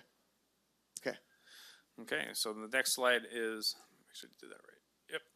Identify potential ingress egress routes, provide survey GIS research support. These ones correlate with the capital Those are added. County capital, yes, these are add-ons. So update the capital improvement plan, complete the space needs study, and develop a plan to finance deferred maintenance and remodeling existing vacant buildings, really to get us out of those lease buildings as well. Okay, I just want to know we're not going to delete complete space needs study, but is that already in the works? Correct. Okay, so verify. Any deletes over here? No deletes, no deletes? Okay. How about additions at this point? Let's wait till the end for additions. This the Or is this That last, is- oh, I'm that sorry, is- this yes, is the it last is. one. Okay, so we're gonna go, I'll start with Supervisor Brandon, we'll work our way down, but is there any additions that you would like to add to this? Yeah, so I'm also looking a little bit at the action items that we have here. So I know that there was a little bit more synthesis and reduction since then in the presentation here. One was talking about long-term sustainable funding for roads. I think it mentioned a ballot measure. Similar thing, I think we need long-term sustainable funding. I think we need to leave it open-ended to be able to pursue what is the best option for that, because there's multiple paths. I also wanted to say So that on your add-on would be to Pursue pursue long-term revenue? this would be to pursue, basically research and present all long-term options to fix roads and find sustainable revenue. So revenue driven, okay. The other one is more of an edit to the water rights issue. I do think that that's a critical asset to our future. It's very important. I think there's been general support, but there's no price tag. We don't know what the terms of that are, and we don't know how the cost is going to be on taxpayers. So I'd recommend language that is supportive of continuing to develop that. But do we want to commit to something that we have really no idea right now yet what that's going to come back to us, just as a comment. For new items, under 3.1, we have in our circulation element of the general plan, different road designations, one of which seems to not be used, which is urban roads. I believe it's areas that have more than 8 turnoffs within a 1 mile period. These are our township roads, and these are, Groveland and Jamestown and Columbia, right? They're the ones that, even though they're more residential, I think, in the way that they are looked at, they receive high visibility and high usage, visitors and residents, and they have an economic development component. I would like to see a classification for urban roads so that we can, in our PCI prioritization, be able to put that at some level in there, separating that out from the other residential county roads. Hold on, can you just so I'm clear, I have it written down and staff have a copy. have a separate, one? Is that what we call it here? So it's adding an additional classification for urban roads as defined by Chapter 2 of our general plan, circulation element, page 2. I'm looking back to Kim, do we have that broken down? Sorry. Only reason why I asked is just because if it's creating an action item, I'm just curious if that's something that you guys have already. I don't believe that we break it down by urban. Right now, we have it arterial, major collector, minor collector, and local. But we could look at it. I don't know where urban really stands. And most of those roads, correct me if I'm wrong, I believe they're classified under local, not minor collector. If they're residential roads, they're usually local. Right. So they fit in, even though the roads, say, around Columbia area, would be fitting in with all of the roads in the 500-mile system of rural designated local roads, correct? I'd have to look at that to confirm that. Sorry. Okay. One other thing, a few other things, but one, I wanted to add into our ordinance or action items, looking at the wireless internet ordinance as well, which is particularly important for the most rural areas and the ordinance code. That is in line with Title 17, but it is kind of a specific section. That'll be in the roadmap, in the broadband roadmap. Okay. Just making sure, I think wireless tends to be not what's thought about with all the fiber investments. I wanted to require that PG&E pair internet with undergrounding. I know that's being discussed, but having us have a formal understanding how we can influence that process. If the underground wires, we should have the option to put in fiber. One critical vulnerability was the well drilling. So as far as water resiliency, I wanted to have that be something we look at, whether it's legislative CARB exemption, whether it's trying to get new equipment, whether it's just trying to get an entrepreneur to start a new area. I wanted to also say under water resiliency, we should be contacting Aqua and IRWIM. I know we're not too much in the water business, but making sure that we're in alignment with their existing projects for water storage, resiliency, and infrastructure. I wanted to look at for power resiliency, which is listed there, municipal grid capacity. We are pursuing a water battery for one particular area, but there's a lot of money for microgrids and battery banks. We happen to have TPPA. If there are options to use that to be able to increase some of our power resiliency. And then lastly, this may be more legislative, but this is with our local tribal governments that are pursuing any natural resources in the infrastructure sphere, showing support for some of that development. Okay. What I heard was, there's two ways we can do this. We can do a thumbs up, thumbs down. If we want to add these as action items, we can discuss them now or at the future meeting, but I think we should discuss them now. That way we don't have staff time on them. What I heard from Supervisor Brandon was revenue for roads. Do we want to see that as a potential action item in the future? Yes. A thumbs up or thumbs down? I think the state has way too much money. I don't support it, but I'm seeing two here. Revenue for roads? I said all long-term options, sustainable including revenue. sustainable revenue. So like a revenue measure for specifically for Like roads. we could Not- tell them we're not gonna gravel necessarily roads to be measure, able to but fix the just pursue situation, the and here's what that's gonna sustainable look funding. like. Pursue sustainable, specifically said revenue. Okay, so just revenue for roads in general. Yeah, sustainable long-term revenue. Well, I mean, doesn't that fall into Yeah, raise county's PCI? You gotta have revenue to do that. We're talking about action items. Yeah. Those are That's objectives. what So we're this under. would be the Well- action item under the objective. I agree. Okay. so I mean, obviously, I'm interested in finding long-term revenue for roads, but if, does that mean exclusively a measure to do that, or does that include other areas? Because I wouldn't agree with the measure, but It sounds like it's just revenue in general, which That's to not me is just a what I given was 'cause- pitching. okay. Okay. So I was revenue- more along the line of what Supervisor Campbell mentioned, is that revenue may be an option. I want us to pursue and tell to the public all long-term options that are actual solutions Yeah. to the situation, which includes revenue measures. Yeah. Okay. This consensus then I'm hearing?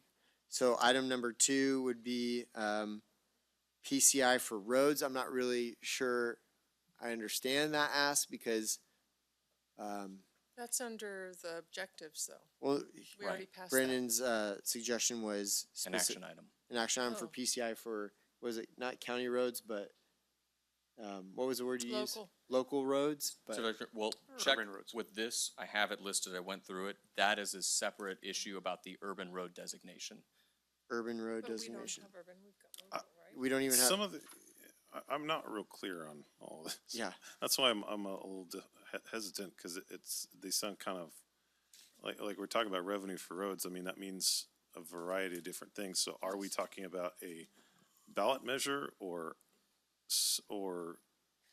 what? Supervisor Kirk, could I just weigh in? Sure. The wording I wrote down based on what I heard from Supervisor Brandon is research and present all long-term revenue options for roads and infrastructure. Okay. So we could bring back something which is an action item to look at Okay. all Now, types, which might be revenue measure, it might not, it could be, there's other Cost funding cutting. we didn't know, it could be all kinds of things. what So did you hear for urban roads and PCI?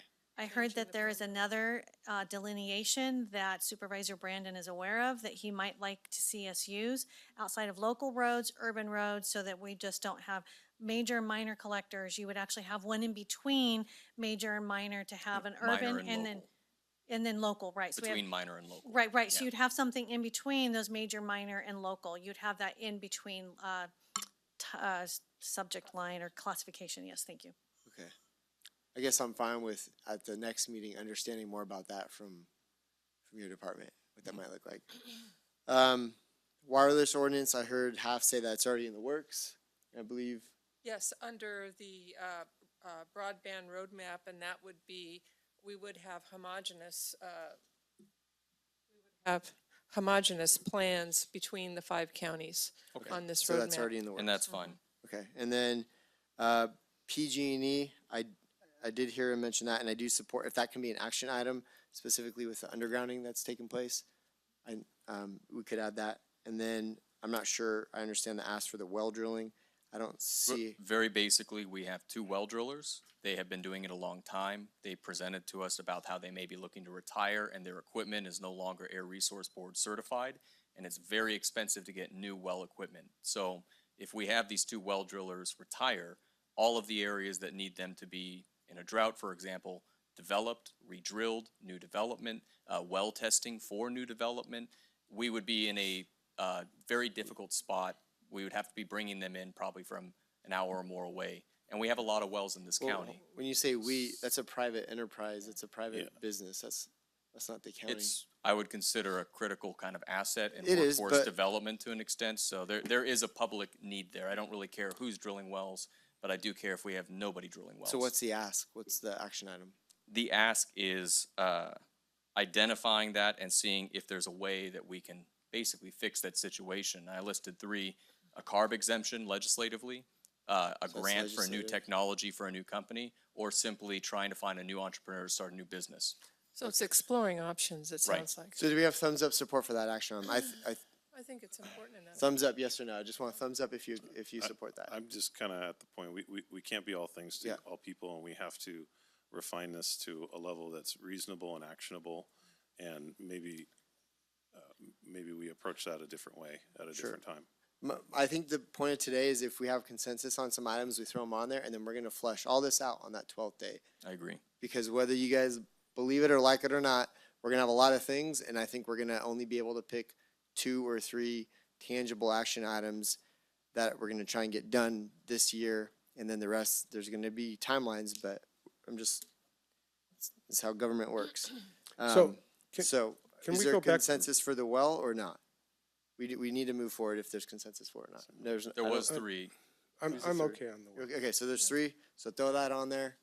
We'll So flush it out on the on the PG&E though, we ran off of that before I could ask a question. Sure. PG&E require PG&E to support pairing. Are they doing that now with any? They're I mean, receptive. I should say, you yeah. know, so this is internet, right? It's not power. So I'm just, anyways. I know there's been conversation, Supervisor Half's in a much better position to answer on it. I don't trust PG&E worth a damn, and if they say that they're gonna put underlining all across the county and increase rates 30%, I want us to maximize our ability to make sure they are not just telling us that, but they're actually gonna follow through. So I understand the undergrounding and you know, the price, but are we just saying that we want room in their ditch to put internet as well, or? At least conduit. Correct. Right, Think okay, of it like that's- dig once, but not on roads necessarily. Okay, you know, the way it's worded here just says they're gonna do this pairing, and PG&E's not in that business, right? They're open to it. I had written a letter Yeah, right away. no, I understand putting a conduit and doing that, Yeah, okay. but they have said they're gonna do this for so many miles in the whole state. So the Right. likelihood No, of no, them we're not- coming we're not here gonna and have doing many it. miles yeah. here. If I may, Mr. Chairman, the next 2 are basically saying that under 2 objectives, we didn't have really any action items. One was power resiliency, one was water resiliency. So I was recommending for the first that we look at the folks who specialize in water projects and policy. And the second is that we look at for power resiliency using TPPA, I guess staff time to maybe draft anything for that. Well, we do have, Yep. I know for power and energy, we're looking at that turbine project as well. I think that turbine project should maybe be added here since we do have staff time. I just want to be clear that it's not, it's Liz who's taking on 2 analyst positions right now. So there is no additional staff through TPP. I just want to make sure that Right. all the board is aware And of that. that may be the discussion is whether TPPA needs to have additional analyst staff as a part of it, that, we'll see. Anyway, just that we didn't have any action items for those 2 objectives. For an action item, we might want to add that turbine project that's going on, so we're aware of it. Huh?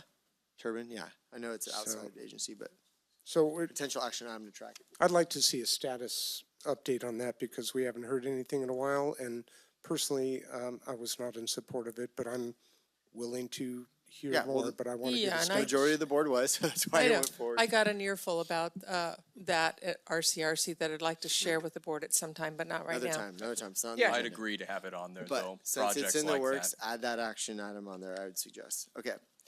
Employee and organizational excellence, or Wait a minute, I'd like to, did you? I didn't do You didn't do anything. your butt? No. And That was I've, just me. it was just Jaren so far. Did anybody so- else? Did nobody else No, go? nobody else is gone.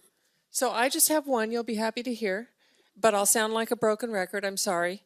What I have to add to the action items for roads and infrastructure is hire broadband staff to fulfill obligations of the state and federal grants. I've been harping on this. I know I'm a broken record, but it needs to be Is on there there. consensus for trying to get staff for broadband? Is there consensus for it? Yeah, I agree. Okay, there's consensus for it. So that would be, I think that's gonna be more legislative, but we'll throw it on there for now. Well, it's gonna be budget too, ours. The project manager. Sure. Campbell, did you already go? No. I don't think it, okay. Next time we start down here. No, I haven't gone. So the things I would add have been added with respect to the space needs study and developing a plan to finance and do maintenance on existing county buildings. I think those would be the main things I'd focus on, and just trying to kind of get through this and refine it to a place where we can actually accomplish these things instead of just talking about them, I think should be a goal.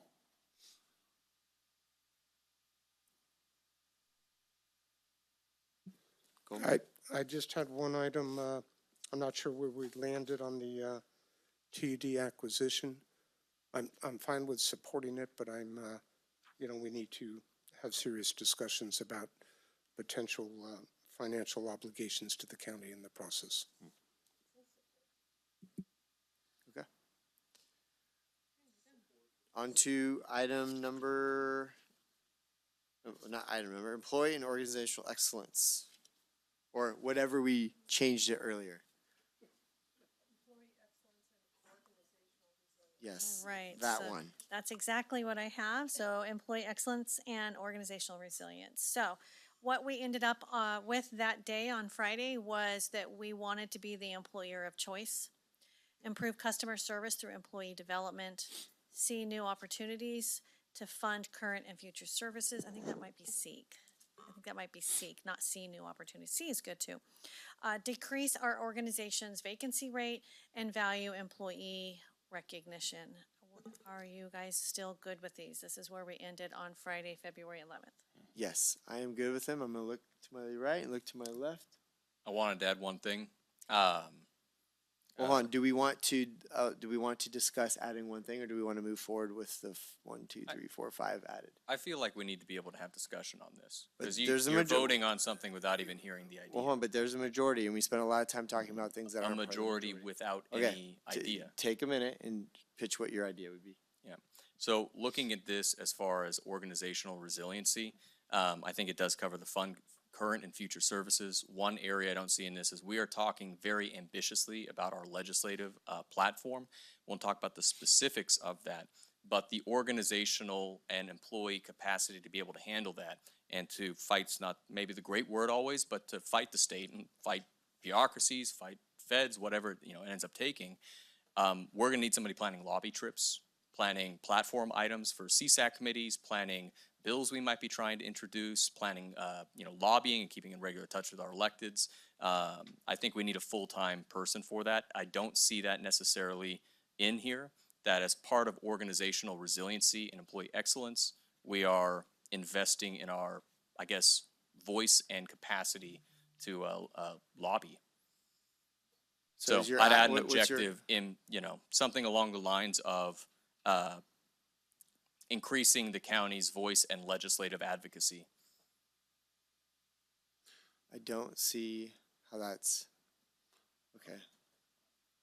Well, so if we decide to put resources into the legislative agenda and we say this is important, we want to put time into it, it doesn't fit, I think, under any of our other priorities except to say develop a list of relevant stuff to it. This is the only one that says we actually need to hire the capacity to do it, whether it's a person or a consultant or a firm or whatever it ends up being. So that would be my recommendation to the objectives, is adding something about legislative advocacy. Explain the nexus between Mike. excellence and organizational resilience and what you're speaking of. I'm not connecting. Could you please explain the nexus there between what you're talking about in employee excellence and organizational resilience? Because I'm not exactly getting it. Right.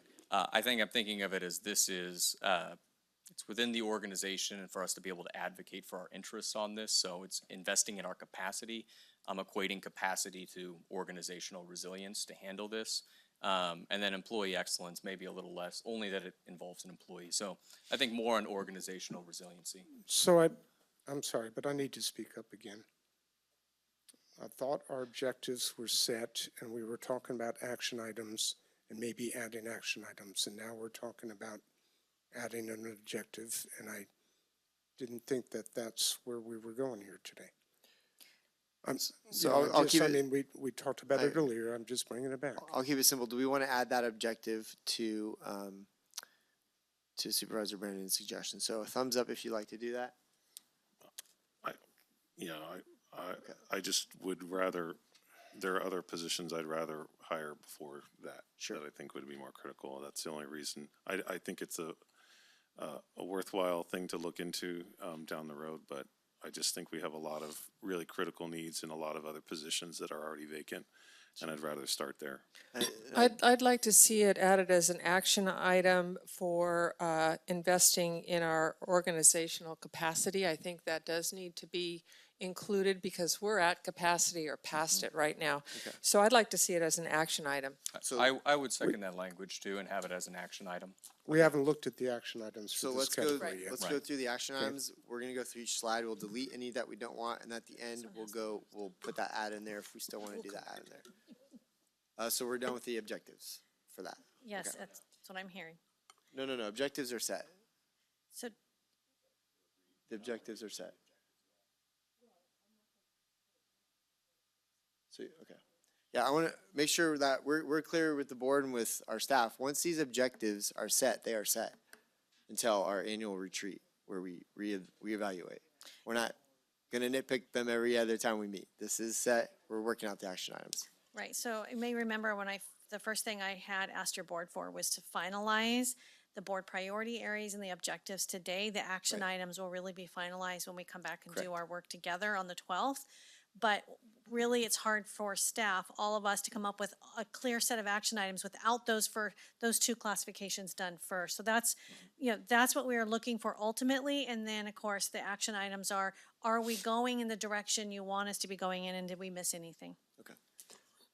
First Okay. slide. And then This one first slide. that's me. Not Liz? Not Liz, All although I right, tried to take get it it back away. to her because this one has more slides than any of the other ones, but she goes, that's what you get for taking that one on, yeah.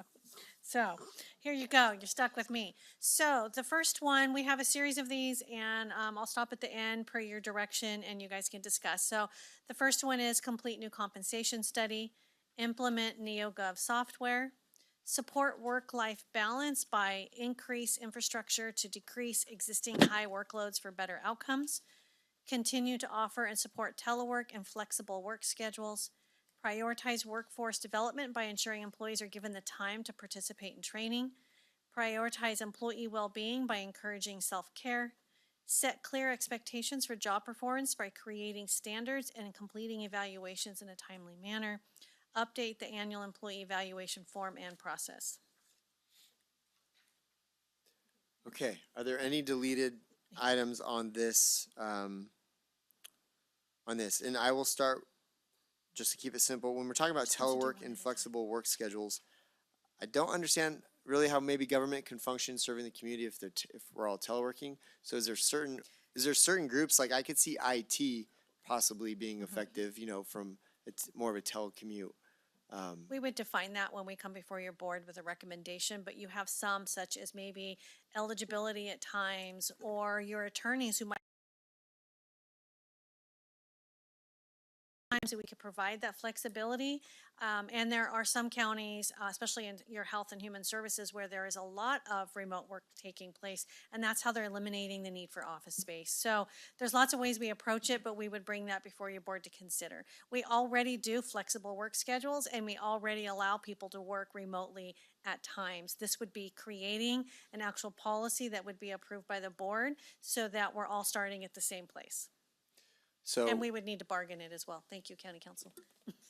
That's important. I don't want to spend too much time on this. I think I just need more information because I'm telling you from being a part of it and witnessing it, it creates animosity, creates a lot of friction because, yeah, some supervisors who are teleworking and their staff are working and vice versa. And I think it could, I don't support it unless it's very structured and very within each department. I mean, so what I'm trying to say is I think if we're going to entertain that, we would have to have a much broader conversation. That's why the So- policy would come before your board. Okay.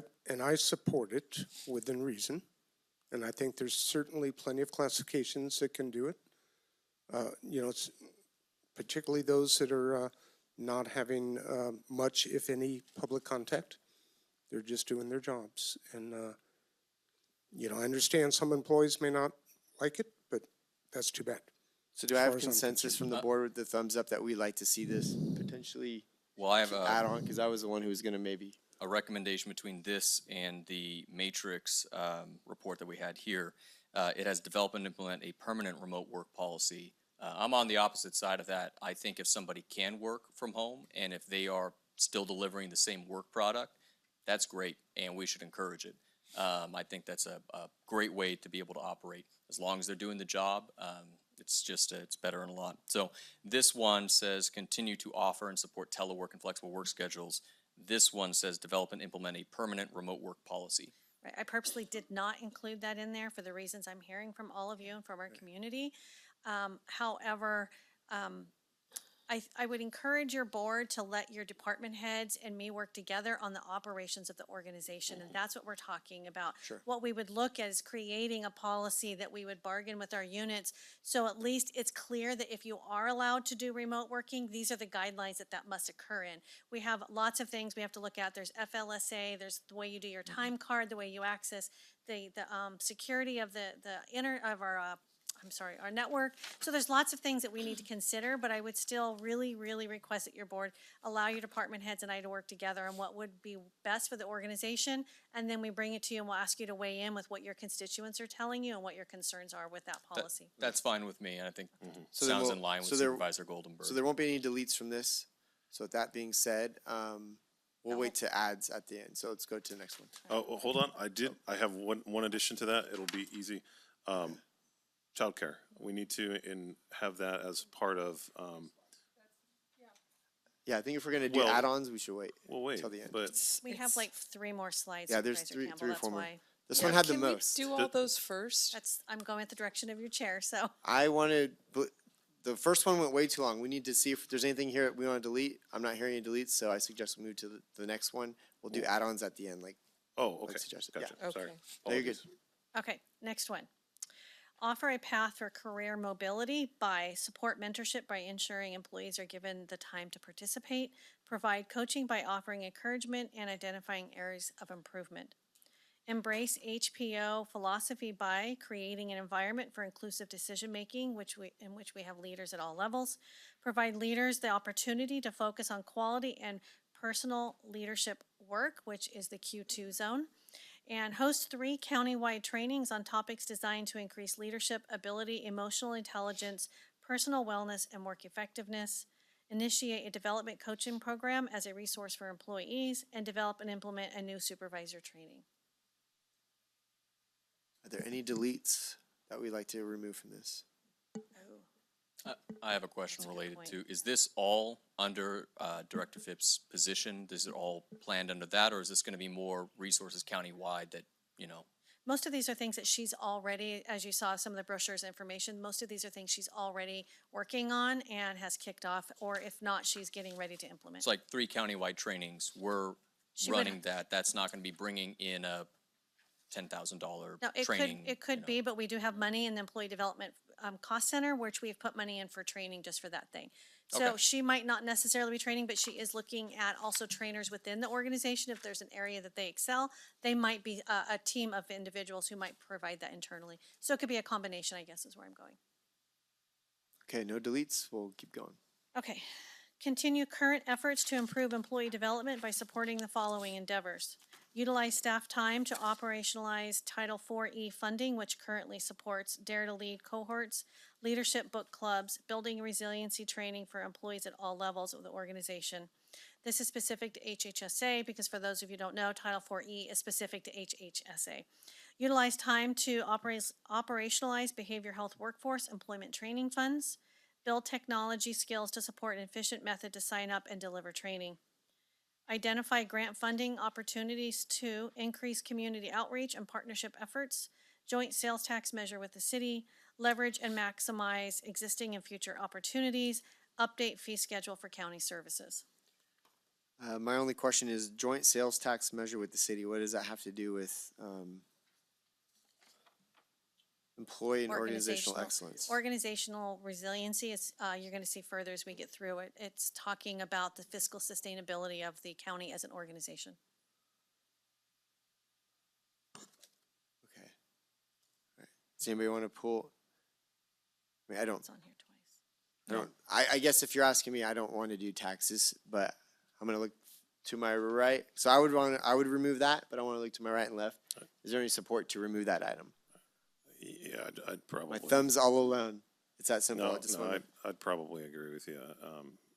I don't know that I'd necessarily want to look into that just yet. So 2. Do we have a third? We'll look to half. You want coffee? I'll buy you coffee. No? Okay. We need to review. All right. I do have a question fine. on that. This is probably just something to clarify in the language, but it says identify grant funding opportunities too, and then joint sales tax measure with the city, implying that we're looking for a grant for a sales tax.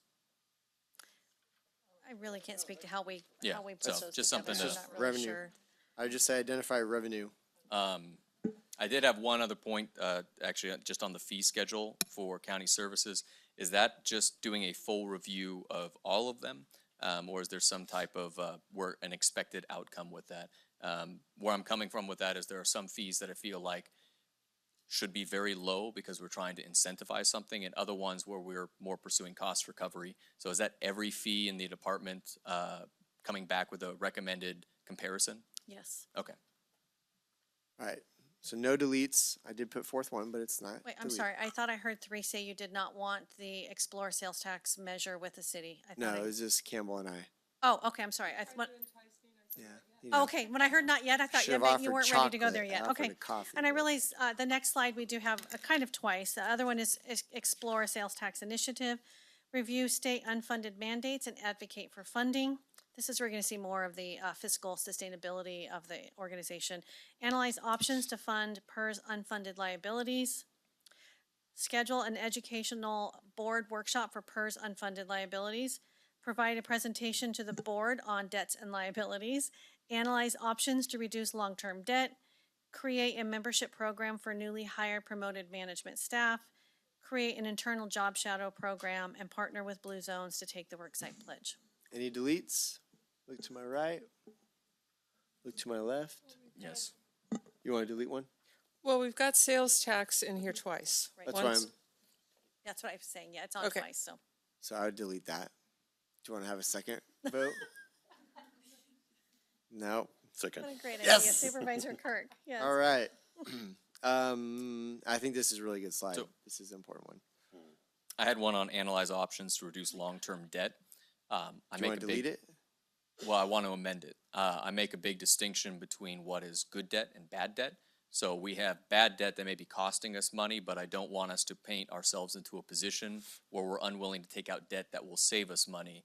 As an example, the office building rents and stuff like that, where it actually costs us a lot more. Or looking at a debt option that funds unfunded liabilities and reduces the interest.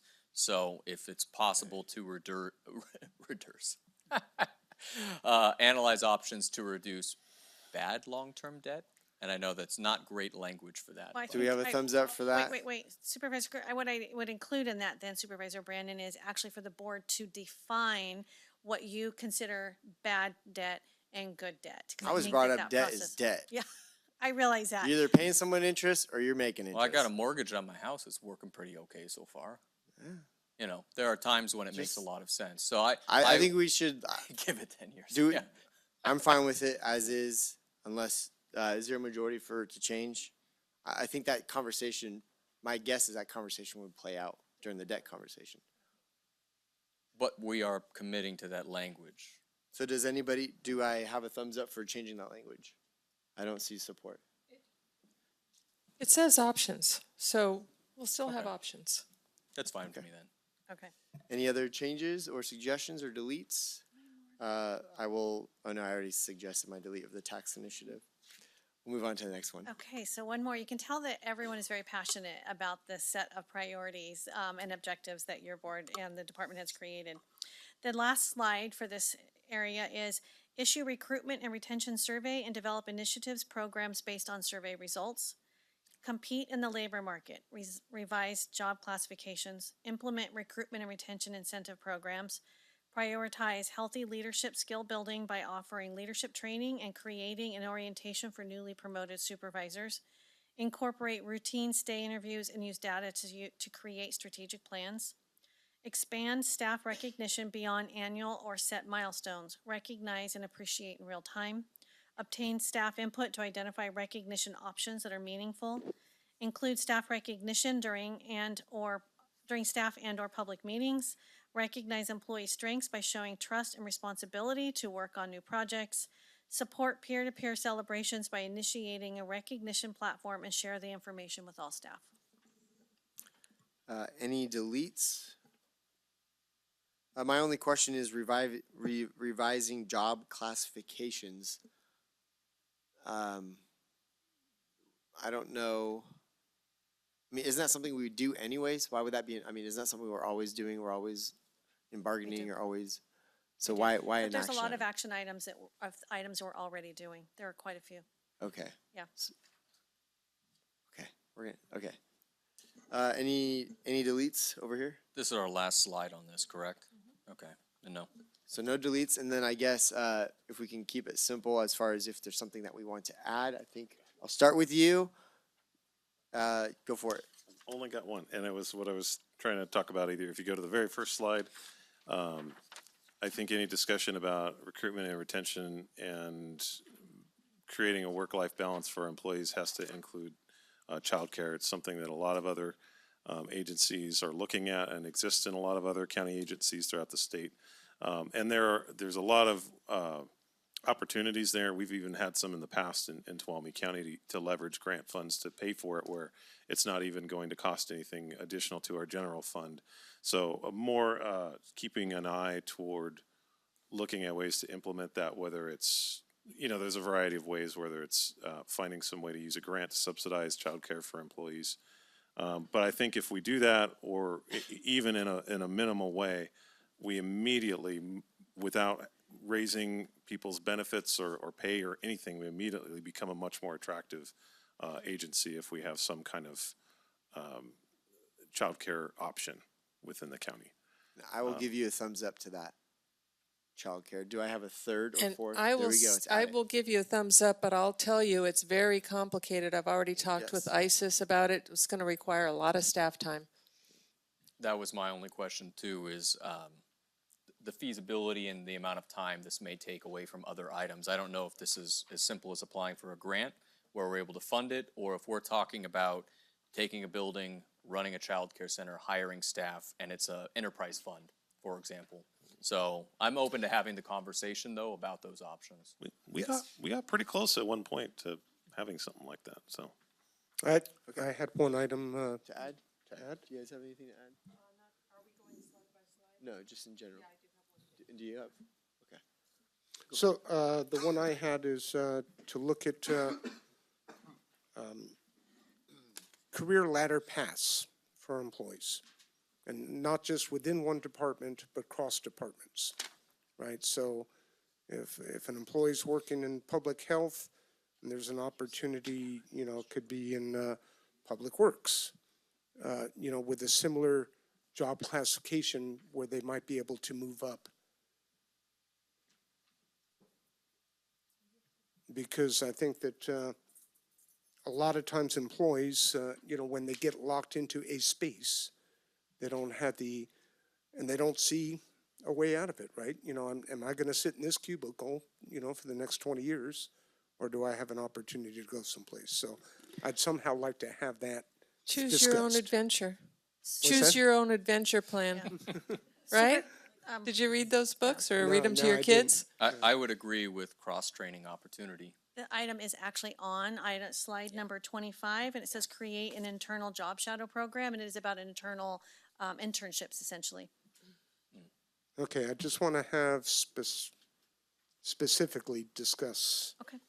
these areas. So, and again, we're not going to do it today. It's just, I want it on the table. So. Supervisor Thumbs Campbell. ups? Yeah. Oh, yeah. Yeah. No, I think, and Tracy Riggs, I think, is done a really good job in our county in that direction. So I think we have somebody on our staff right now who's really dedicated to that. So.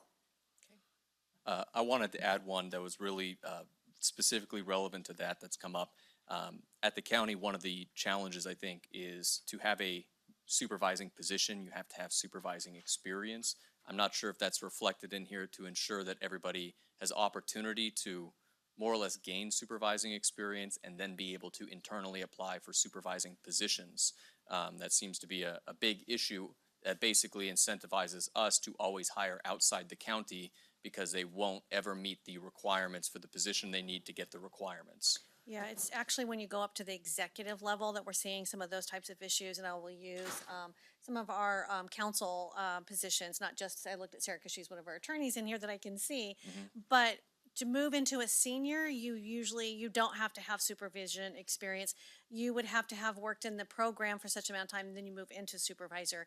But what we've experienced, and we've been looking at these and addressing these, is, for example, if you're in, I'm going to pick on the public defender's office. If you're in the public defender's office and you are a PD4 and you wanted to move up to the public defender position, and it will tell you have to have 3 years of supervisory experience. Well, there was no ability for supervision within those classifications. So we've been working to try and figure out a way to fix that. Can we have language for an action item that's able to identify where those supervising gaps, supervisorial gaps may exist within the county?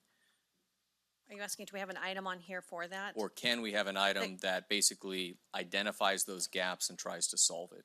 Yeah, we could. 'Cause I know it in could be a other little more areas it- the class spec review is what I was, yeah. So the revise the job class the job classifications, that would be the area that we would fix that. And that is a specific, it doesn't talk about training or supervision, but it is in there. Okay, so that problem would be solved under that? And we're sensitive to that, along with the department heads are sensitive as well. Okay, then that's fine for me. Yeah, I had just one to add to slide number 23. And it's talking about HPO philosophy, embracing it. And I would like to add a specific action item to provide a 1-day or possibly half-day HPO overview training for Board of Supervisors members. Most of us have not had that training. I had it in 2007. I can barely remember it, and I'm sure it's changed quite a bit over time. And I think it would be helpful, since we're converting to an HPO organization, or we're moving in that direction, the board needs to understand what it is. Do we have an okay for that, you guys? I agree. Would it be a workshop? It'd be like, I don't know what it would entail. We'd leave it up to the trainer for HPO to decide whether they could do it in a half of a day or if it would take a whole day. I know this has come to the board where they're maybe in saying groups of we're 2 or getting something. HPO training and then not necessarily understanding the full extent of what that is from up here. So I would agree. You guys want HPO training? I don't really. There's 3. There's your 3. Go. Great. Okay. Training, Okay. training. We're going to move on to. Huh? What? I still have mine. I thought you just went before half. I only had one that was really relevant to Dave's, and then I was saying I'd switch So you off. have I still ads? have what I had listed. What? How many ads do you have? That depends what it Okay. feels like. Okay. So If you could do it in a few minutes, I'd be appreciative. All right, one that I wanted to add, bringing up a old discussion, was an action item for a full-time legislative service provider, we can say. It could be broad language to accommodate what that means, but we need somebody that is working to implement our legislative platform. I would suggest a full-time legislative coordinator. I'd be okay with exploring options for legislative service. Do we have a thumbs up for legislative person? So there's your three. Didn't that come up already? In objectives, and it was. Well, we wanted to supposed do it as go an under action item. items. All right. Again. Yeah, I kind of, where I was before is there are other positions that I'd rather look at before that. It's not necessarily a position, we're exploring options. Okay. Okay. So that's action. One recommendation, we have a number of things coming through LAFCO, and that's also a venue to be able to implement some community change. I wanted to recommend that the county propose to have a full-time LAFCO coordinator that all the members pay for. This is also something that is another competing interest for the time of our community development director. One of the hats that got laid out there that I think may be able to be offloaded. Currently, they're looking at CSDs, which I think could be an option for other areas in the county.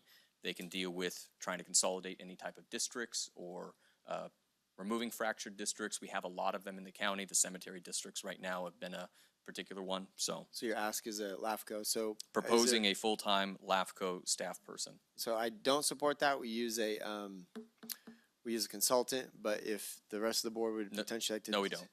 We use consultant. Quincy we uses don't. a consultant. We use Quincy. And she used a consultant. I'm dealing with it in Tuolumne right now. I believe. I'm on LAFCO. Huh?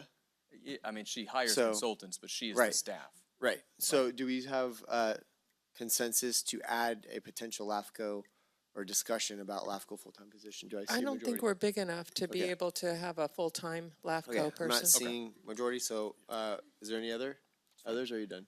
Yes, wanted to bring up one thing that had been discussed before. At the county, we have two areas of particular interest to me when we talk about compensation. One is areas where there are critical vacancies happening, where we're no longer able to sustain it. The second is for those folks who are working at or near minimum wage, trying to bring them up to a living wage. And so I wanted to put as a priority, looking at critical vacancy areas and addressing low pay for at or near minimum wage Wait, workers. priority or action item? Sorry, action item. Okay, and your action item request is? The first would be to focus, I guess it's to focus on critical vacancy areas and at or near minimum wage positions. Okay, do I have consensus that we want to make that an action item? So wasn't this something, I mean, we were already discussing this during bargaining. Yeah, I'm not this- sure where So you. there was Isn't that already embedded in something else we're already doing? There was discussion, at least at the staff level, of a living wage ordinance at the county. For example, animal control officers make, is it $16 an hour Okay. right now? But wouldn't that happen in bargaining? It I'm gonna could, so look at this would be council. setting a priority for what I guess our proposals potentially would be. Oftentimes, they tend to be across the board based on a bargaining unit. This would be identifying a specific target area that we would like to address. So I would recommend that a lot of that would definitely happen in a closed session bargaining discussion because there's gonna be a lot of factors your board's gonna consider. Okay. Okay. That's fine with me, advice to leave council. I wanted to recommend exploring opportunities for the consolidation and creation of basically additional community service districts inside of the county and to help facilitate that. Again, that combines multiple districts into one where efficiencies can be, I think, had and could potentially support more county systems as we learned about a little bit Bill. on LAFCO. That's not under our purview. We Yeah, would that's be, not as a member of LAFCO, able to talk to these members and suggest the idea. Obviously, going through a LAFCO process is complicated. So I don't know how long Tuolumne was in that. I know they submitted it in 2020. I think it was a couple years that they were working on it. So we would help try to facilitate speeding that up. So what's the ask? I'm sorry. Yeah. The ask would be exploring opportunities to facilitate creating more community service districts. Okay. This is in line with CSAC platform language against the fragmentation of special districts government operations, public facilities and services. I What would- believe that's a community-driven to do CSDs. What would so- be the benefit of that? I'm looking for the benefit to the county Yeah. out of this, yeah. Yeah, I think it's by providing services in a more efficient way, combining them together. There are some areas, for example, Jamestown's in a very similar situation as the Tuolumne district. It's been talked about a lot before. You would have one board overseeing all of these funds that's able to then, I think, find, operational efficiencies as far as not having to have each an admin staffer or something like that. So for the same reasons, I think Tuolumne is looking at that option. I think it applies to other areas. Wouldn't that have to come from the special districts themselves? I don't see why we would get involved in that. And if that's it, yeah, it would be us trying to influence and facilitate that process. We would not, obviously, as not being the special district, be putting in the proposal ourselves. But if there's interest in that. It sounds like there's not interest, so I'm okay with dropping that. I did have one more thing that I wanted to bring up. As you know, I'm really laser focused on the financial stability of the county, which above all things is the root of all of our problems. We have over $500 million in outstanding liabilities, depending on how you calculate it, with maintenance and roads and PERS debt and everything. One thing that I wanted to suggest was adding under organizational resiliency, exploring a cannabis measure or cannabis ordinance within Tuolumne County.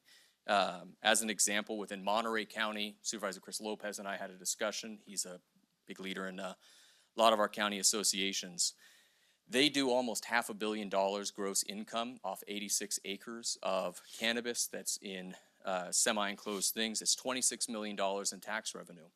When I look at our board talking about long-term solutions for roads, that's $200 to $400 million, and our resurfacing budget is $1.2 million, we could double it, and still not meet that. So I wanted to make the recommendation of one of three things. One, that we pursue recreational dispensaries or a proposal for that. This has been a boon to the city. Two, we could look at a limited number of large commercial agricultural growing licenses, which could be in a very targeted area, and that all the proceeds of that would go to roads.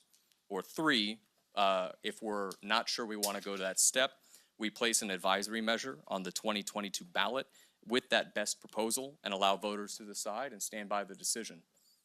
All right, do we have any consensus to get into the cannabis industry? Right? Left? So I'm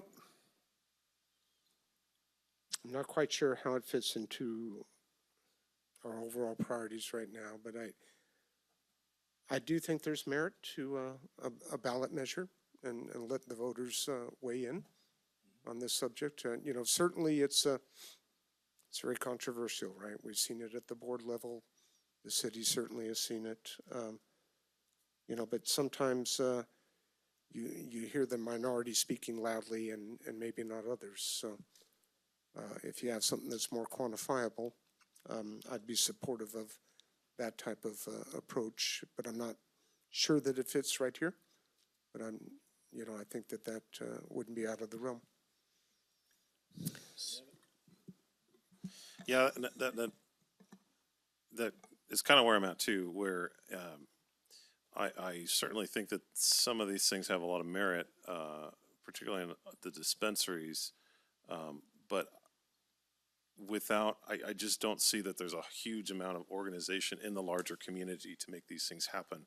And I don't want the county to be in the driver's seat of making it happen. There has to be an industry and a demand ready to take it up first. And then the county can help facilitate in the ways that a county would. But, I don't want our county to be in the position of being like the tip of the spear to make it happen. We should be responsive to what the community desires and what the community's needs are. And so I think if the community wants this and they're making their voice heard, and instead of some of like larger voices that have a specific financial interest in it, then that carries a lot more weight than I think if we just took this on as a charge that we are carrying forward as representatives of the community. I would like to say that I have not seen, and I could be wrong, that there is a community will for any of this at this time, but I am prepared to be proven wrong if we could develop some kind of a survey out to our community. I don't think we have to do a measure. I think it could be easy as a survey where, you know, we make sure that one person isn't stuffing the ballot box, if you know what I mean, with a survey, and get the temperature of the community and find out what they do in fact want. And I wanted to just tune in very briefly on that. Obviously, I've made my opinions known on this issue too. I know we have other members of the board who have very strong opinions on the opposite side. This was meant to me to settle that question where there have been these previous votes and we say, well, the language wasn't the exact same thing. We're kind of unclear. We have a lot of people that want it, a lot of people that don't want it.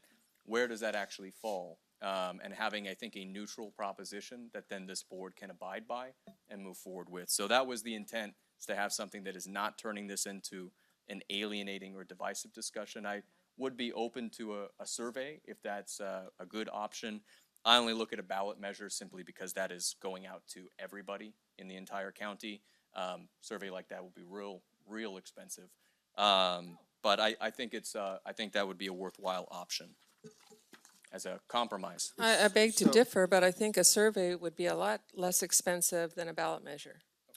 I guess my question would be, are we gonna go down the path of if a survey comes in, are we now gonna go down that path? Because we know the folks who are pro-cannabis are gonna be all over that survey. There's a huge network up here of communication where anytime a survey goes out, they jump on it. So when we talk about fire prevention and safety, roads and infrastructure, employer organizational excellence, children, public safety, community health, we're about to potentially say maybe an action item for cannabis when it's going to become as big as a priority and all the resources it needs to carry it out. So is that what we as a board, do we want to give a thumbs up to that? We need to move forward. We've been doing this for a couple hours. So That's not what I heard. I think there's pretty much agreement with you that we probably don't want to spend the kind of energy it would take to, whether there's agreement or not, in the community, we probably don't want to spend the energy it would take to make something like that happen, in this. Sure. In these priorities. So then what? Not saying never, but. As we saw. Sure, is there an ask that you heard from Supervisor Brandon that you'd like to support regarding cannabis? If I may, one thing on that. Hold on. You've said a lot about it. I'm asking the board to make a decision. Is there an ask on cannabis that you'd like to support from Supervisor Brandon? You put forth 3. So are we going to support, as a board moving forward, cannabis in one way or another? So I'll take it out of the realm of our priorities and our objectives and action items. But I would suggest that we take this back up and have further discussion at a later date and discuss it openly. But I don't see it being a part of this process. Okay. Do I have agreement on that from Half and Campbell? Okay. Yeah, I'd say I'd be okay with that, bringing it back to have that discussion in the future, and then we could review these items in more detail to see what option we might consider. Okay. And there were did everybody have a chance to go through on ads? I believe we did. Okay. So we are moving on to public safety. On the public safety. All right, again, the objectives that we walked away with: develop proactive community response teams, including health and human services and community partners, reduce response times, efficient use of public safety resources to deliver comprehensive services, enhance community emergency preparedness, and increase internal and external efficiencies in the criminal justice system. Any discussion on that? Is there any deletes, changes? Consensus. Again, this is something we discussed at the board retreat. So I did have one. This is to the second of reducing response times. It may fall under that, but in particular to, I think, underserved areas. And speaking out of turn, because some of this is my district, for example, Tuttletown, but I'm mostly thinking up the 108 corridor to Twain Harte and then to Groveland area where response times can be very high. Those seem to be the most critical issues that if we're talking about where do we want to focus, those are the most difficult ones.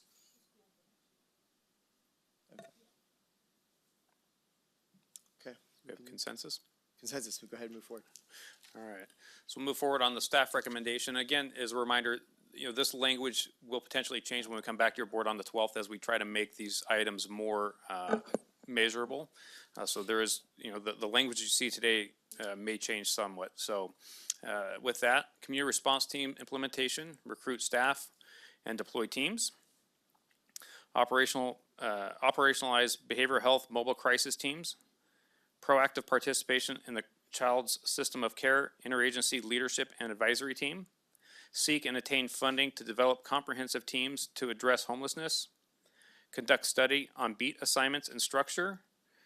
Develop a program in county schools to operationalize Mental Health Student Services Act. Anything that we would like to Right. not see on that list? Any deletes? I think we're good to move forward. Okay. The incompetent to stand trial services would include development and implementation, and then beyond that into the second year would include analyze and improve the process, support kids interviews team, expand mental health services in the jail, implement the alert FM system, train district attorney and probation investigators in OES, incorporate RIMS, which is the records management system for the sheriff's office, into the case management system in partnership with the DA, Sheriff's Office Probation and Public Defender, and Joint Security Electronic System for Probation and Jail. Anything that you would like to not see on that list? Or questions? This RIMS is not connected with NIMS, right? No, It's no, completely that's different. just the name of the product, correct? Right. Move forward.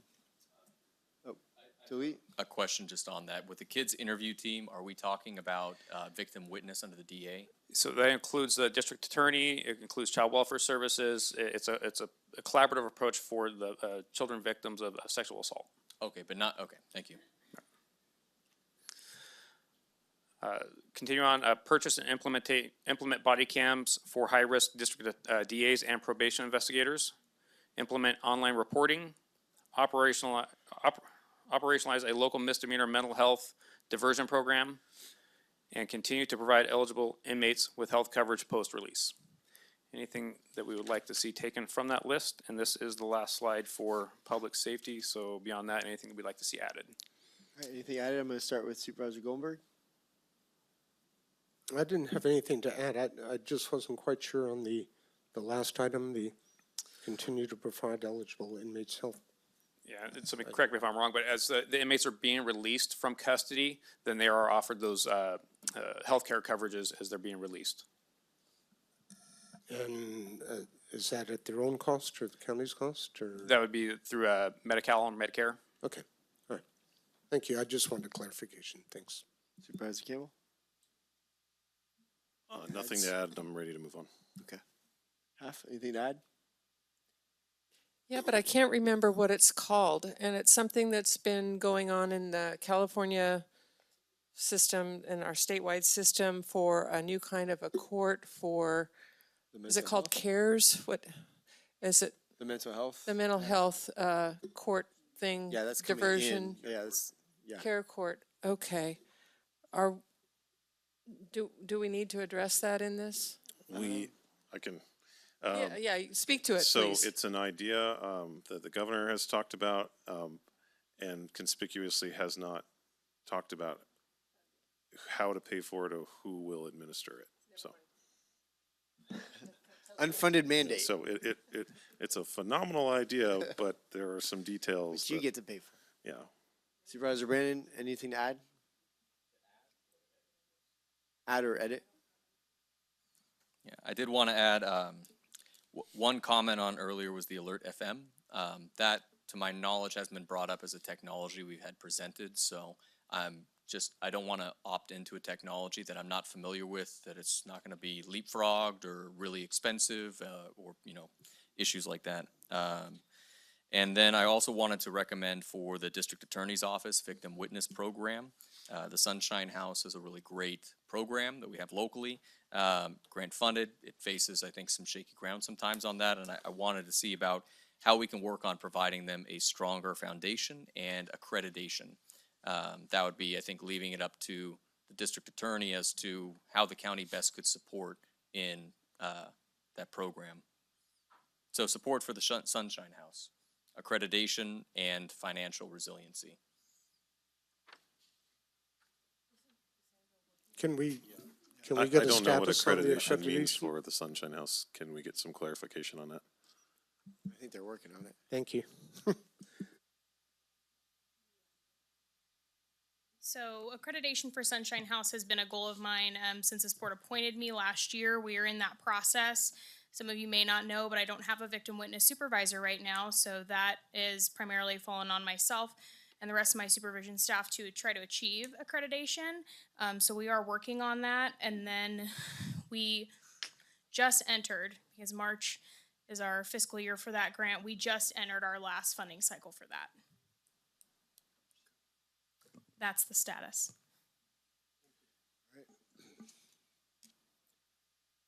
Good? That was the recommendation, was to offer, I think, any county support that we can to assist in that process. It sounded like it's still ongoing and there's employee issues with vacancies.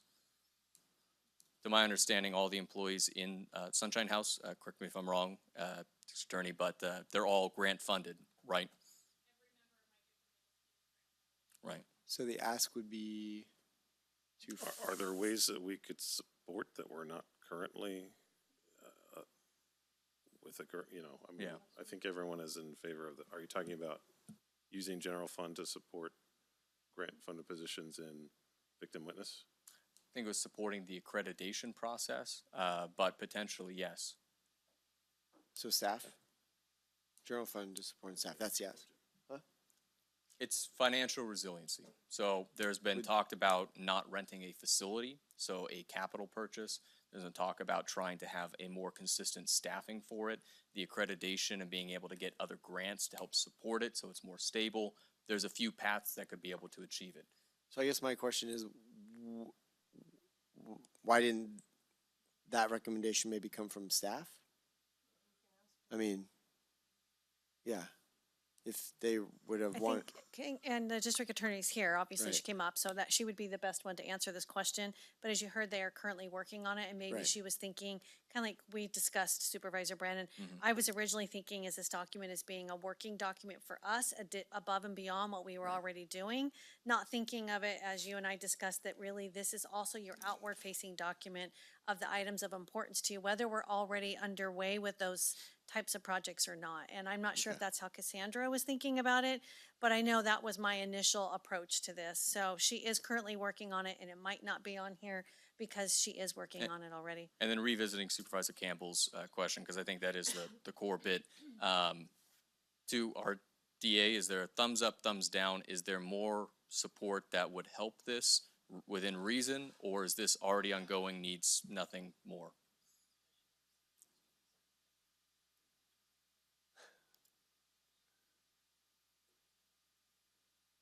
So Tracy, thank you. That is correct. I didn't add that because it is something that we're currently engaging in. It's a process that we're pretty heavily involved in right now. I don't know that there's anything that I can pinpoint off the top of my head besides additional staff, which is something that everyone is suffering from, to try to accomplish goals in a more timely fashion. So at this moment, no, but I would note, that, you know, as we're thinking forward, my entire victim witness staff is grant funded. If those grants went away tomorrow, I would have no victim witness staff to serve the people of Tuolumne County. That's just a reality. And that's a danger with 2 out of the 3 grants that I have right now, which are in our last year of grant cycle. So that's a current concern that I have that I'm constantly working on. So I don't know that I need anything additional right now because it's a problem that's existed in perpetuum. So I have a question. As far as the accreditation process, you know, because very often there's, depending on the field you're in, there's checks, you know, and so is it reliant on a staffing issue that you don't currently have? Is that what's blocking perhaps the process from moving forward, or? Yes, a little bit. I mean, you know, it requires, I know nobody ever wants to have a conversation about bylaws. But for example, we had to reestablish, change, update the bylaws for our kids interview team. We had to create bylaws for the use of our court support dogs within the facility use itself. And so that takes time, energy, and focus, and something that typically happens at a supervisory or managerial level. So I have some of my advocates working really hard on those policies. And then we have to engage with the accreditation staff, and that kind of got put on hold a little bit because of COVID. So we're really diving back into re-engaging with those folks. And so it is a kind of a checkbox system, but getting accreditation, we have to submit the application. That's normally a 3-month process. And then the accreditation review process takes anywhere from 6 to 12 months. Okay, so knowing you're working on it and appreciated, if there is something, you know, because some of the extra staff work that you don't have maybe capacity for, you know, maybe we could look at some one-time funding perhaps to assist in that effort by getting a contractor or something to assist in the effort. So maybe give that some thought and, okay. Thank you. Thank you. Any other questions on Sunshine Center? I'll track it for now, but I appreciate what you do, so thank you. Thanks. Oh, Yes. sorry. Would there be any opportunity for members of the public who might have certain skills to help you in the submittal of, you know, getting the application done and submitted? If it takes 12 months possibly, it needs to be done right away. So if that is possible, what kind of attributes and skills should a member of the public have? So a lot of what it looks like is some project management skills and then also grant writing skills. So individuals who have been able to put together large fiscal and policy compliant proposals for submission. And so there's a lot of leeway in that, but something like that. Thank you. Okay, thank you. And I had one last item. This was a new recommendation under public safety. Overall, I similarly didn't really have many new ones to add there, but it was for the reintroduction of the agricultural crimes officer and the narcotics team, both of which I think are very important and needed in our county. And just for reference, the agricultural crimes officer tends to be the one that addresses dumping issues as well as mining issues. So the ask is? The ask would be to reintroduce the agricultural crimes officer and narcotics team. It would be looking at what proposals are available, maybe a grant, but supporting reestablishing those programs. Kind of back to what we just dealt with the DA's office. I think if law enforcement felt like that was a recommendation, they would have made it. This isn't a final draft. We're giving direction to staff on what they're going to bring back, correct? I think. So do we want to do a thumbs up or down if we want to? So I hear your concern. So we could think split it law up maybe. enforcement would have recommended it for this action item. So maybe an up or down on bringing back the narcotics team? Do we have an up or down? Well, that kind of puts us. I don't have a problem looking at potential funding to do that. Obviously, you know, they've been funded before and had to back out of it because there simply wasn't enough money. Do you mind if the sheriff's in the room, can I ask you real quick, maybe why the narcotics unit wasn't on the ask? I'm sure you're gonna, I can't assume what you're gonna say, but probably because of funding, just like everybody else.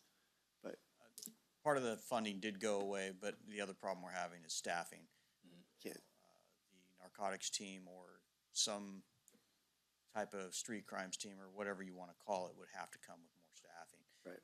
We have the positions allocated, we just got to fill them. Right, which is what you said earlier, which was you have the positions, you just can't fill them, which is why we gave raises and we're trying to, so yeah, thank you. And if I may, to the ag crime position, we might be able to do a part-time position through one of the retirements coming up, but I can't commit to that at this time, so. Right. Would you have thought about that, whether or not it's an action item for our board? Was that something already in the?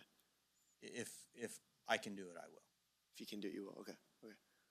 All right, so with that being said, I'm gonna look for an up if we want to make that an action item for those two positions or units, or if we want to leave it as is. So I don't see. Can we do it individually?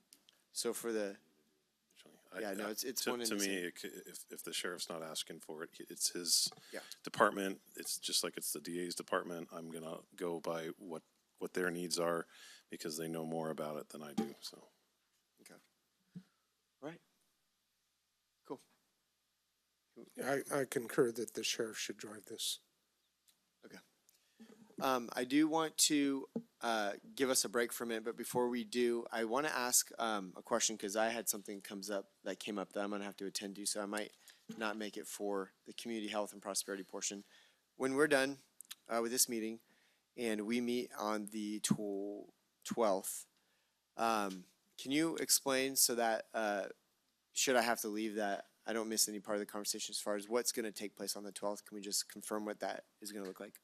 Right, so on the 12th, what will have happened, is we will have had time to meet with department heads on March 22nd, so we can fine tune and make the language within the action items measurable. And then we would conduct a full day workshop, if that's what's needed. They would be the only item on that agenda. And as to how we'll do that, I would like to work with, the executive team to think about the best way to make that happen. It could be, my brain was already going to maybe we go to each of these sites and we have you at each one of them and maybe you kind of cycle through them. But I need to think about that with department heads and my coworkers directly in my office to figure out what might be the best way to make that happen, to get to an end result for us by the end of that session. So on Tuesday, April 12th, one item on the agenda, which would be to finalize the board priorities, objectives, and action items. And we would do an entire workshop that could last all day in order to accomplish that. So I will make a comment. I do think it should be all day based on how long this is taking. I think we're going to need all day, morning and afternoon. So, because I think we just need, I'll just leave it at that. When on the 12th, measurable, clear action with the timeline, and if there's additional reason, not a clear action, not a We will timeline. not have your timeline until you guys finalize your action Good idea. items. Okay. Right, because the action items, we will do another workshop with department heads. We will have to break it into steps and we'll apply which departments, like, does county council have to be involved? What's her Right. timeline for them to be able to do that, right? Okay. So kind of like that thing that you've seen Quincy do and what you had shown us a picture of, kind of like the Post-its on the wall to do this, what are the steps and what's the Right. timeline? Okay. That will come after the 12th. Once you finalize the actual document, then we're going to come back and have put that into a strategic plan, which will include your timeline. And what I'm also hearing too from this conversation is we're going to need to know if some of those action items require additional resources, because that's, in my opinion, a budget discussion. Yes, so per the keep that in request, mind. we will have it color coded or some type of code. If we're already working on it, so is it a state mandate and does it require additional resources? All right, so with that being said, I am going to call for we'll come back at 4:10. So we'll call for a break and then we'll finish with the, where are we at? Community health, and I'm just gonna put this out there before we break, the ACES conversation. If you could bring that, cool, it's a break.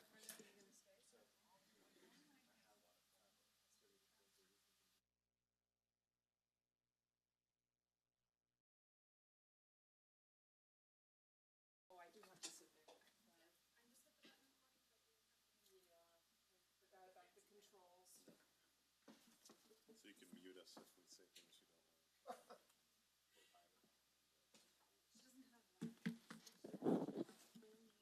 Or if I'm muttering under my breath, you can turn my mic on so everyone can hear me. Well, that's my MO, to mutter under my breath.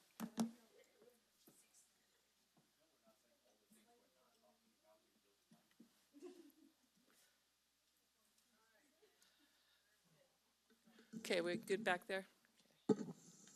Now I gotta remember about this stuff.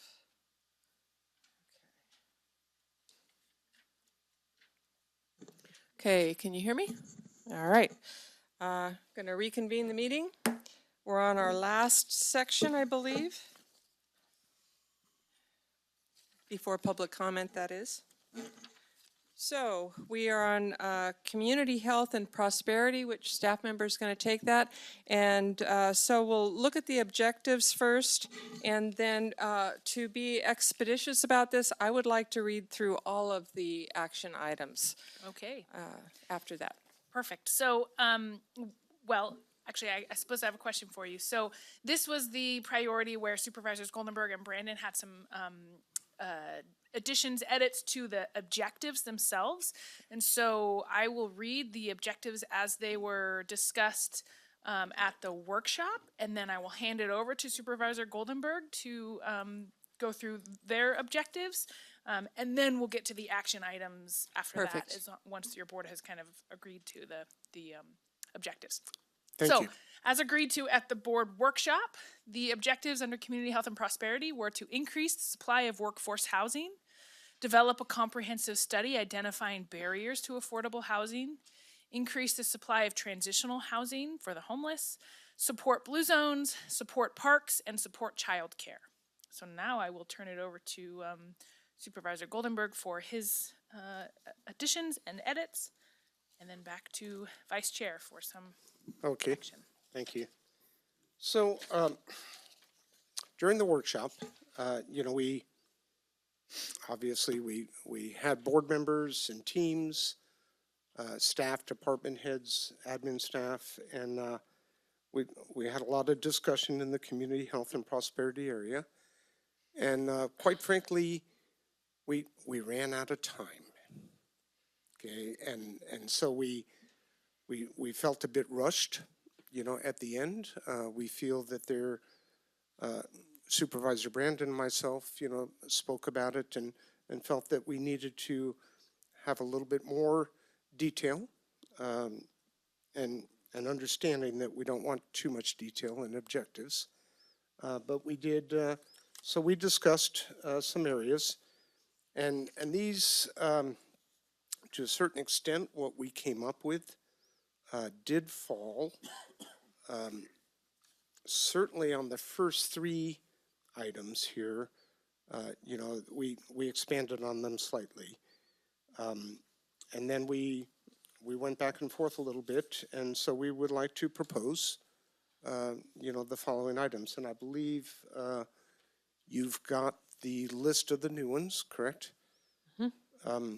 So I'll just read them, and then we'll go from there. So item, instead of a bullet point, I'll just say items 1 through 6. Item 1, explore creating a health clinic to provide cost-effective health care and services to inmates in the community. And understand that there's some complexities in going down that road, and not all, do we, perhaps have a local health provider, that could provide those services? Can they do it to the extent necessary as is being done under certain contracts? But we thought it would be worthy of a look because it's a very expensive area. Number 2 was expand community services to improve quality of life and outcomes for children. Okay, so pretty generic, but as we've been discussing and certainly discussed during the workshop, children are definitely a concern. So many areas, that, come back to children, even as we talk today, even discussing perhaps child care, areas. Number 3, develop policies and projects to increase supply of workforce housing. That one is, directly, to number 1 item here, on the original objectives during the workshop. Number 4, increase supply of transitional housing for homeless populations and behavioral health consumers. So we're looking at number 3 bullet, that we had here. So those are very closely correlated. Number 5 was expand infrastructure to establish a navigation center, an emergency outdoor shelter site with specific emphasis for women, children, and medically fragile seniors. So this is, it kind of goes back to the transitional housing, but we wanted to separate it out and look at some more specifics on perhaps what we could do, because these are the people that are most at risk, right? When they're out there now. Number 6 was support business attraction for county strength areas and invest in small businesses to build a more resilient and prosperous economy. Again, pretty broad, and we were looking at the prosperity side here, right? Where could we go with that and perhaps get some action items, that fall out of that. So when you're looking at the chart that came out of the workshop, right? We had Support Blue Zone. Absolutely a worthy, endeavor. And I'm very supportive of that. And I know we have some folks from Blue Zone here in our chambers today. But we weren't, our discussions were, that's really great, but does it need to be a county priority is kind of where we landed on that. So we didn't specifically include that. Support parks. I forget which one of them, we had action items that talked about parks in one of the other categories, I think. But, very generic. And, those were the areas that just kind of came up, at the end was Blue Zone, parks, and childcare. And they really didn't have any, looking at the initial one that came out of the workshop, they didn't have any, further emphasis on what direction or a hint of, what direction to go. So that's how we came up with those 6. And is it possible to bring our 6 up on the screen here? Do you have those available? Should be there. Yeah, they're not on the screen there, but they are in the agenda packet, the very last page of the. Right. Okay. It's just not everybody can see them. When I was a student, I'd write long essays that I'd work on for days, but now I'm writing pages. It's in the very end. The big huge one. Did you copy this off? It's in the very end. Yeah. Right. So are you able to get to that, Rick? Okay. We'll just take a moment here while we... So I do have a question while we're bringing these things up. Sure. What we have in this packet, the consolidated packet that looks like this, that Eric brought up, that is what the team of Board of Supervisors and department heads came up with. That's correct. Correct. That's where we left after the workshop. Okay, so I have a question. We haven't wanted to really change anything on the others since it was a team effort. Is there a will from the board to do so specifically for community health and prosperity?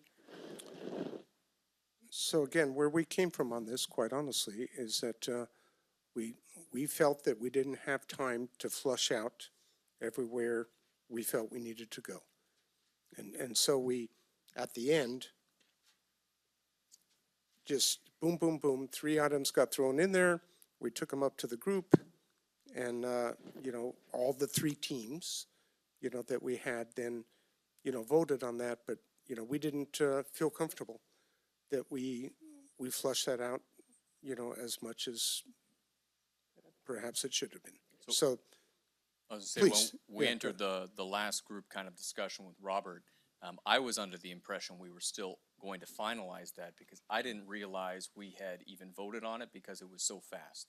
There was, I think, our DA spoke up mentioning one of those issues of, well, support parks, that's kind of a little bit vague, and then suddenly we were on to the next issue.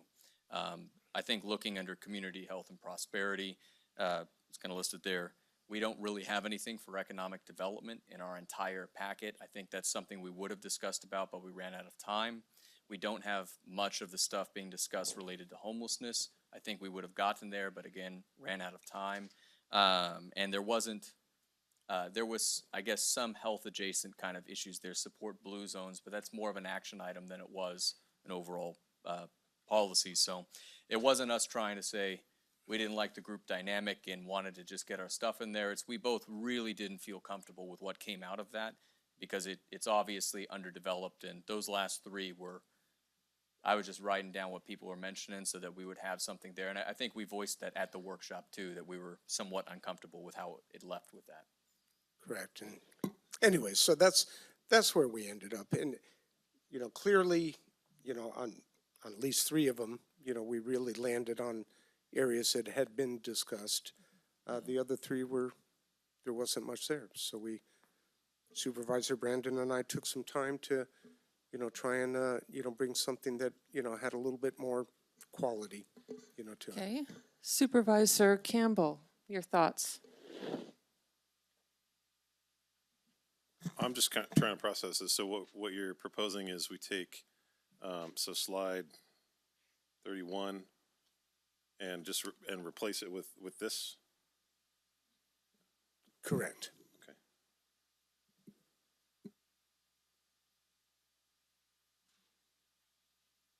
You want to process a little bit longer? I don't know, what are your thoughts? Okay, so I have some questions. The first one is on your number one, exploring a health clinic to provide cost-effective healthcare services to inmates. This really depends upon your definition of community health, I would think. Obviously, the people that are incarcerated are part of our community, but my feelings about this is, shoot, we've got a public health, it used to be a clinic, and it's just about decimated except for COVID. I'd like to see a better community health clinic that the public health can run. So maybe there's a little, what we're looking at here specifically,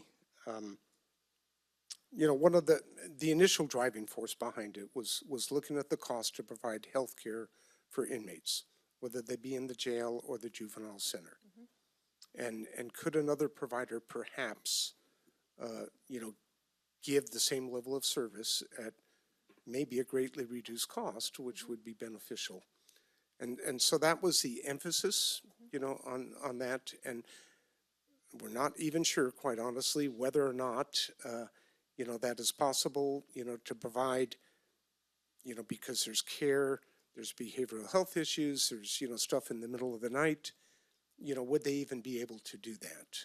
And so we just like to, have that explored and see if there was a way, for some cost savings. So my question still remains the same. Does this meet the definition of community health? So, bouncing off that a bit too, I was thinking very similarly that there was this talk about with a new public health director coming in with clinical experience, wanting to try and potentially restore that clinic opportunity. It did start with, are there other providers that we could find? This is a $1.4 million cost center, right? The RFP there between public safety and public health, something like that. It's around that. It's very expensive. It is around there, and we do put it out for RFP to make it competitive for all providers to respond to. Right. And I believe we didn't have additional, the prosperity part here is what we're looking at, and then as well. Seeing if when we're able to take some of that money, if there is an option there that combines it, that it potentially could serve our inmate needs, but then have additional capacity. Similarly, there may be basically the minimum staffing levels you would need. Maybe they need them for 20 hours a week of medical services or 30, but that opens up some time that could be used by outside folks. And I think like Supervisor Goldenberg said, and you too, there's a lot of unknowns, which is why we use the term explore. We want to see if this is a viable option. And we've had conversations since, I think, with staff about liability issues and service provisions, and it was mostly trying to get answers. Okay, I'm going to start with what I like, okay? I like to start with the positive here. So I had a problem with the fact that the original objective said increased supply of workforce housing. I don't really think that, I think that's an unreasonable thing to expect a county to do. We don't build houses. We certainly support people that do build houses and also neighborhoods where these houses are, but expecting the county to increase supply of workforce housing, I don't think is a really reasonable objective. But what you have here, develop policies, projects to increase, so that's exactly right. That's how I see it. I think that is a really much better change. So that's number 3. Yeah, and Okay. really that's where we should be getting at with a lot of different things. And then increase the supply of transitional housing for homeless populations and behavioral health customers. I mean, I would say clients is what we, instead of customers, we say clients. Or populations. Yeah. Well, the behavioral health term is, Yeah. I'm being technical, but Expand infrastructure to develop navigation center emergency, yeah, that I think is really critical. That's an action. The one that I'm kind of hung up on the first one a little bit because it's, to me, that's a bit overly micromanaging. I trust that the sheriff and public health and the CAO, if there were ways to provide a more cost-effective healthcare services, they should be constantly looking for that without having to be told by the Board of Supervisors. I don't know what the goal would be by making that an objective. I don't know if there were a more cost-effective healthcare service.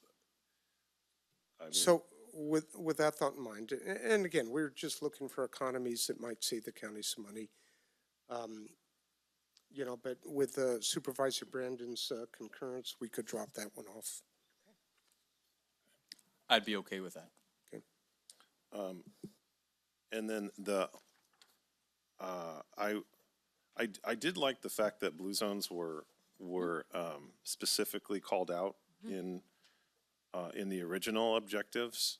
So I don't know with maybe that last point if we could somehow add to that or work that in, because it's the significance of the blue zones to me is that it is kind of this nationwide push, and I would like us to be on kind of that wave. I think it'd bring, I actually read, I think I got the book from Tyler and I read it and it made a lot of sense to me. I guess that would be the only other thing I would change is to specifically say blue zones are, that we share some of the goals and ideas that represents. I think to me that's a nice catch-all for a lot of the things that we're trying to say without making this overly wordy. We can just say blue zones. And so without, and again, I'm fully supportive of the Blue Zone project, and not wanting to suggest otherwise. We just, our discussion, Supervisor Brandon and myself, were, does this become a county priority, for where they're going? And yeah, we want everybody in the county to be healthy. We want to encourage all these efforts. But should we be expanding county resources and perhaps money to get there on this specific project? And so that's kind of, the perspective of where we're coming from. It's not that we don't support Blue Zone by any means. I've been on a number of calls and, even in our Tuolumne County Arts in Focus show, we had a Blue Zone category, and I'm on that committee, so I'm fully supportive of those efforts. And, so anyways.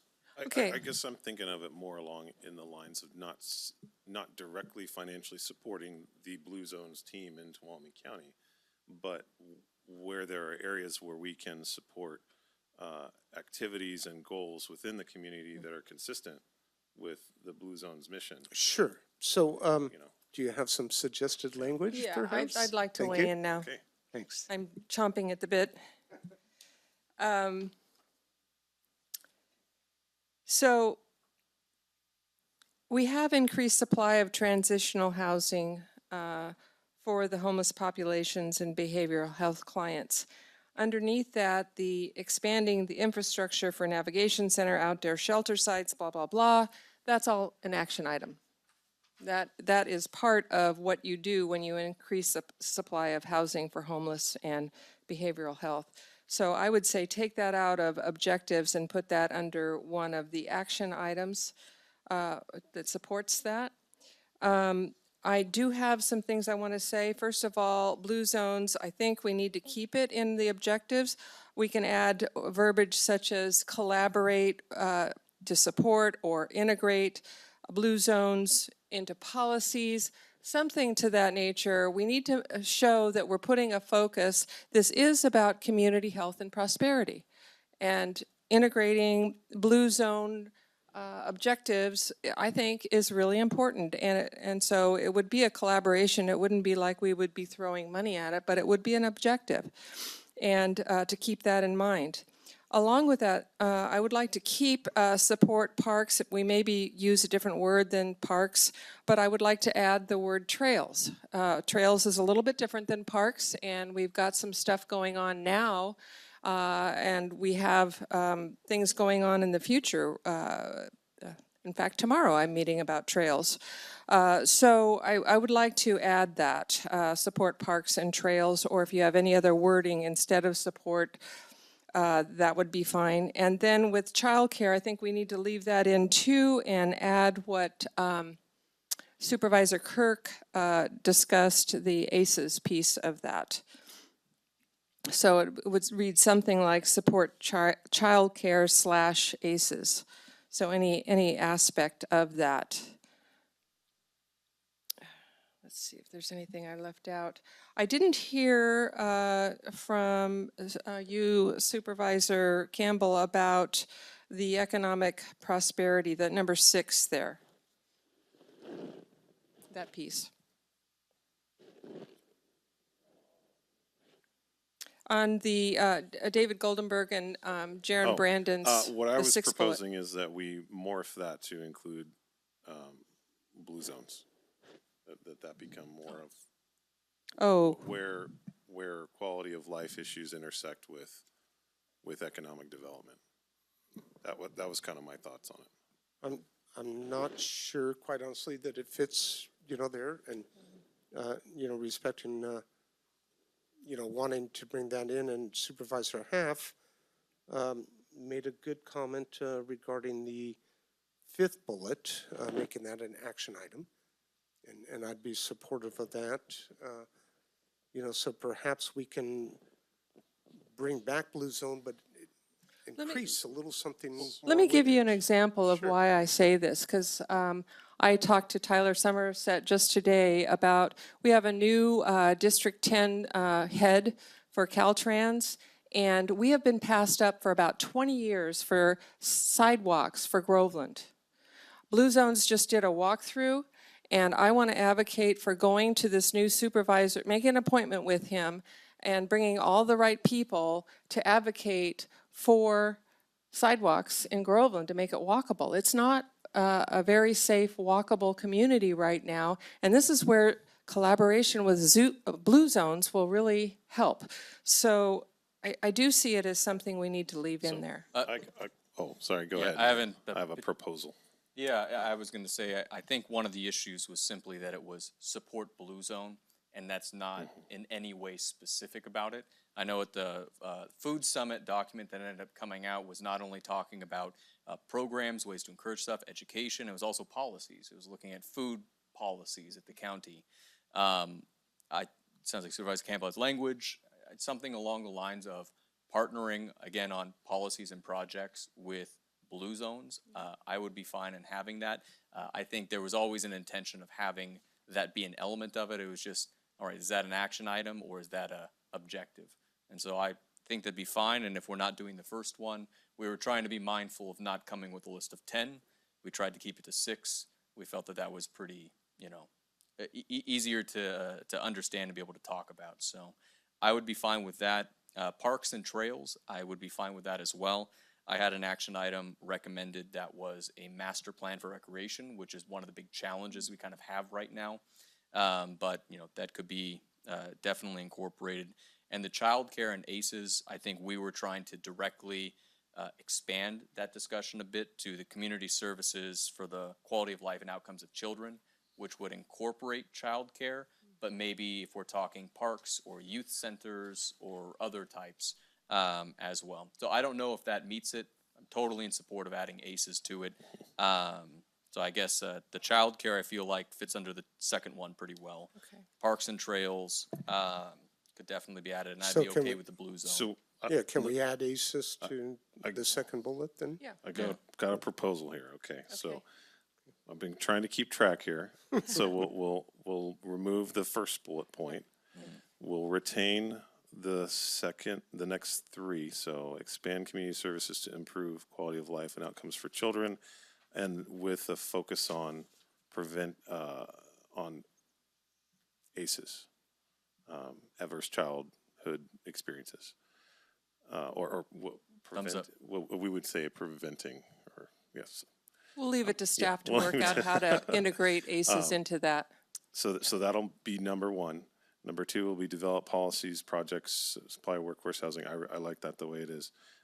Number three would be increase supply, transitional housing. Were we all good on that? Okay. I think you just ended with clients at the end? Yeah. Yes, Correct. clients. Okay. And then number four, we would move to be an action item. Right. I'm okay with that. And then we can retain the last bullet point, support businesses. And then the only thing we would be adding would be partnering on policies and projects consistent with Blue Zone principles. And then we could say including support for parks and trails. Yeah. Which are well within They're all the Blue yeah. Zone. Yes. We had, there's two components to the business one. I think with the second part, invest in small businesses, more resilient, prosperous economy, that fits very well. And I like how you phrase that too. A Blue Zone's having an economic development crossover for a vibrant community. The first part was kind of in realizing after the workshop, looking at all of these fairly substantial, intensive economic development projects coming in with the pellet plant, with the biochar, with hotel projects, that business attraction for county strengths, which at least in my head was the three areas presented by Cole as part of his kind of strategic attraction plan. And sorry to interrupt, but I believe Supervisor Campbell was suggesting we keep the last bullet point intact and then create a new bullet point that was Blue Zone / Parks Trails, essentially. I thought you were adding, No. Okay. It would be its own item, so we wouldn't be losing. The first one comes off, the fifth one becomes an action item. We make amendments to the others, and then the only real addition would be partnering on policies, projects consistent with Blue Zones, including parks and trails. Correct. I like that. Okay. So staff, did we capture that? Go. Okay. And Look how pretty so darn as a good that board, are was. we good?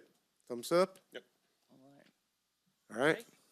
So Thank on that you. note then, we will move to discussing the action items, which surprisingly I think will be mostly in line with these objectives. But as usual, your board can delete or add anything that we've missed.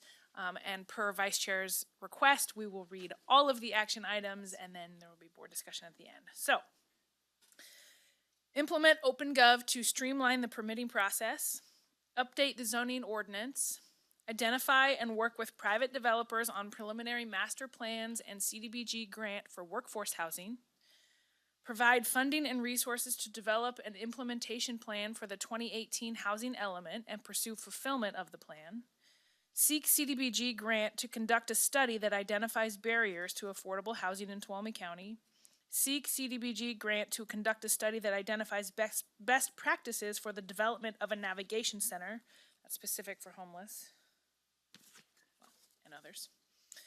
Partner with local agencies to pursue permanent local housing allocation grant funding through HCD.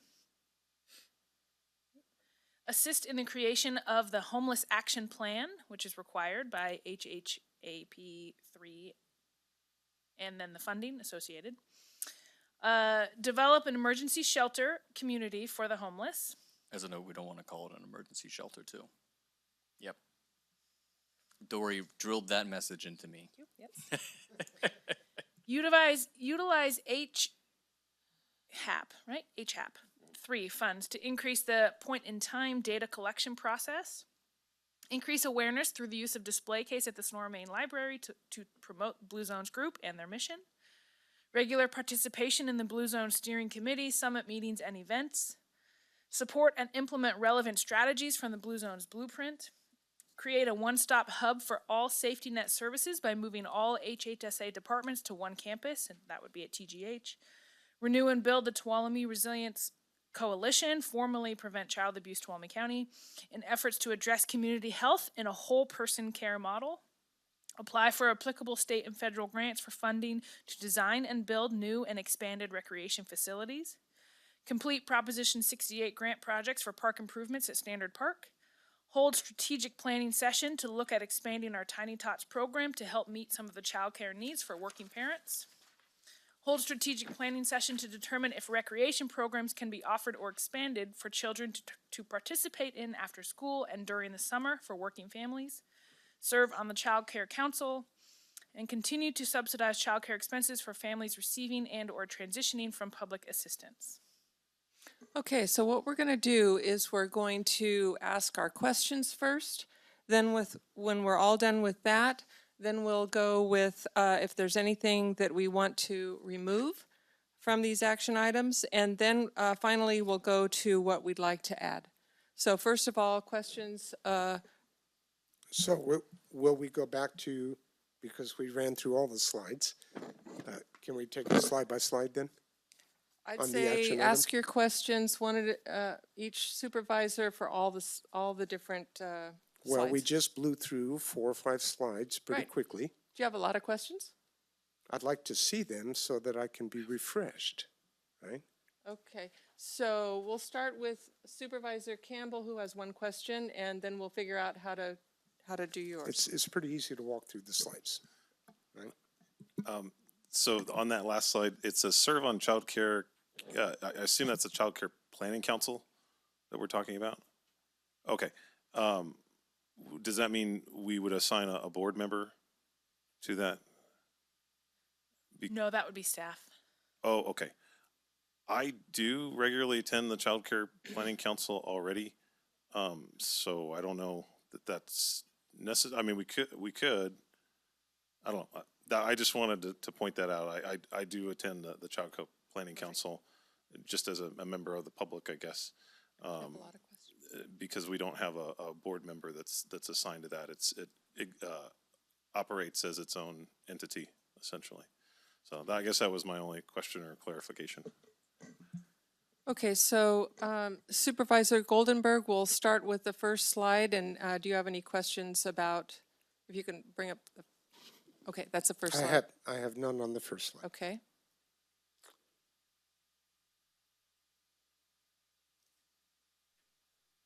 I have none on the second. None on the third. Hang on.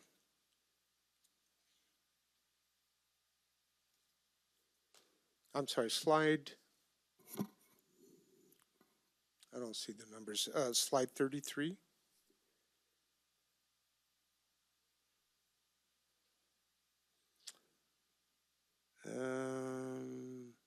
That's the one that had utilized HAP 3 funds. There it is. So I'm just curious, and I know there's been discussions amongst the Homeless Commission about the timing of the pit count, and is there something that we could move towards working with the state a little bit more? I know Supervisor Half, you had some items that you added, which was great, but also the timing. It would be nice to do it in July, and perhaps Rebecca can speak to this if there's an opportunity.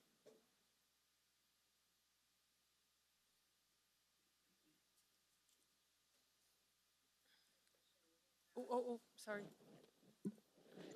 Great question. We had that same discussion during 2 COC meetings ago and asking, we had such a higher pit count when we did it in July versus in January.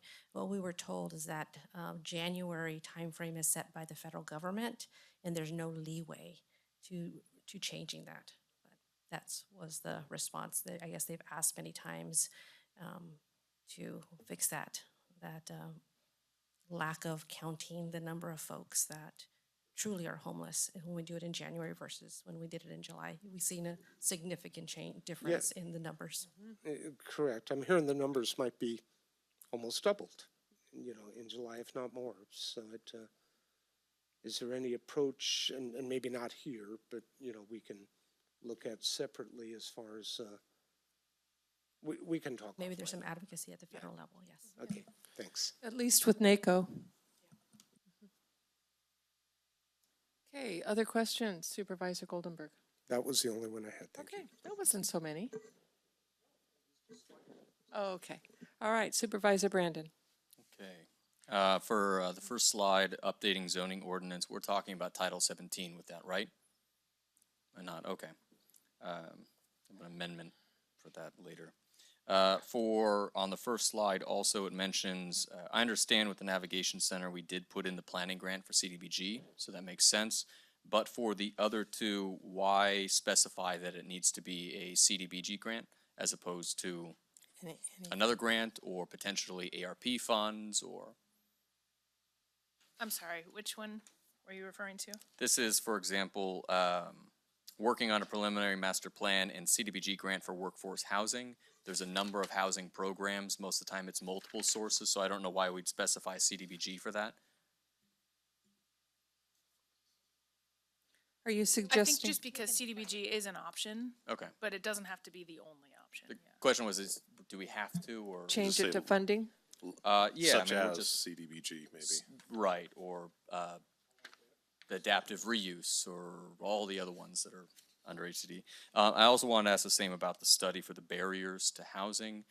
I think what we're talking about was relatively small, so a CDBG grant seems to be a lot larger. If we're talking,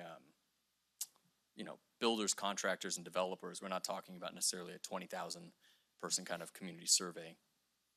Anyway, I'm wondering, is that the same thing? It was just, it's an option? Okay. Next question's on the next side. Just wondering about the HAP 3 funds for the point-in-time data collection process. More specifically on what that is that just trying to extend the amount of outreach we can do or the compensation for volunteers, or how does that impact? Oh, yeah, sorry, Becca. We'll get the expert up here. Thank you for that question. Remember this year, we really worked on trying to gain as many volunteers as we could, really looking at how do we help compensate some of these volunteers. And because the funding, the HHAP 3 funding, that 20% came after the PIT count, it gives us, now we're prepared for 2023 PIT count to then maybe have those incentives. Great. Yeah. That answers my question. Thank you. And then after that, the next page had the state federal grants for funding to design and build new and expanded recreation facilities. Only thing on that, I'm wondering, does that include in how that's written, looking at some type of a master plan of what the needs are for the community, or is this looking at a project and getting the grants for it? You know what I mean? Yes, it does. So Recreation will be conducting like a strategic planning workshop Okay. In the fall, in which they'll be looking at like updating their existing master plan and developing those projects, whatever recreation facilities or other projects that the department might want to implement. Okay, so that would be included in there. And yep, that's all my questions. All right, thank you. And I have no questions. So now we can move on to anything that any board member wants to strike off of this list of action items. Or amend. Or amend. Or amend, I guess, yes. Yeah. Well, I'll start. I want to go to the update zoning ordinance. There was one proposal that came up from staff that I thought was a great idea.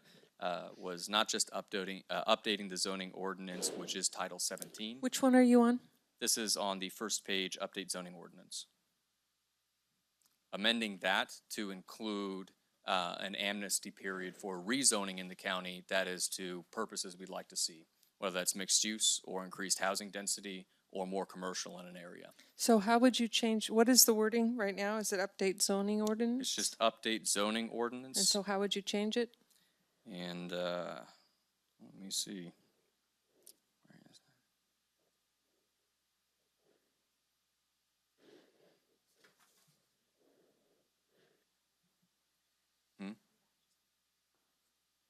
Well, so I can't find anything in this. I'll check in a sec. But the update zoning ordinance is the process of updating Title 17 and the actual policy, right?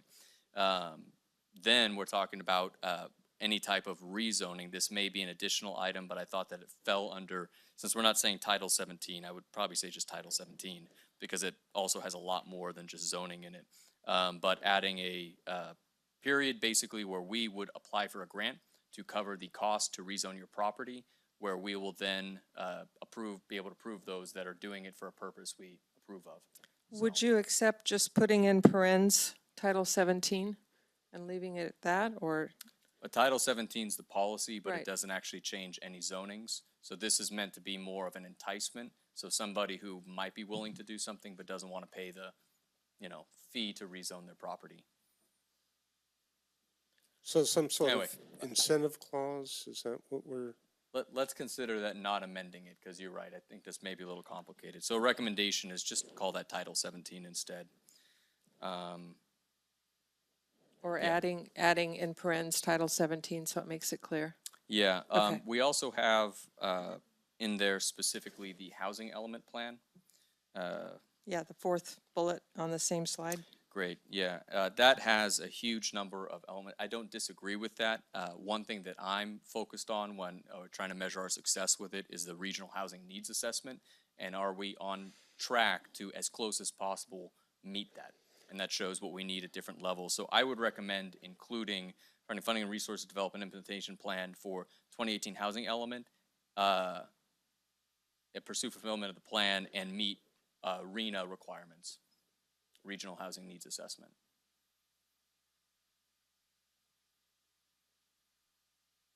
I wanted to add, this was home key, that was in a different one. And I think that is, that's it. Okay, any other strikes or revisions? Okay, next we're going to go to what would you like to add? What do you not see there that should be included? Anything? Yes, but I need a moment. Okay, so I have one, and that is, and it could be anywhere, work with our regional housing authority to create affordable housing projects.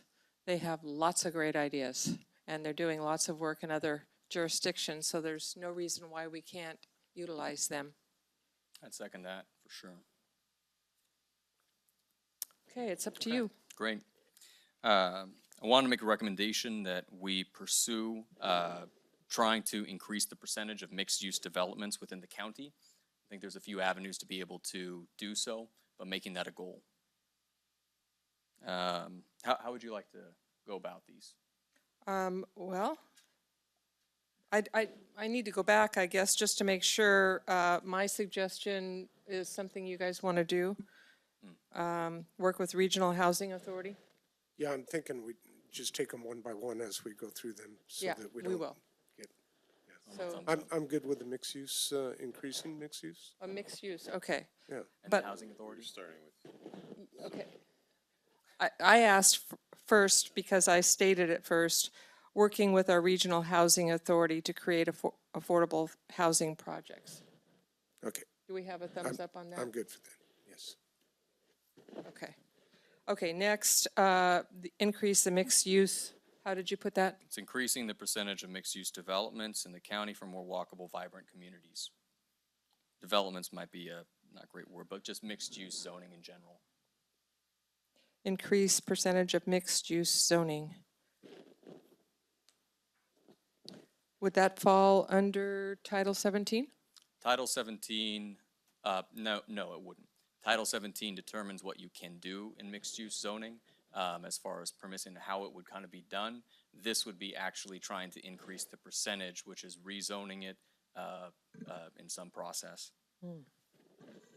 Okay, how do you guys weigh in? They're gonna kind of have the same question I had with the original community health prosperity, where we said increase supply of workforce housing. It's a bit like the tail wagging the dog, where the demand for the mixed use zoning to me would drive the county's action about whether to change the mixed use zoning. So I just don't know that I would, because it would be kind of like we're going to make sure that we create additional mixed use zoning, and then what? You know, I mean, How about, and I hear what you're saying, how about encourage the percentage of mixed use zoning? Yeah. Because I think that kind of speaks to where we wanna those go. communities and they do get vibrant and, walkable and other things, without changing anything ahead of time, but just, that we, I guess, be more user-friendly in that You area. okay with that wording? That's fine with me. That meets it. Yeah, I'm okay with that. Yeah, I'm okay. Okay. Okay. We have the affordable housing project on Mono. I wanted to add an action item that allows, in line with our ordinance, but maybe make it a little more clear, funding to support nonprofit builders such as Habitat for Humanity that have a really good record of delivering on projects. So encouraging that we work with them on an affordable housing project. So we have the Mono one that's planned. Habitat is already currently developing their next set of that. And that ties into some of the conversations we've had about alternate structures that they can have on site there. So I'd like to ask our county council if we can do something like that where we're outright specifying a certain entity. I know in the past, and maybe Quincy can speak to it a little bit better, we have looked at and supported certain types of projects, but we would probably, again, this is very general. We'd have to look at very specifically what it would, what the project would be and if we could support it in-house. So I think we can explore it, but. And to explain, I was basing that off of the fourth bullet on the, what we got from that objective list was work with private developer on preliminary master plan and CDBG grant application for workforce housing development project off of Mono Way by the Bank of America. So that sounded like it was already talking about a specific project. Yeah, and that project is actually through our regional housing authority with a private entity. Okay. Anyway, so we can, if we're not talking specific projects. I think that's best. One thing I wanted to bring up was the Jamestown Sanitary District. To meet some of our RENA requirements and the economic goals of the county, I think it's a kind of countywide issue that there are no new hookups being done in the Jamestown area, which is one of the few places that does qualify for many of these housing grants based on proximity to services. Looking at, I believe it's the infill infrastructure grant, but pursuing something that can help expand the capacity of their new plant, which to my understanding is modular. It's already turned away one project that I think could have been 100 plus apartment affordable units in that area, but could not find a ability to find a solution there. So what is your wording that you'd like to? Pursuing infill infrastructure grant IIG to expand the capacity of the Jamestown Sanitary District. Okay, so we're talking about helping a special district. Correct. A specific special district. Can Right. county council weigh in on that, please? So throughout this conversation, this whole session, I've heard a lot of discussion about certain types of items that I think the board absolutely has the ability to support and encourage and maybe influence, but actually directing certain things that are outside of the board's scope is just not something the board can do. So in this, if Jamestown Sanitary District came forward to the board and asked for the assistance, absolutely your board could help, but having that as its own separate item just doesn't really seem appropriate. And the challenge is I think the district doesn't want to raise rates. They have this new facility, but they can't offer new hookups without raising rates. So therefore we end up with a moratorium on new building, which was well within their right. But the challenge is to meet our housing needs and goals, we'd have to have a capacity increase. So that's why I would take this up from a very localized Jamestown issue to more of a countywide issue. So we have at least 2 fairly significant economic development projects south of Jamestown, and that is the natural place they would live. I'm of the opinion to take the advice of county council and have the request emanate from the special district when they need our help and not put it on our action items. I don't know how you feel. No, I agree. Yeah, I agree. I'll just admit I am not familiar enough with that issue to be able to decide on it. Great. Hopefully some of these may be a little faster. We recommended on the Housing Policy Committee to look into short-term rentals and their impacts on the housing market. Wanted to put that forward as something that we could offer into our recommendations for the next 2 years. Would that be a study? Is that what you're recommending? What is that? I think it's at least a discussion and potentially a policy. If it necessitates doing a study, then that would be part of the recommendation. Basically saying that this is something we should be addressing and looking at, but we're not sure exactly what the solution is yet. So it sounds like something we would ask Rachel Bell to give us a presentation on to the board. So this is developed with CDD staff, but not Rachel, with Quincy, and then the Housing Policy Group. And it's on basically the draft work plan of what's coming up for discussing short-term rentals and looking into that ordinance. So personally, I'd like to see some sort of study where we could get more accurate information, because I've heard different numbers. I've heard in the neighborhood that we might have somewhere around 900 vacation rentals in the county, whether they be Airbnb or vacation, by owner or whatever other flavors. Obviously, the city of Sonora went through this, and there was a lot of controversy when they did. But it is taking away housing from the county, but it's also providing people livelihood and income at the same time. But there's a lot of other issues with this whole area. I don't think it really belongs. I mean, there's noise issues, there's garbage issues, there's lots of different things going on. So I'm not so sure that it belongs here, but it is something that we should be looking at as a board, I believe. And just the language I had is, but I tried to make it up on the spot, doesn't work always. Shorten it. Was analyze the short-term rental impacts on local housing. I'd analyze and a solution put forward. So analyzing that was part of it for sure. I agree with Supervisor Goldenberg. It's unclear the impact it's having right now.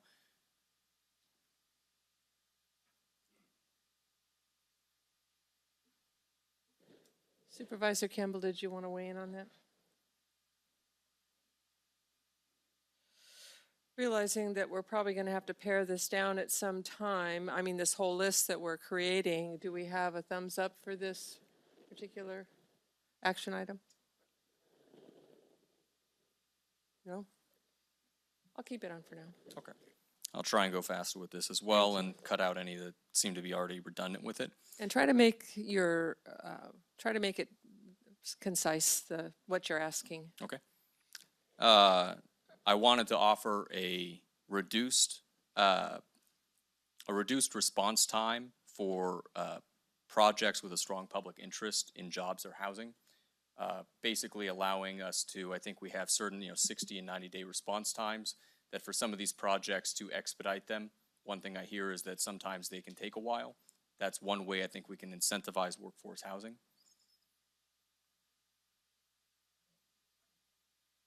So one thing that's kind of striking me with some of this is that these are topics that I'm not familiar with and that we haven't discussed as a board before. And so deciding here in the moment is difficult when, I understand that you've done your research, but we haven't had that opportunity. And so,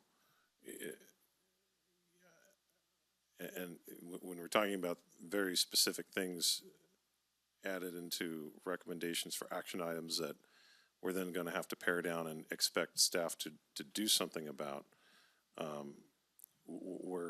don't know, I'm trying to find another way to say we're not going to get everything done that we want to do. Even if it is a good idea and something that's we're getting worthwhile. into a very strong item after item You're dealing right. with housing issues of one sort or another. And Yeah, I'm that's a worried very- about capacity issues. Yeah, and I think that's definitely going to be part of the discussion on the 12th as well, and what the needs would be to meet this. But I think you're right. I have 3 items that I think were more in line with that, and the rest, hopefully, if you have any questions, I guess you can't really reach out too much. The Brown Act makes things so hard, but it's listed out at least a beginning of what that idea was. But the 3, it's only 2 left.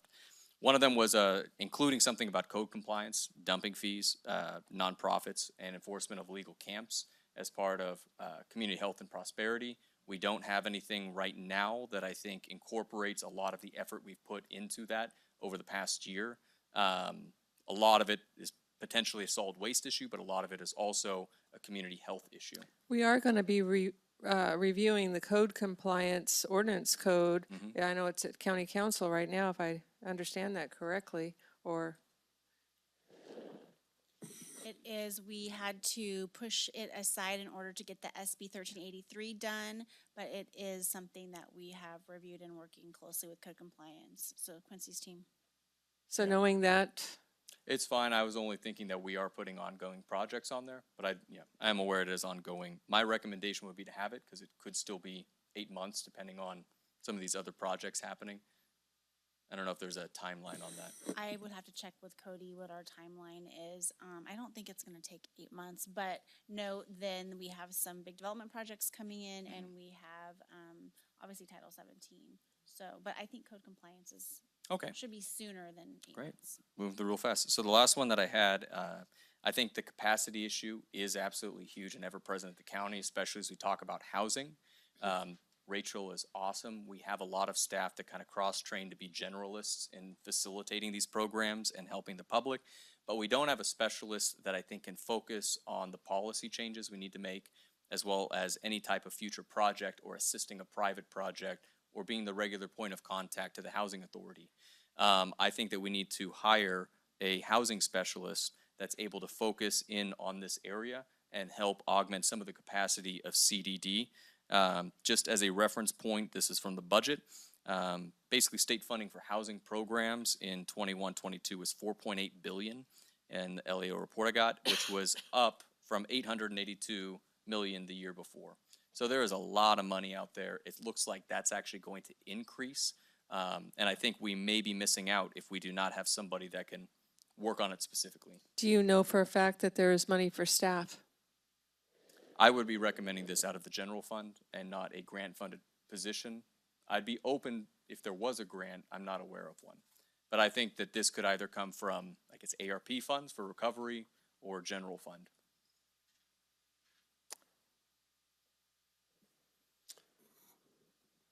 I think the need's there, but I couldn't support a general fund position at this time without having more information come through the budget process. You know, and I think there would no reason why you couldn't do some grant funding if they allowed for staffing. And I should say I wasn't specific with how it would be funded. I think the position's the most important to me. I'm very agnostic about how it would end up being funded. I don't know if that changes.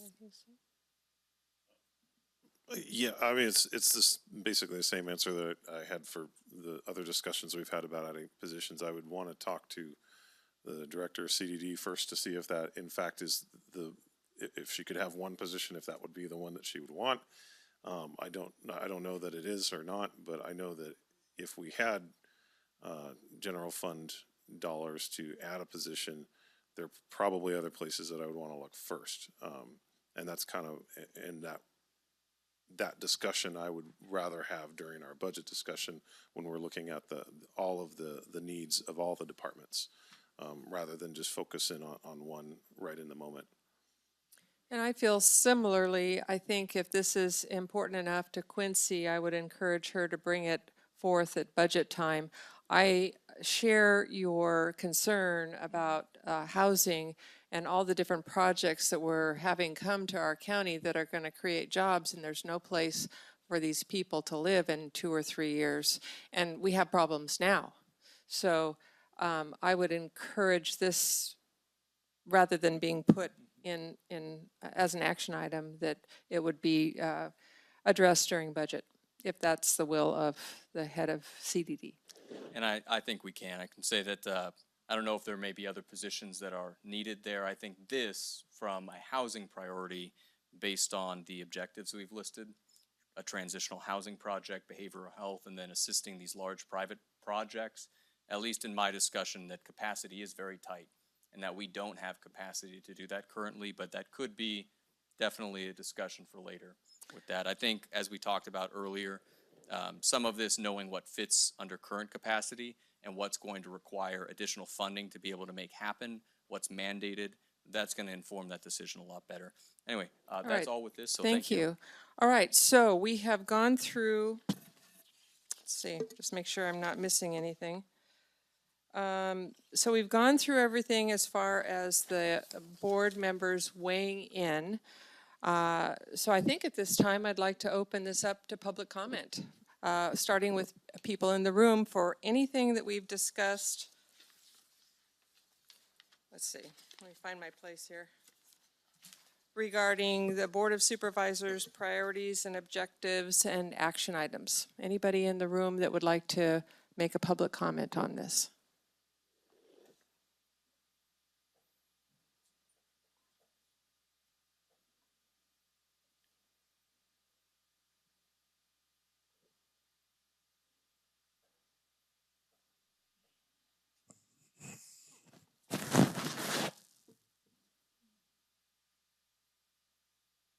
Well, thank you, I think. I think I'm the only person left in the room who's not a stakeholder. You're asking me for a lot when you ran through all of the slides without asking. So I'm just going to go by my little notes. So first off, on slide number 33 that you were just discussing, why on there is an action item, increased awareness through use of display case at the Sonora Main Library to promote Blue Zones Group and their mission? What does that have to do with you? Those uses of display cases are available to whoever signs up for them, and Blue Zones can go over and sign up. I think in your 200-page, whatever it was, it said in May, but May's already taken up by mental health. So I don't see any reason why that needs to be on there. And to me, I was listening to a lot of gobbledygook and this kind of, esoteric stuff. And I'm so tired of like these repetitive conversations where nothing ever gets done. So I want to see you have action items that are going to get done and not something that, we're going to just sing Kumbaya over here, whatever. So I didn't see anything in here because one of the efforts of the, I believe, national and state plan is to get people out of their cars. So I didn't see anything in here that would encourage any kind of public transit efforts. And I was kind of cranky because I thought you all should have taken a trolley to go up to Miwok instead of everybody driving their own car. And I didn't know till last week, really, that public transit is currently free in Tuolumne County. So why don't we know that?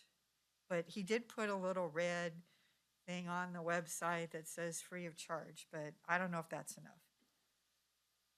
And I didn't really see anything to help our roads be safer, like using high friction surfacing and reflective paint. I'm certainly going to run over 3 minutes. But I'm trying to comment on all 5. I didn't see anything about getting electric chargers in for the public to use, because like the city of Sonora has none. There's some in Jamestown and some in Groveland, and then it's hard. Why? There's money for that. Why don't we have them in some of our shopping centers? I didn't really see a lot on substance abuse and alcohol, and we have a problem with that in our county, and I think that has to do with our community resilience and our community health, and looking at safe needle programs and looking at Nazoxil, Narcan.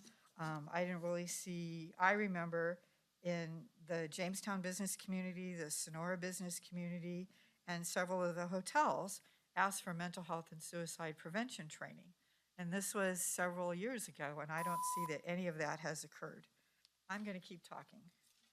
I would like to see us have a summit with CHP or Sonora or the sheriff where we talk about traffic enforcement. What I'd say is your time is up, but I have a question for you. Yes. What was the next topic you were going to discuss on your list? On my list, expanding sharps containers and propane cylinders. I'd like to know more about that. Could you please tell me? Okay. One of our fire hazards is the use of the Coleman green propane cylinders, which are given out to many of the homeless, and then they can have fires out wherever. And there have been several times, I think, where they've been used in anger, and then they explode. So they become dangerous for the trash communities, for Yosemite to dispose of them because they're not recyclable. It becomes an issue. And we need to go to reusable cylinders and not the propane ones. So Carol, I'd like to offer you something as, I wasn't in charge of the public comment for the other section. So what I'd like to offer you is to be able to put all of your comments in writing and submit them to the clerk of the board so that we can have the benefit of that. That's fine. Thank you.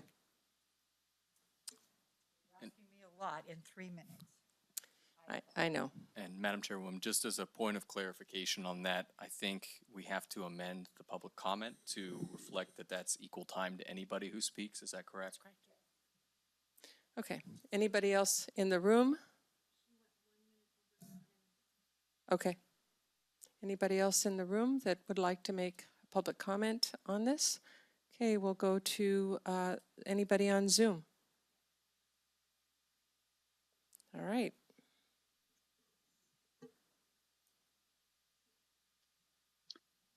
Hi, this is Janice Kwiatkowski from Groveland.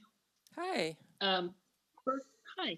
First, I want to say that trying to keep track of all that you have discussed in the last 3 hours and comment on it in 3 minutes is impossible. I want to commend the woman that was still there for sticking around to do it. I want to, something I did not hear was any kind of moratorium on short-term rentals. Without that, we will have no housing for people to rent. Groveland is a horrible place to move to now because you can get a job, but you can't live here. I want to support everything you can throw at the fire department because being over here by ourselves is not easy. It's not easy to live with. It's not easy to look forward to. And with all the approved projects going in on 120 and no promised, figured out already fire department is backwards. All the infrastructure should be in along with the project. And I want to thank Kathleen for sticking up for us. We appreciate your support. And I'd like all the other supervisors to take a trip over here and look at how fun it is to try to get off the hill on a regular weekday before all these things come in, because it's not easy. There is no free public transportation in Groveland to get to Sonora.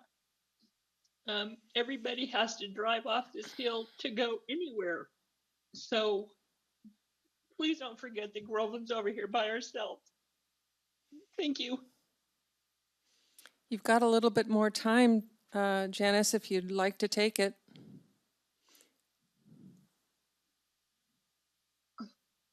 Okay. I think I probably said okay. All that I wanted to. Thank you, though. Okay, just know that you're heard. All right, anybody else? Appreciate it. On Zoom. Do we have any other? All right, so we'll close public comment, and I think we've given you all along the recommendations, so we don't need to make a motion. Is that correct?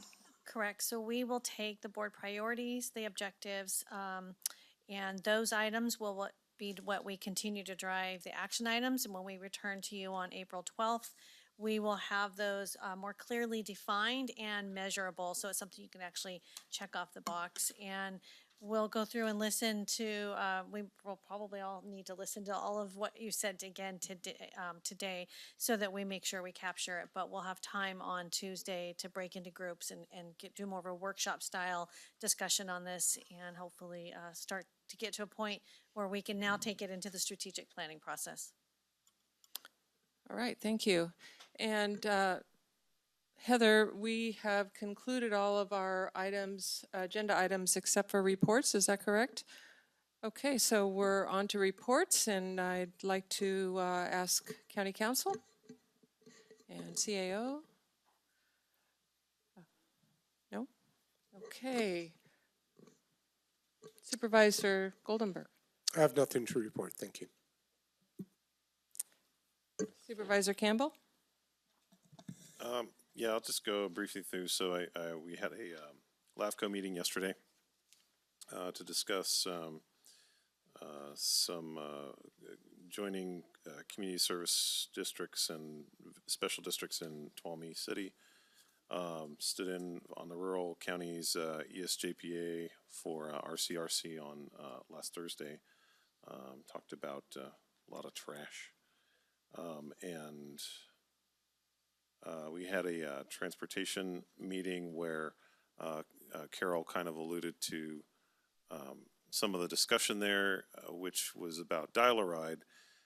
It is free, and it has been free pretty much throughout the entire COVID-19 episode that we've all lived through. And even before that, it wasn't very expensive, so it was essentially free. But we still have very low ridership.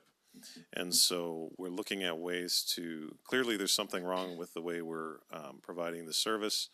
We're looking at developing an app, some better online scheduling, making it a little more Uber-like to get people to use it. Because if there was ever a time to promote public transportation, I think when you're paying $5.20 to $6 if you have a diesel truck like I do, and it hurts. And so I think we have an opportunity to let more people know about public transportation in Tuolumne County, which I think is really quite good, but underutilized. And we're trying to look at ourselves to see what are we doing wrong, what can we do better to make this service more known about and more utilized by the community. Yeah, I have other things, but the use Dial-A-Ride. Look it up. You can call the number and arrange a ride. In fact, I'll look up the number right now, and then I'll say it in just a minute. So you go ahead. Supervisor Brandon. Great. As mentioned at the LAFCO meeting yesterday, talking about the establishment of a community service district. It's not a corporation in Tuolumne area, and that went for a while. Columbia Area Advisory Commission, Engine Company, Chambers of Commerce, just keeping up with a lot of different stuff. I want to say the Promotion Club in Jamestown is extremely thankful to all the work put in by Solid Waste and Public Works to be able to help get some grant money coming in. I know that we still have to figure out hopefully the rest out, but they're just ecstatic with that. And not 2 or 3 days after we did the built environment walkthrough too, similar situation. So that was really, really nice. Few meetings with staff, and I think just working on several other projects that are happening. Let's see if I missed anything there. Oh, then of course on Wednesday, the RCRC installation. So traveled down to Sacramento, meet with a lot of rural county supervisors, at least for the more social hour there, and be able to pitch some of the things we've been talking about with our legislative agenda to see where there are common issues across counties and what we can do as well. So anyway, that was great, and leave the rest because it's already 5:30. And I do want to say, I think Janice was right on a lot of things. One thing in particular to Carol, who did get a little extra time on that, but has been sitting here for all 9 hours pretty much, 9.5 hours now, and our most dedicated watchdog, volunteer, and probably public servant around. So Carol, thank you for being here, and I look forward to your notes on all this stuff. That was probably a lot to write up. All right, so I'm going to just mention the things that I thought were most important that were brought up at the RCRC meeting last week. But I also, before I start that, I wanted to say that I'm having a town hall meeting for the Groveland folks, Groveland, Big Oak Flat, Moccasin, Marsh's Flat area, on the Groveland ambulance tax measure. It has a letter now. It's measure W. And anyway, we'll be spending an hour together for those who tune in virtually between 5 and 6 tomorrow night on Zoom. You can get the Zoom number by going to my Facebook page. It is www.facebook.com/2020vision for a vibrant community. So, on to the more important things, at least in my view, that were discussed at RCRC. They're actually all important. On the federal legislative update, a couple of our supervisors, our past chair and who else was it? I don't remember. Actually, our current chair, I think it was, met with Dianne Feinstein, and they felt very good that she acknowledged that the money that's coming from the federal government needs to, for the Infrastructure Act and that kind of thing, also for broadband, electric vehicle infrastructure, secure rural schools, and wildfire risk mitigation. Dianne Feinstein, emphasized that she knew how important it was for the counties to get this money directly and not have it go through the state. So I thought that was really good news. Regarding AB 1773, which is the Williamson Act subvention payments, that is looking like it's going to make its way, I don't know how far. It's a measure that would appropriate $40 million from the state general fund to make subvention payments to the counties. So that is AB 1773. If you wanted to follow it, that would be a big deal for us. We don't know yet what the apportionment amount would be, but 40 million between all of the counties that have Williamson Act. Regarding zero emission vehicles, the U.S. House Agriculture Committee held a hearing for electric vehicle investments. And they, let's see, I guess there were some folks that warned that EVs currently don't meet rural Americans' needs. And it was challenged by China's dominance of the minerals needed to manufacture EVs, so that could be a problem. And there was also mention of the current capacity of the U.S. electrical grid, everything going electric.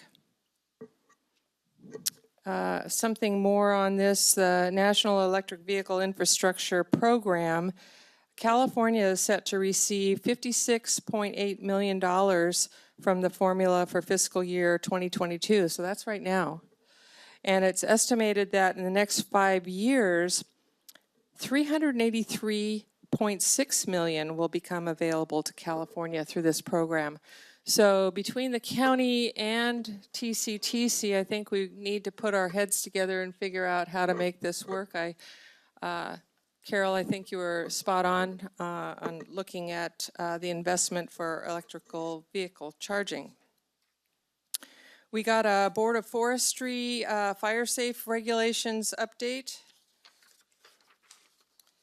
And basically, there's consideration of the rulemaking, and it was agendized at the March 2nd Board of Forestry meeting. However, the item was tabled by the chair because, this is a quote, because the board is listening carefully and trying to make the best possible decisions for the state in terms of our responsibilities, we are simply unready to proceed with the fire safe regulations.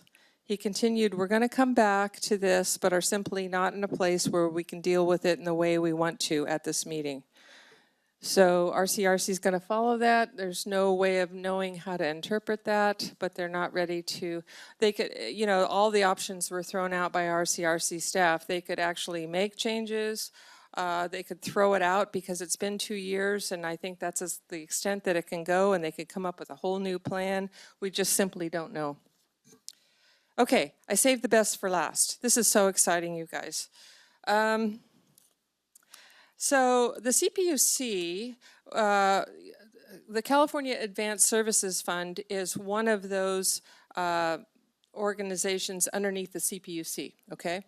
And the CPUC is going to be ruling in April about broadband funding. Now, we already, from the state, we're already getting $5 million being a rural county. We'll be getting that for broadband in our county, and all the rural counties will be getting $5 million, okay? But there is something else that we're going to be getting, and it's based upon the unserved population, meaning those that cannot have broadband right now.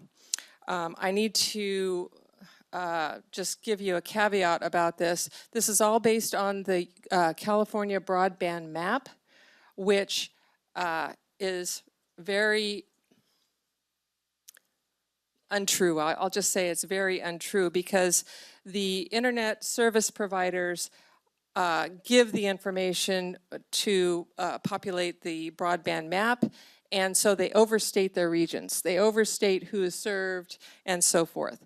But even still, and I can send this out so you can see it, even still, for example, it just shows Tuolumne County with a little shy of 2,000 unserved, and that's just totally false. But the good news is, even still, with just that many, it's 1,946 unserved households, if this passes in April by the CPUC, we are in line to receive $15.5 million on top of the $5 million for the unserved households.